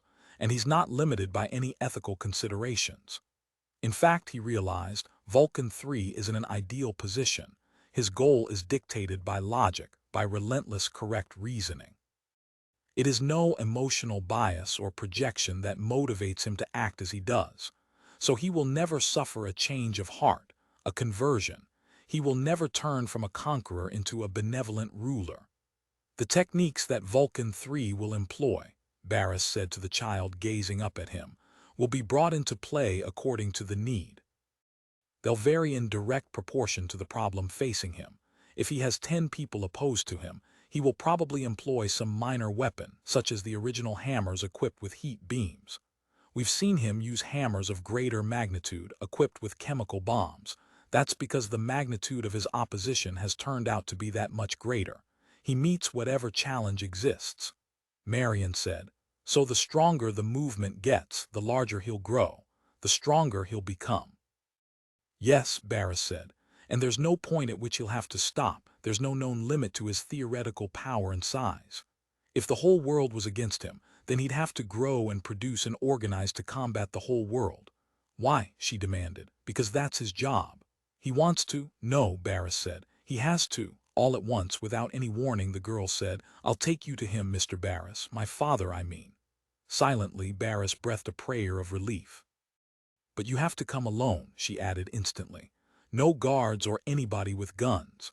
Studying him, she said, "You promise, on your word of honor?" "I promise," Barris said. Uncertainly, she said, "How'll we get there?" "He's in North America, by police cruiser. We have 3 of them up on the roof of the building. They used to belong to Jason Dill. When there's a lull in the attack, we'll take off." "Can we get by the hammer birds?" she said, with a mixture of doubt and excitement. "I hope so," Barris said. As the Unity police cruiser passed low over New York City, Barris had an opportunity to see firsthand the damage which the healers had done. Much of the outlying business ring was in ruins. His own building was gone, only a heap of smoking rubble remained. Fires still burned out of control in the vast, sprawling rabbit warren that was, or had been, the residential section. Most of the streets were hopelessly blocked. Stores, he observed, had been broken into and looted, but the fighting was over. The city was quiet. People roamed vaguely through the debris, picking about for valuables. Here and there brown-clad healers organized repair and reclamation. At the sound of the jets of his police cruiser, the people below scattered for shelter. On the roof of an undestroyed factory, building a blaster boomed at them inexpertly. "Which way?" Barris said to the solemn child beside him. "Keep going straight. We can land soon. They'll take us to him on foot." Frowning with worry, she murmured, "I hope they haven't changed it too much. I was at that school so long, and he was in that awful place, that Atlanta." Barris flew on. The open countryside did not show the same extensive injury that the big cities did. Below him, the farms and even the small rural towns seemed about as they always had. In fact, there was more order in the hinterlands now than there had been before. The collapse of the rural unity offices had brought about stability rather than chaos. Local people already committed to support of the movement had eagerly assumed the tasks of leadership.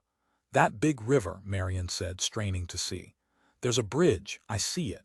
She shivered triumphantly. "Go by the bridge and you'll see a road. When there's a junction with another road, put your ship down there." She gave him a radiant smile. Several minutes later, he was landing the police cruiser in an open field at the edge of a small Pennsylvania town. Before the jets were off, a truck had come rattling across the dirt and weeds directly toward them.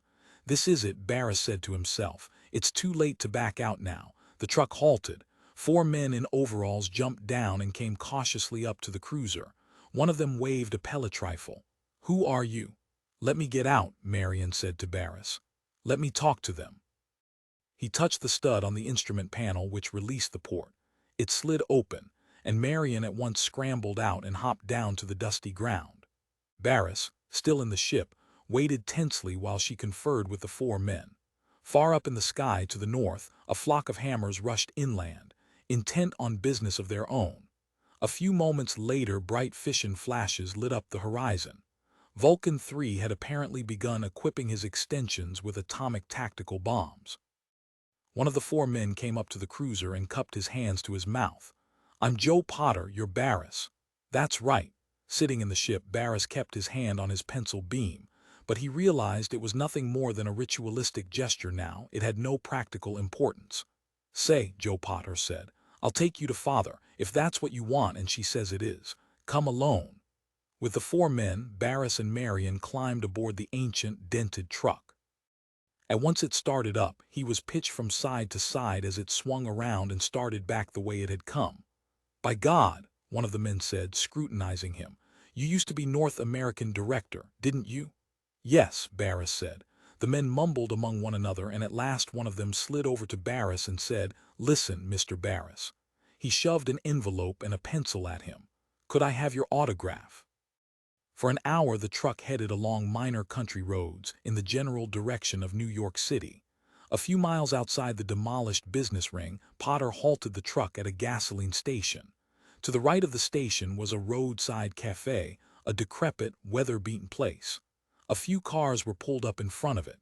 Some children were playing in the dirt by the steps, and a dog was tied up in the yard in the rear. "Get out," Potter said. All 4 men seemed somewhat cross and taciturn from the long drive. Barris got out slowly. "We're inside." Potter started up the truck again. Marion hopped out to join Barris. The truck pulled away, made a turn, and disappeared back down the road in the direction from which they had just come. Her eyes shining, Marion called, "Come on." She scampered up on the porch of the cafe and tugged the door open. Barris followed after her with caution. In the dingy cafe, at a table littered with maps and papers, sat a man wearing a blue denim shirt and grease-stained work pants. An ancient audio telephone was propped up beside him, next to a plate on which were the remains of a hamburger and fried potatoes. The man glanced up irritably, and Barris saw heavy ridged eyebrows, the irregular teeth, the penetrating glance that had so chilled him before, and which chilled him again now. "I'll be darned," Father Field said, pushing away his papers. "Look who's here." "Daddy," Marion cried. She leaped forward and threw her arms around him. "I'm so glad to see you." Her words were cut off, smothered by the man's shirt as she pressed her face into it. Fields patted her on the back, oblivious to Barris. Walking over to the counter, Barris seated himself alone. He remained there, meditating, until all at once he realized that Father Fields was addressing him. Glancing up, he saw the man's hand held out. Grinning, Fields shook hands with him. "I thought you were in Geneva," Fields said. "It's nice seeing you again." His eyes traveled up and down Barris. "The one decent director out of 11, and we don't get you, we get practically the worst barring Reynolds. We get that opportunist Taubman." He shook his head ironically. Barris said, "Revolutionary movements always draw opportunists." "That's very charitable of you," Fields said. Reaching back, he drew up a chair and seated himself, tipping the chair until he was comfortable. "Mr. Barris is fighting Vulcan 3, Marion declared, holding on tightly to her father's arm. "He's on our side." "Oh, is that right?" Fields said, patting her. "Are you sure about that?" She colored and stammered. "Well, anyhow, he's against Vulcan 3. "Congratulations," Fields said to Barris. "You've made a wise choice, assuming it's so." Settling back against the counter, propping himself up on one elbow so that he, too, was comfortable, Barris said, "I came here to talk business with you." In a leisurely, drawling voice, Fields said, "As you can see, I'm a pretty busy man. Maybe I don't have time to talk business." "Fine time," Barris said. Fields said, "I'm not much interested in business. I'm more interested in work. You could have joined us back when it mattered, but you turned tail and walked out." Now he shrugged. "What the heck does it matter? Having you with us doesn't make any particular difference one way or another. We've pretty well won now. I imagine that's why you've finally made up your mind which way you want to jump. Now you can see who's the winning side." He grinned once more, this time with a knowing, insinuating twinkle. "Isn't that so? You'd like to be on the winning side." He waggled his finger slyly at Barris. "If I did," Barris said, "I wouldn't be here." For a moment, Fields did not appear to understand. Then by degrees his face lost all humor, the bantering familiarity vanished.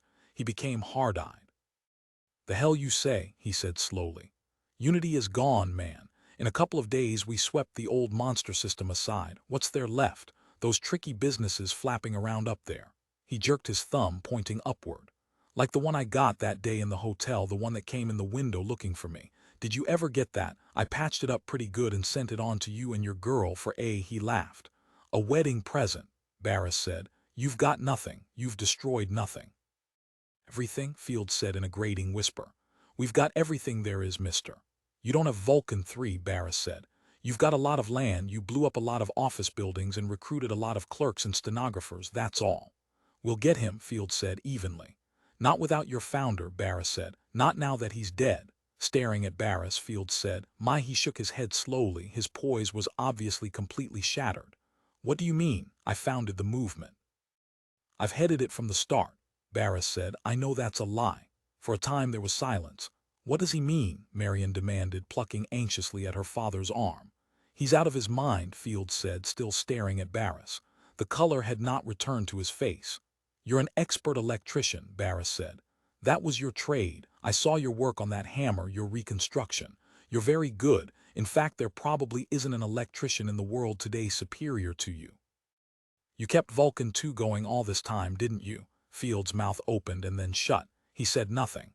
"Vulcan 2 founded the healers' movement," Barris said. "No," Fields said. "You were only the fake leader. A puppet. Vulcan 2 created the movement as an instrument to destroy Vulcan 3. That's why he gave Jason Dill instructions not to reveal the existence of the movement to Vulcan 3. He wanted to give it time to grow." Chapter 13. After a long time, Father Fields said, "Vulcan 2 was only a computing mechanism. It had no motives, no drives. Why would it act to impair Vulcan 3? "Because Vulcan 3 menaced it," Barris said. "Vulcan 2 was as much alive as Vulcan 3, no more and no less. It was created originally to do a certain job, and Vulcan 3 interfered with its doing that job, just as the withholding of data by Jason Dill interfered with Vulcan 3's doing its job." "How did Vulcan 3 interfere with Vulcan 2's doing its job?" Father Fields said. "By supplanting it," Barris said. Fields said, "But I am the head of the movement now. Vulcan 2 no longer exists." Rubbing his chin, he said, "There isn't a wire or a tube or a relay of Vulcan 2 intact." "You did a thorough professional job," Barris said. The man's head jerked. "You destroyed Vulcan 2, Barris said, to keep Jason Dill from knowing. Isn't that so?" "No," Fields said finally. It isn't so. This is all a wild series of guesses on your part. You have no evidence. This is the typical insane slander generated by unity. These mad charges, dreamed up and bolstered and embroidered. Once again Barris noticed the man had lost his regional accent, and his vocabulary, his use of words, had in this period of stress greatly improved. Marion Fields piped, "It's not true, my father founded the movement." Her eyes blazed with helpless, baffled fury at Barris. "I wish I hadn't brought you here." "What evidence do you have?" Fields said. "I saw the skill with which you rebuilt that ruined hammer," Barris said. "It amounted to mechanical genius on your part. With ability like that you could name your own job with unity. There ain't no repairman on my staff in New York capable of work like that. The normal use unity would put you to with such ability would be servicing the Vulcan series. Obviously you know nothing about Vulcan 3, and Vulcan 3 is self-servicing. What does that leave but the older computers? And Vulcan 1 hasn't functioned in decades. And your age is such that, like Jason Dill, you would naturally have been a contemporary of Vulcan 2 rather. Conjecture, Fields said. Yes, Barris admitted. Logic, deduction, based on the spurious premise that I had anything to do with any of the Vulcan series. Did it ever occur to you that there might have been alternate computers, designed by someone other than Nat Greenstreet, that competent crews might have been put to work at? From behind Barris a woman's voice said sharply, "Tell him the truth, father. Don't lie for once." Rachel Pitt came around to stand by Barris. Astonished to see her, Barris started to his feet. "My two daughters," Fields said. He put his hand on Marion Fields' shoulder, and then, after a pause, he put his other hand on the shoulder of Rachel Pitt. "Marion and Rachel," he said to Barris. "The younger stayed with me, was loyal to me. The older had ambitions to marry a unity man and live a well-to-do life with all the things that money can buy. She started to come back to me a couple of times, but did you really come back?" He gazed meditatively at Rachel Pitt. "I wonder. It doesn't sound like it." Rachel said, "I'm loyal to you, father. I just can't stand any more lies." "I am telling the truth," Father Fields said in a harsh, bitter voice. "Barris accuses me of destroying Vulcan 2 to keep Jason Dill from knowing about the relationship between the old computer and the movement. Do you think I care about Jason Dill? Did it ever matter what he knew? I destroyed Vulcan 2 because it wasn't running the movement effectively. It was holding the movement back, keeping it weak. It wanted the movement to be nothing but an extension of itself, like those hammers of Vulcan 3, an instrument without life of its own." His voice had gained power, his jaw jutted out, and he confronted Barris and Rachel defiantly. The two of them moved involuntarily away from him and closer to each other. Only Marion Fields remained with him. "I freed the movement," Fields said. "I freed humanity and made the movement an instrument of human needs, human aspirations. Is that wicked?" He pointed his finger at Barris and shouted, "And before I'm finished I'm going to destroy Vulcan 3 as well and free mankind from it too. From both of them, first the older one and next the big one, the new one. Is that wrong? Are you opposed to that? If you are, then God damn it, go join them at the fortress, go join Reynolds." Barris said, "It's a noble ideal what you're saying, but you can't do it. It's impossible unless I help you." Hunched forward in his chair, Father Fields said, "All right, Barris, you came here to do business. What's your deal?" Raising his head, he said hoarsely, "What do you have to offer me?" Barris said, "I know where the fortress is. I've been to it. Dill took me there. I can find it again. Without me, you'll never find it. At least not in time, not before Vulcan 3 has developed such far-reaching offensive weapons that nothing will remain of life above ground." "You don't think we'll find it?" Fields said. 15 months, Barris said. "You've failed to. Do you think you will in the next 2 weeks?" Presently Father Fields said, "More like 2 years. We started looking from the very start." He shrugged. "Well, Director, what do you want in exchange?" "Plenty," Barris said grimly. "I'll try to outline it as briefly as I can." After Barris had finished, Father Fields was silent. "You want a lot," he said finally. "That's right.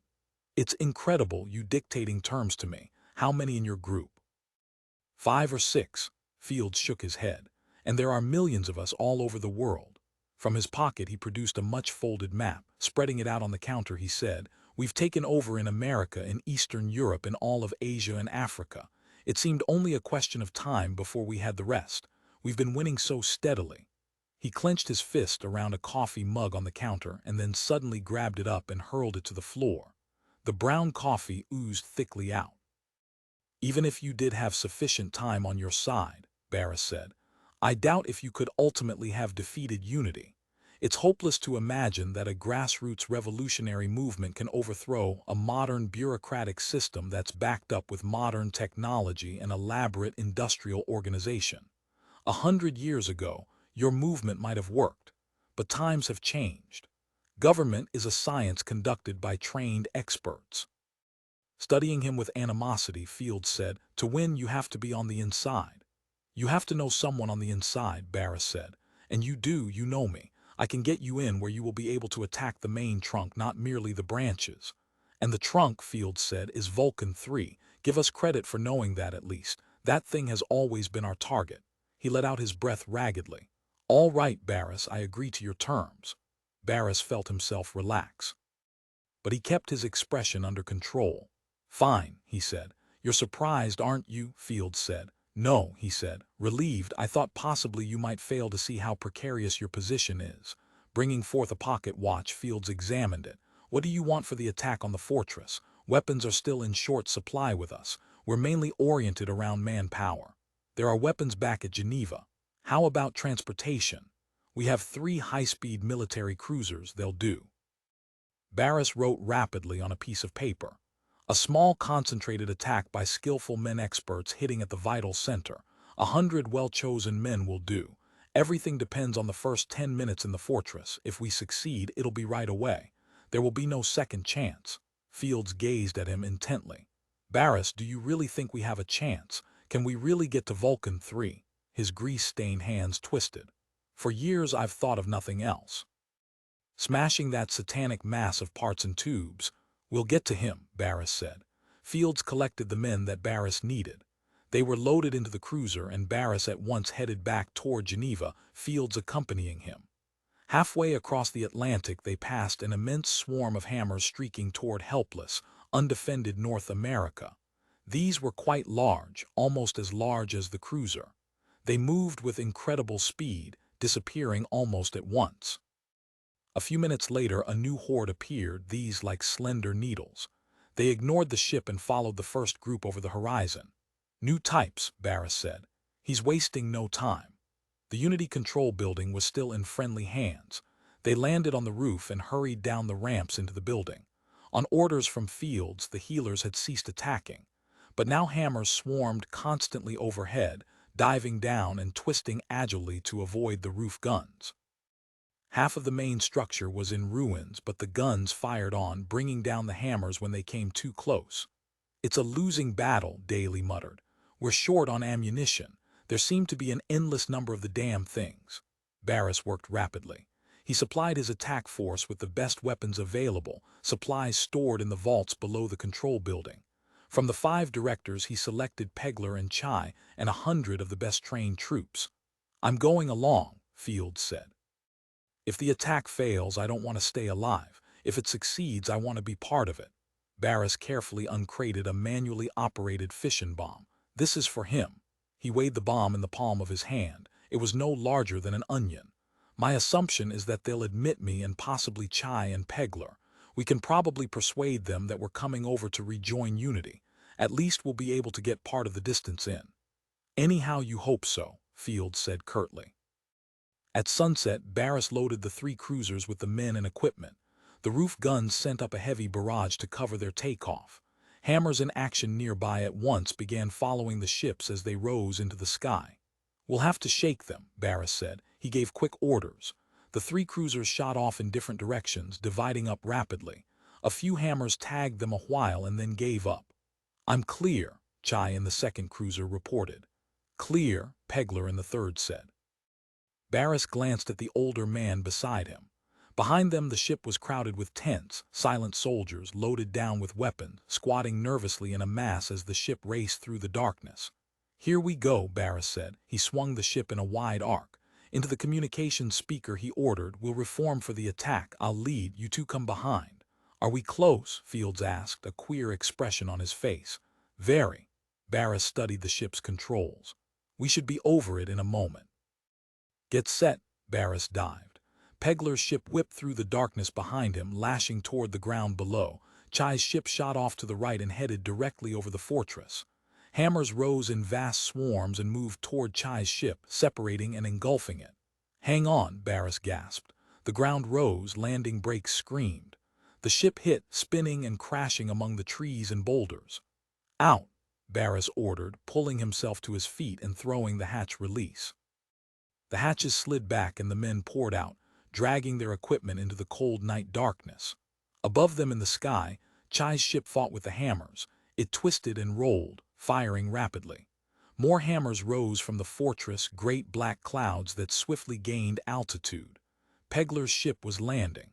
It roared over them and crashed against the side of a hill a few hundred yards from the other defense wall of the fortress.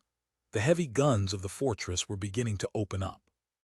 A vast fountain of white burst loose, showering rocks and debris on Barris and Fields as they climbed out of their ship. "Hurry," Barris said. "Get the boars going." The men were assembling 2 gopher boars. The first had already whined into action. More tactical atomic shells from the fortress struck near them. The night was lit up with explosions. Barris crouched down. "How are you making out?" he shouted above the racket, his lips close to his helmet speaker. "All right," Pegler's voice said weakly in his earphones. "We're down and getting out the big stuff." "That'll hold off the hammers," Barris said to Fields. He peered up at the sky. "I hope Chai's ship rolled and spun, trying to evade the ring of hammers closing around it. Its jets smoked briefly. A direct hit. The ship wobbled and hesitated. "Drop your men," Barris ordered into his phones. "You're right over the fortress." From Chai's ship showered a cloud of white dots, men in jumpsuits drifting slowly toward the ground below. Hammers screeched around them. The men fired back with pencil beams. The hammers retreated warily. "Chai's men will take care of the direct attack," Barris explained. "Meanwhile, the boars are moving." "Umbrella almost ready," a technician reported. "Good. They're beginning to dive on us. Their screen probes must have spotted us." The fleets of screaming hammers were descending, hurtling toward the ground. Their beams stabbed into the trees and ignited columns of flaming wood and branches. One of Pegler's cannons boomed. A group of hammers disappeared, but more took their places.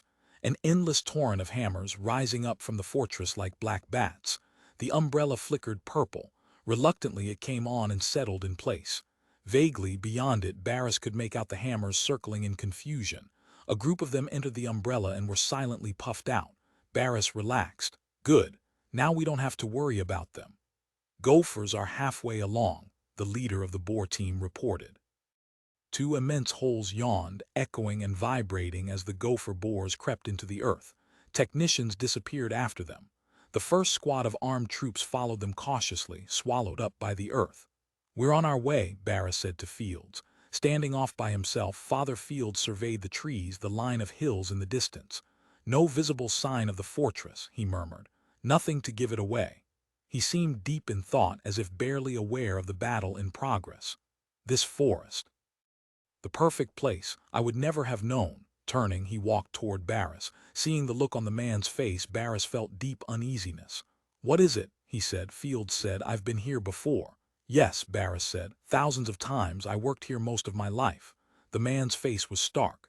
"This is where Vulcan 2 used to be." His hands jerked aimlessly. "This was where I came to destroy Vulcan 2.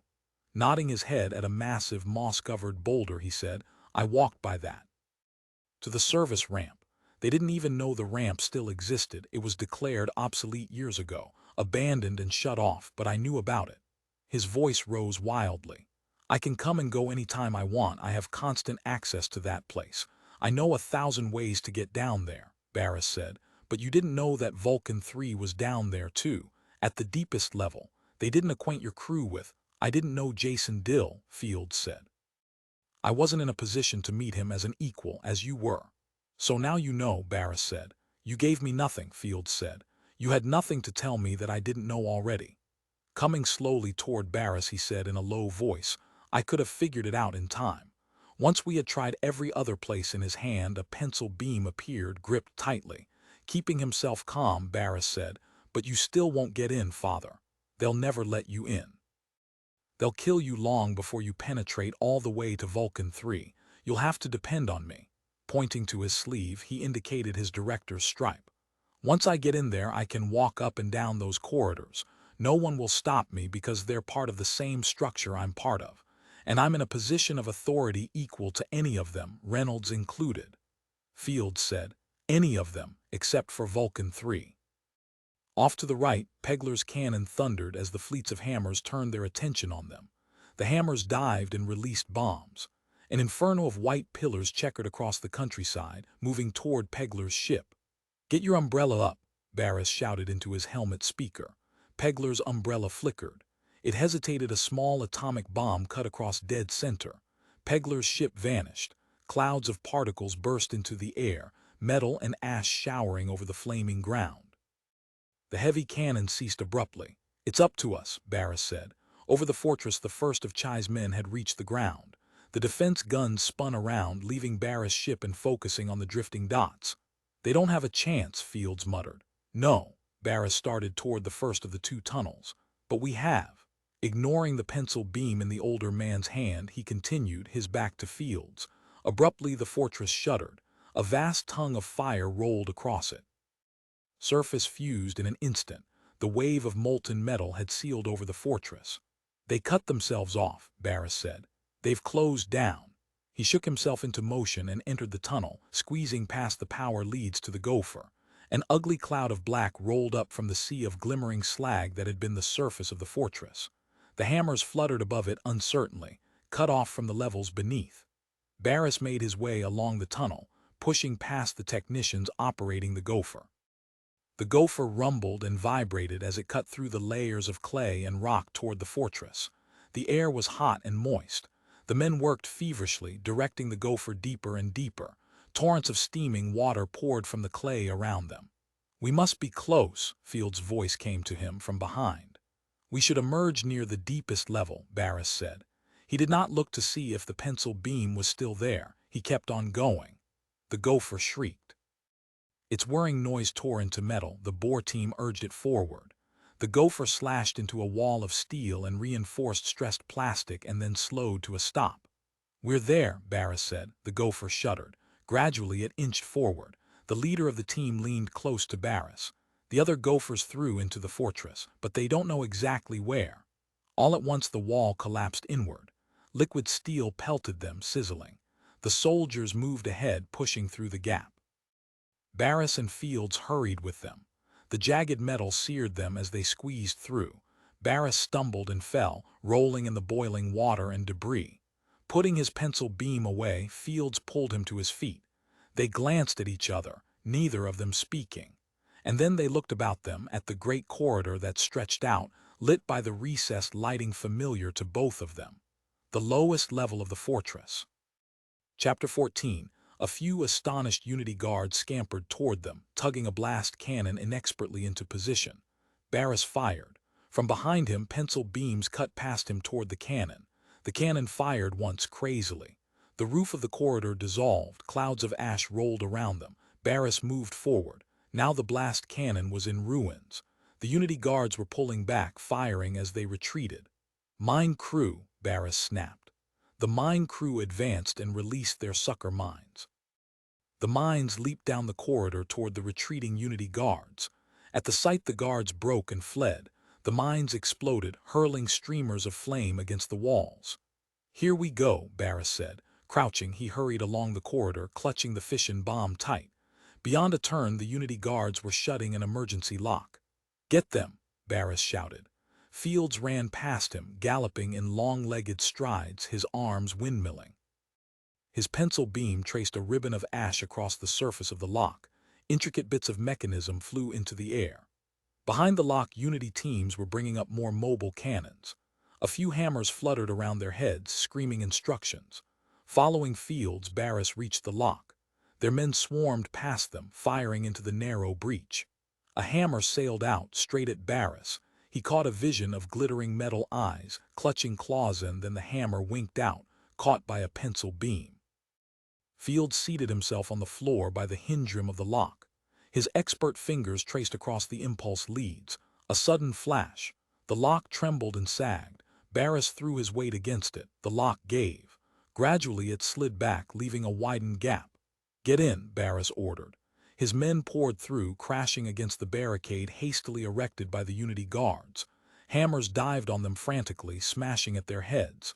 Pushing past, Barris glanced around. A series of corridors twisted off in different directions. He hesitated. Can I do it? He asked himself. Taking a deep, unsteady breath, he sprinted away from Fields and the soldiers along a side corridor. The sound of fighting died as he raced up a ramp. A door slid open automatically for him. As it shut behind him, he slowed, panting. A moment later, he was walking briskly along a passage, in the silence far away from the hectic activity. He came to an elevator, halted, and touched a stud. The elevator at once made itself available to him. Entering, he permitted it to carry him upward. This is the only way, he told himself. He forced himself to remain calm as the elevator carried him farther and farther away from Vulcan 3 and the scene of the activity. No direct assault will work. At an upper level, he stopped the elevator and stepped out. A group of Unity officials stood about, conferring. Clerks and executives. Gray-clad men and women who glanced at him briefly or not at all. He caught a glimpse of office doors. Without pausing, he began to walk. He came presently onto a foyer from which branched several corridors. Behind a turnstile sat a robot checker inactive. No one was using its facilities. At the presence of Barris, it lit up. "Credentials, sir," it said. "Director," he said, displaying his stripe. Ahead of him, the turnstile remained fixed. "This portion of the area is classified," the robot said. "What is your business and by whose authority are you attempting to enter?" Barris said sharply. "My own authority. Open up. This is urgent." It was his tone that the robot caught, rather than the words. The turnstile rattled aside. The habitual pattern of the assembly, its robot controller included, had been activated as it had been many times in the past. "Pardon intrusion into urgent business, Director," the robot said, and at once shut off. Its light died. Back to sleep, Barris thought grimly. He continued on until he came to an express descent ramp. At once he stepped onto it, the ramp plunged, and he was on his way back down again. To the bottom level, and Vulcan 3. Several guards stood about in the corridor as Barris stepped from the ramp. They glanced at him and started to come to attention. Then one of them gave a convulsive grimace. His hand fumbled stupidly at his belt. Bringing out his pencil beam, Barris fired. The guard, headless, sank to one side and then collapsed. The other guards stared in disbelief, paralyzed. "Traitor," Barris said. "Right here in our midst." The guards gaped at him. "Where's Director Reynolds?" Barris said. Gulping, one of the guards said, "In Office 6, sir. Down that way." Half pointing, he bent over the remains of his companion. The others gathered around. "Can you get him out here for me?" Barris demanded. "Or am I supposed to go search him up?" One of the guards murmured. "If you want to wait here, sir." "Wait here, hell," Barris said. "Are we all supposed to stand around while they break in and slaughter us? You know they're through in 2 places. They have those gopher boars going." While the guard stammered out some sort of answer, he turned and strode off in the direction that the guard had indicated. No Unity minion, he said to himself, will ever argue with a director. It might cost him his job, or, in this case, his life. As soon as the guards were out of sight behind him, he turned off the corridor. A moment later, he came out into a well-lighted major artery. The floor beneath his feet hummed and vibrated, and as he walked along, he felt the intensity of action increase. He was getting close now. The center of Vulcan 3 was not far off. The passage made an abrupt turn to the right. He followed and found himself facing a young T-class official and 2 guards. All 3 men were armed. They seemed to be in the process of pushing a metal cart loaded with punch cards. He identified the cards as a medium by which data were presented under certain circumstances to the Vulcan computers. This official, then, was part of the feed teams. "Who are you?" Barris said before the young official could speak. "What's your authority for being in this area? Let's see written permission." The young official said, "My name is Larson, Director. I was directly responsible to Jason Dill before his death." Eyeing Barris, he smiled respectfully and said, "I saw you several times with Mr. Dill, sir, when you were here involving the reconstruction of Vulcan 2. "I believe I noticed you," Barris said. Pushing his cart along, Larson said, "I have to feed these at once to Vulcan 3. With your permission, I'll go along. How's the fighting going on above? Someone says they've broken in somewhere. I heard a lot of noise." Clearly agitated, but concerned only with his clearly laid-out task, Larson continued, "Amazing how active Vulcan 3 is after being inactive for so many months. He's come up with quite a number of effective weapons to deal with the situation." Glancing at Barris shrewdly, he said, "Isn't it probable that Reynolds will be the new managing director? His able prosecution of Dill, the way he exposed the various, he broke off in order to manipulate the combination of a huge set of barrier doors. The doors swung open, and there, ahead of Barris, was a vast chamber. At the far end he saw a wall of metal, perfectly blank. The side of a cube, one part of something that receded into the structure of the building. He caught only a glimpse of it, an impression. "There it is," Larson said to him, "peaceful here in comparison to what's going on above ground. You wouldn't think it had anything to do with the action against the healers, and yet it's all being directed from here." He and his two guards pushed the cart of data cards forward. "Care to come closer?" Larson asked Barris, showing him that he knew everything of importance. "You can watch the way the data are fed, it's quite interesting." Passing by Barris, Larson began directing the removal of the cards. He had the guards load up with them. Standing behind the three men, Barris reached into his coat. His fingers closed over the onion-shaped object. As he drew the fission bomb out, he saw on Larson's sleeve a shiny metal bug. It clung there, riding along, its antennae quivering. For a moment Barris thought it's an insect, some natural life form that brushed against him when he was above ground in the forest. The shiny metal bug flew up into the air. He heard the high-frequency whine as it passed him and knew it then. A tiny hammer, a version of the basic type, for observation. It had been aware of him from the moment Larson encountered him. Seeing him staring at the bug as it zipped away from them, Larson said, "Another one. There's been one hanging around me all day. It was clinging to my work smock for a while." He added, "Vulcan 3 uses them for relaying messages. I've seen a number of them around." From the tiny hammer, an ear-splitting squeal dinned out at the two men. Stop him at once." Larson blinked in bewilderment. Holding onto the bomb, Barris strode toward the face of Vulcan 3. He did not run, he walked swiftly and silently. "Stop him, Larson," the hammer shrilled. "He's here to destroy me. Make him get away from me." Gripping the bomb tightly, Barris began to run. A pencil beam fired past him. He crouched and ran on, zigzagging back and forth. "If you let him destroy me, you'll destroy the world." A second tiny hammer appeared, dancing in the air before Barris. "Madman," he heard from other parts of the chamber, the abuse piping at him from other mobile extensions. "Monster." Again a heat beam slashed past him. He half fell and, drawing out his own pencil, turned and fired directly back. He saw a brief scene. Larson with the two guards firing at him in confusion, trying not to hit the wall of Vulcan 3. His own beam touched one of the guards. He ceased firing at once and fell writhing. "Listen to me." A full-sized hammer blared, skipping into the chamber and directly at Barris. In desperate fury the hammer crashed at him, missing him and bursting apart against the concrete floor, its pieces spewing over him. "While there's still time," another took up. "Get him away, feed team leader. He's killing me." With his pencil beam, Barris shot down a hammer as it emerged above him. He had not seen it come into the chamber. The hammer, only damaged, fluttered down. Struggling toward him across the floor, it screeched, "We can agree. We can come to an arrangement." On and on he ran. "This can be negotiated. There is no basic disagreement." Raising his arm, he hurled the bomb. "Barris, Barris." "Please do not." From the intricate power supply of the bomb came a faint pop.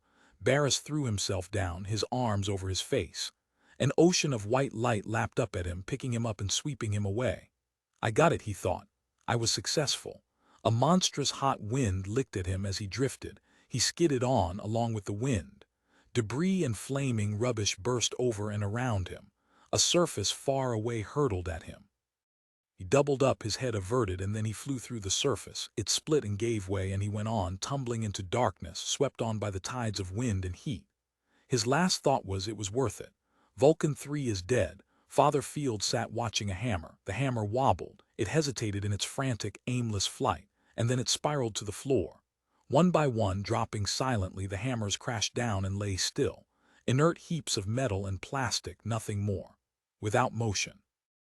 Their screeching voices had ceased. What a relief, he said to himself. Getting to his feet, he walked shakily over to the 4 medical corpsmen. "How is he?" he said. Without looking up, the corpsman said, "We're making progress. His chest was extensively damaged. We've plugged in an exterior heart-lung system, and it's giving rapid assistance."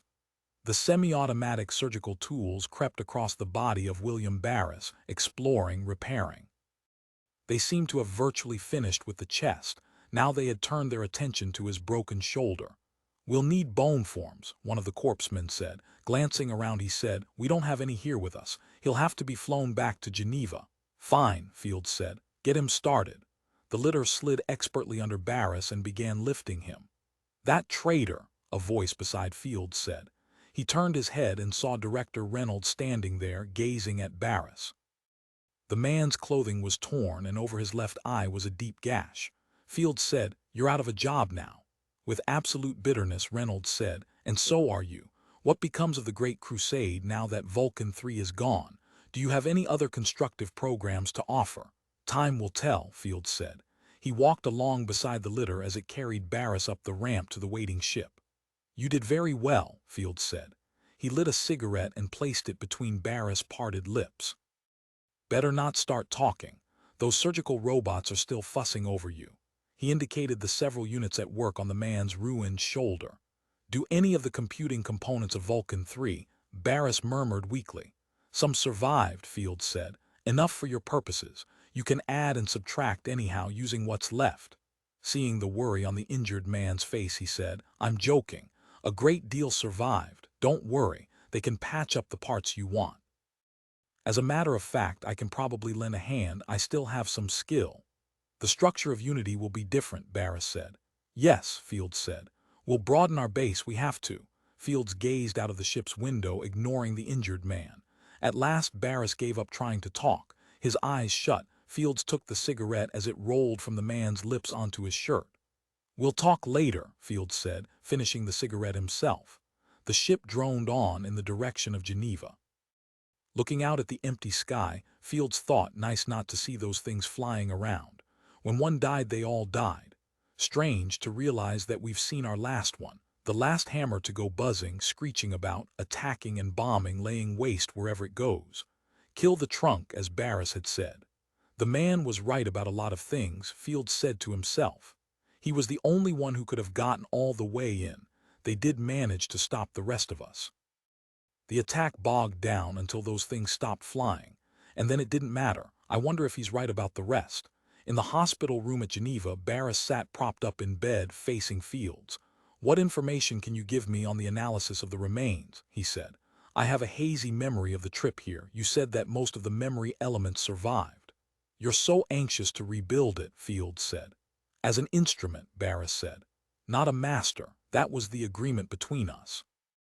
You have to permit a continuation of rational use of machines. None of this emotional scrap the machine's business. None of your movement slogans." Fields nodded. "If you really think you can keep control in the right hands, in our hands, I have nothing against machines as such. I was very fond of Vulcan too, up to a point." "At that point," Barris said, "you demolished it." The two men regarded each other. "I'll keep hands off," Fields said. "It's a fair deal. You delivered, you got in there and blew the thing up. I admit that." Barris grunted but said nothing. "You'll put an end to the cult of the technocrat," Fields said. "For experts only run by and for those oriented around verbal knowledge. I'm so damn sick of that. Mind stuff, as if manual skills like bricklaying and pipe fitting weren't worth talking about. As if all the people who work with their hands, the skill of their fingers," he broke off. "I'm tired of having those people looked down on." Barris said, "I don't blame you." "We'll cooperate," Fields said, "with you priests in gray, as we've been calling you in our pamphlets, but take care. If the aristocracy of slide rules and pastel ties and polished black shoes starts to get out of hand again," he pointed at the street far below the window, "you'll hear us out there again." "Don't threaten me," Barris said quietly. Fields flushed. "I'm not threatening you. I'm pointing out the facts to you. If we're excluded from the ruling elite, why should we cooperate?" There was silence then. "What do you want done about Atlanta?" Barris said finally. "We can agree on that," Fields said. He flipped his cigarette away, bending, he retrieved it and crushed it out. "I want to see that place taken apart piece by piece, until it's a place to keep cows, a pasture land with plenty of trees." Good, Barris said. Can my daughter come in for a while? Fields said. Rachel, she'd like to talk to you. Maybe later, Barris said. I still have a lot of things to work out in my mind. She wants you to start action going against Taubman for that slanderous letter he wrote about you, the one she was blamed for. He hesitated. Do you want my opinion? Okay, Barris said. Fields said, I think there ought to be an amnesty to end that stuff once and for all. Keep Taubman on or retire him from the system. But let's have an end of accusations, even true ones. Even a correct suspicion, Barris said, is still a suspicion. Showing his relief, Fields said, we all have plenty to do, plenty of rebuilding, we'll have enough on our hands. Too bad Jason Dill isn't here to admonish us, Barris said. He'd enjoy writing out the directives and public presentations of the reconstruction work. Suddenly he said, you were working for Vulcan 2 and Dill was working for Vulcan 2. You were both carrying out its policies toward Vulcan 3. You think Vulcan 2 was jealous of Vulcan 3. They may have been mechanical constructs, but as far as we were concerned, they had all the tendencies of two contending entities, each out to get the other. Fields murmured, and each lining up supporters, following your analysis. He paused, his face dark with introspection. Vulcan 2 won, Barris said. Yes, Fields nodded. He or it got virtually all of us lined up on one side with Vulcan 3 on the other. We ganged up on Vulcan 3. He laughed sharply. Vulcan 3's logic was absolutely right. There was a vast worldwide conspiracy directed against it, and to preserve itself it had to invent and develop and produce one weapon after another. And still it was destroyed.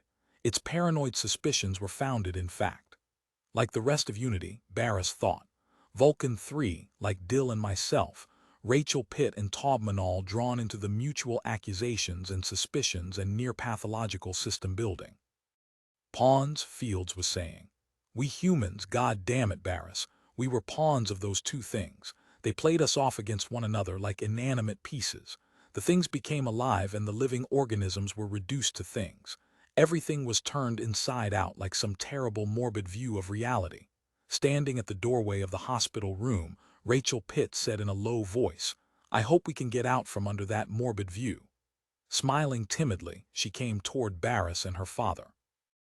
I don't want to press any legal action against Taubman. I've been thinking it over. Either that, Barris thought, or making it a point to listen in on other people's conversations. But he said nothing aloud. How long do you think it will take? Fields said, studying him acutely. The real reconstruction, not the buildings and roads, but the minds. Distrust and mutual suspicion have been bred into us since childhood. The schools started it going on us, they forced out characters. We can't shake it overnight. He's right, Barris thought, it's going to be hard, and it's going to take a long time, possibly generations. But at least the living elements, the human beings, had survived, and the mechanical ones had not. That was a good sign, a step in the right direction. Across from him, Rachel Pitt was smiling less timidly, with more assurance now. Coming over to him, she bent down and touched him reassuringly on the plastic film that covered his shoulder. I hope you'll be up and around soon, she said. He considered that a good sign too.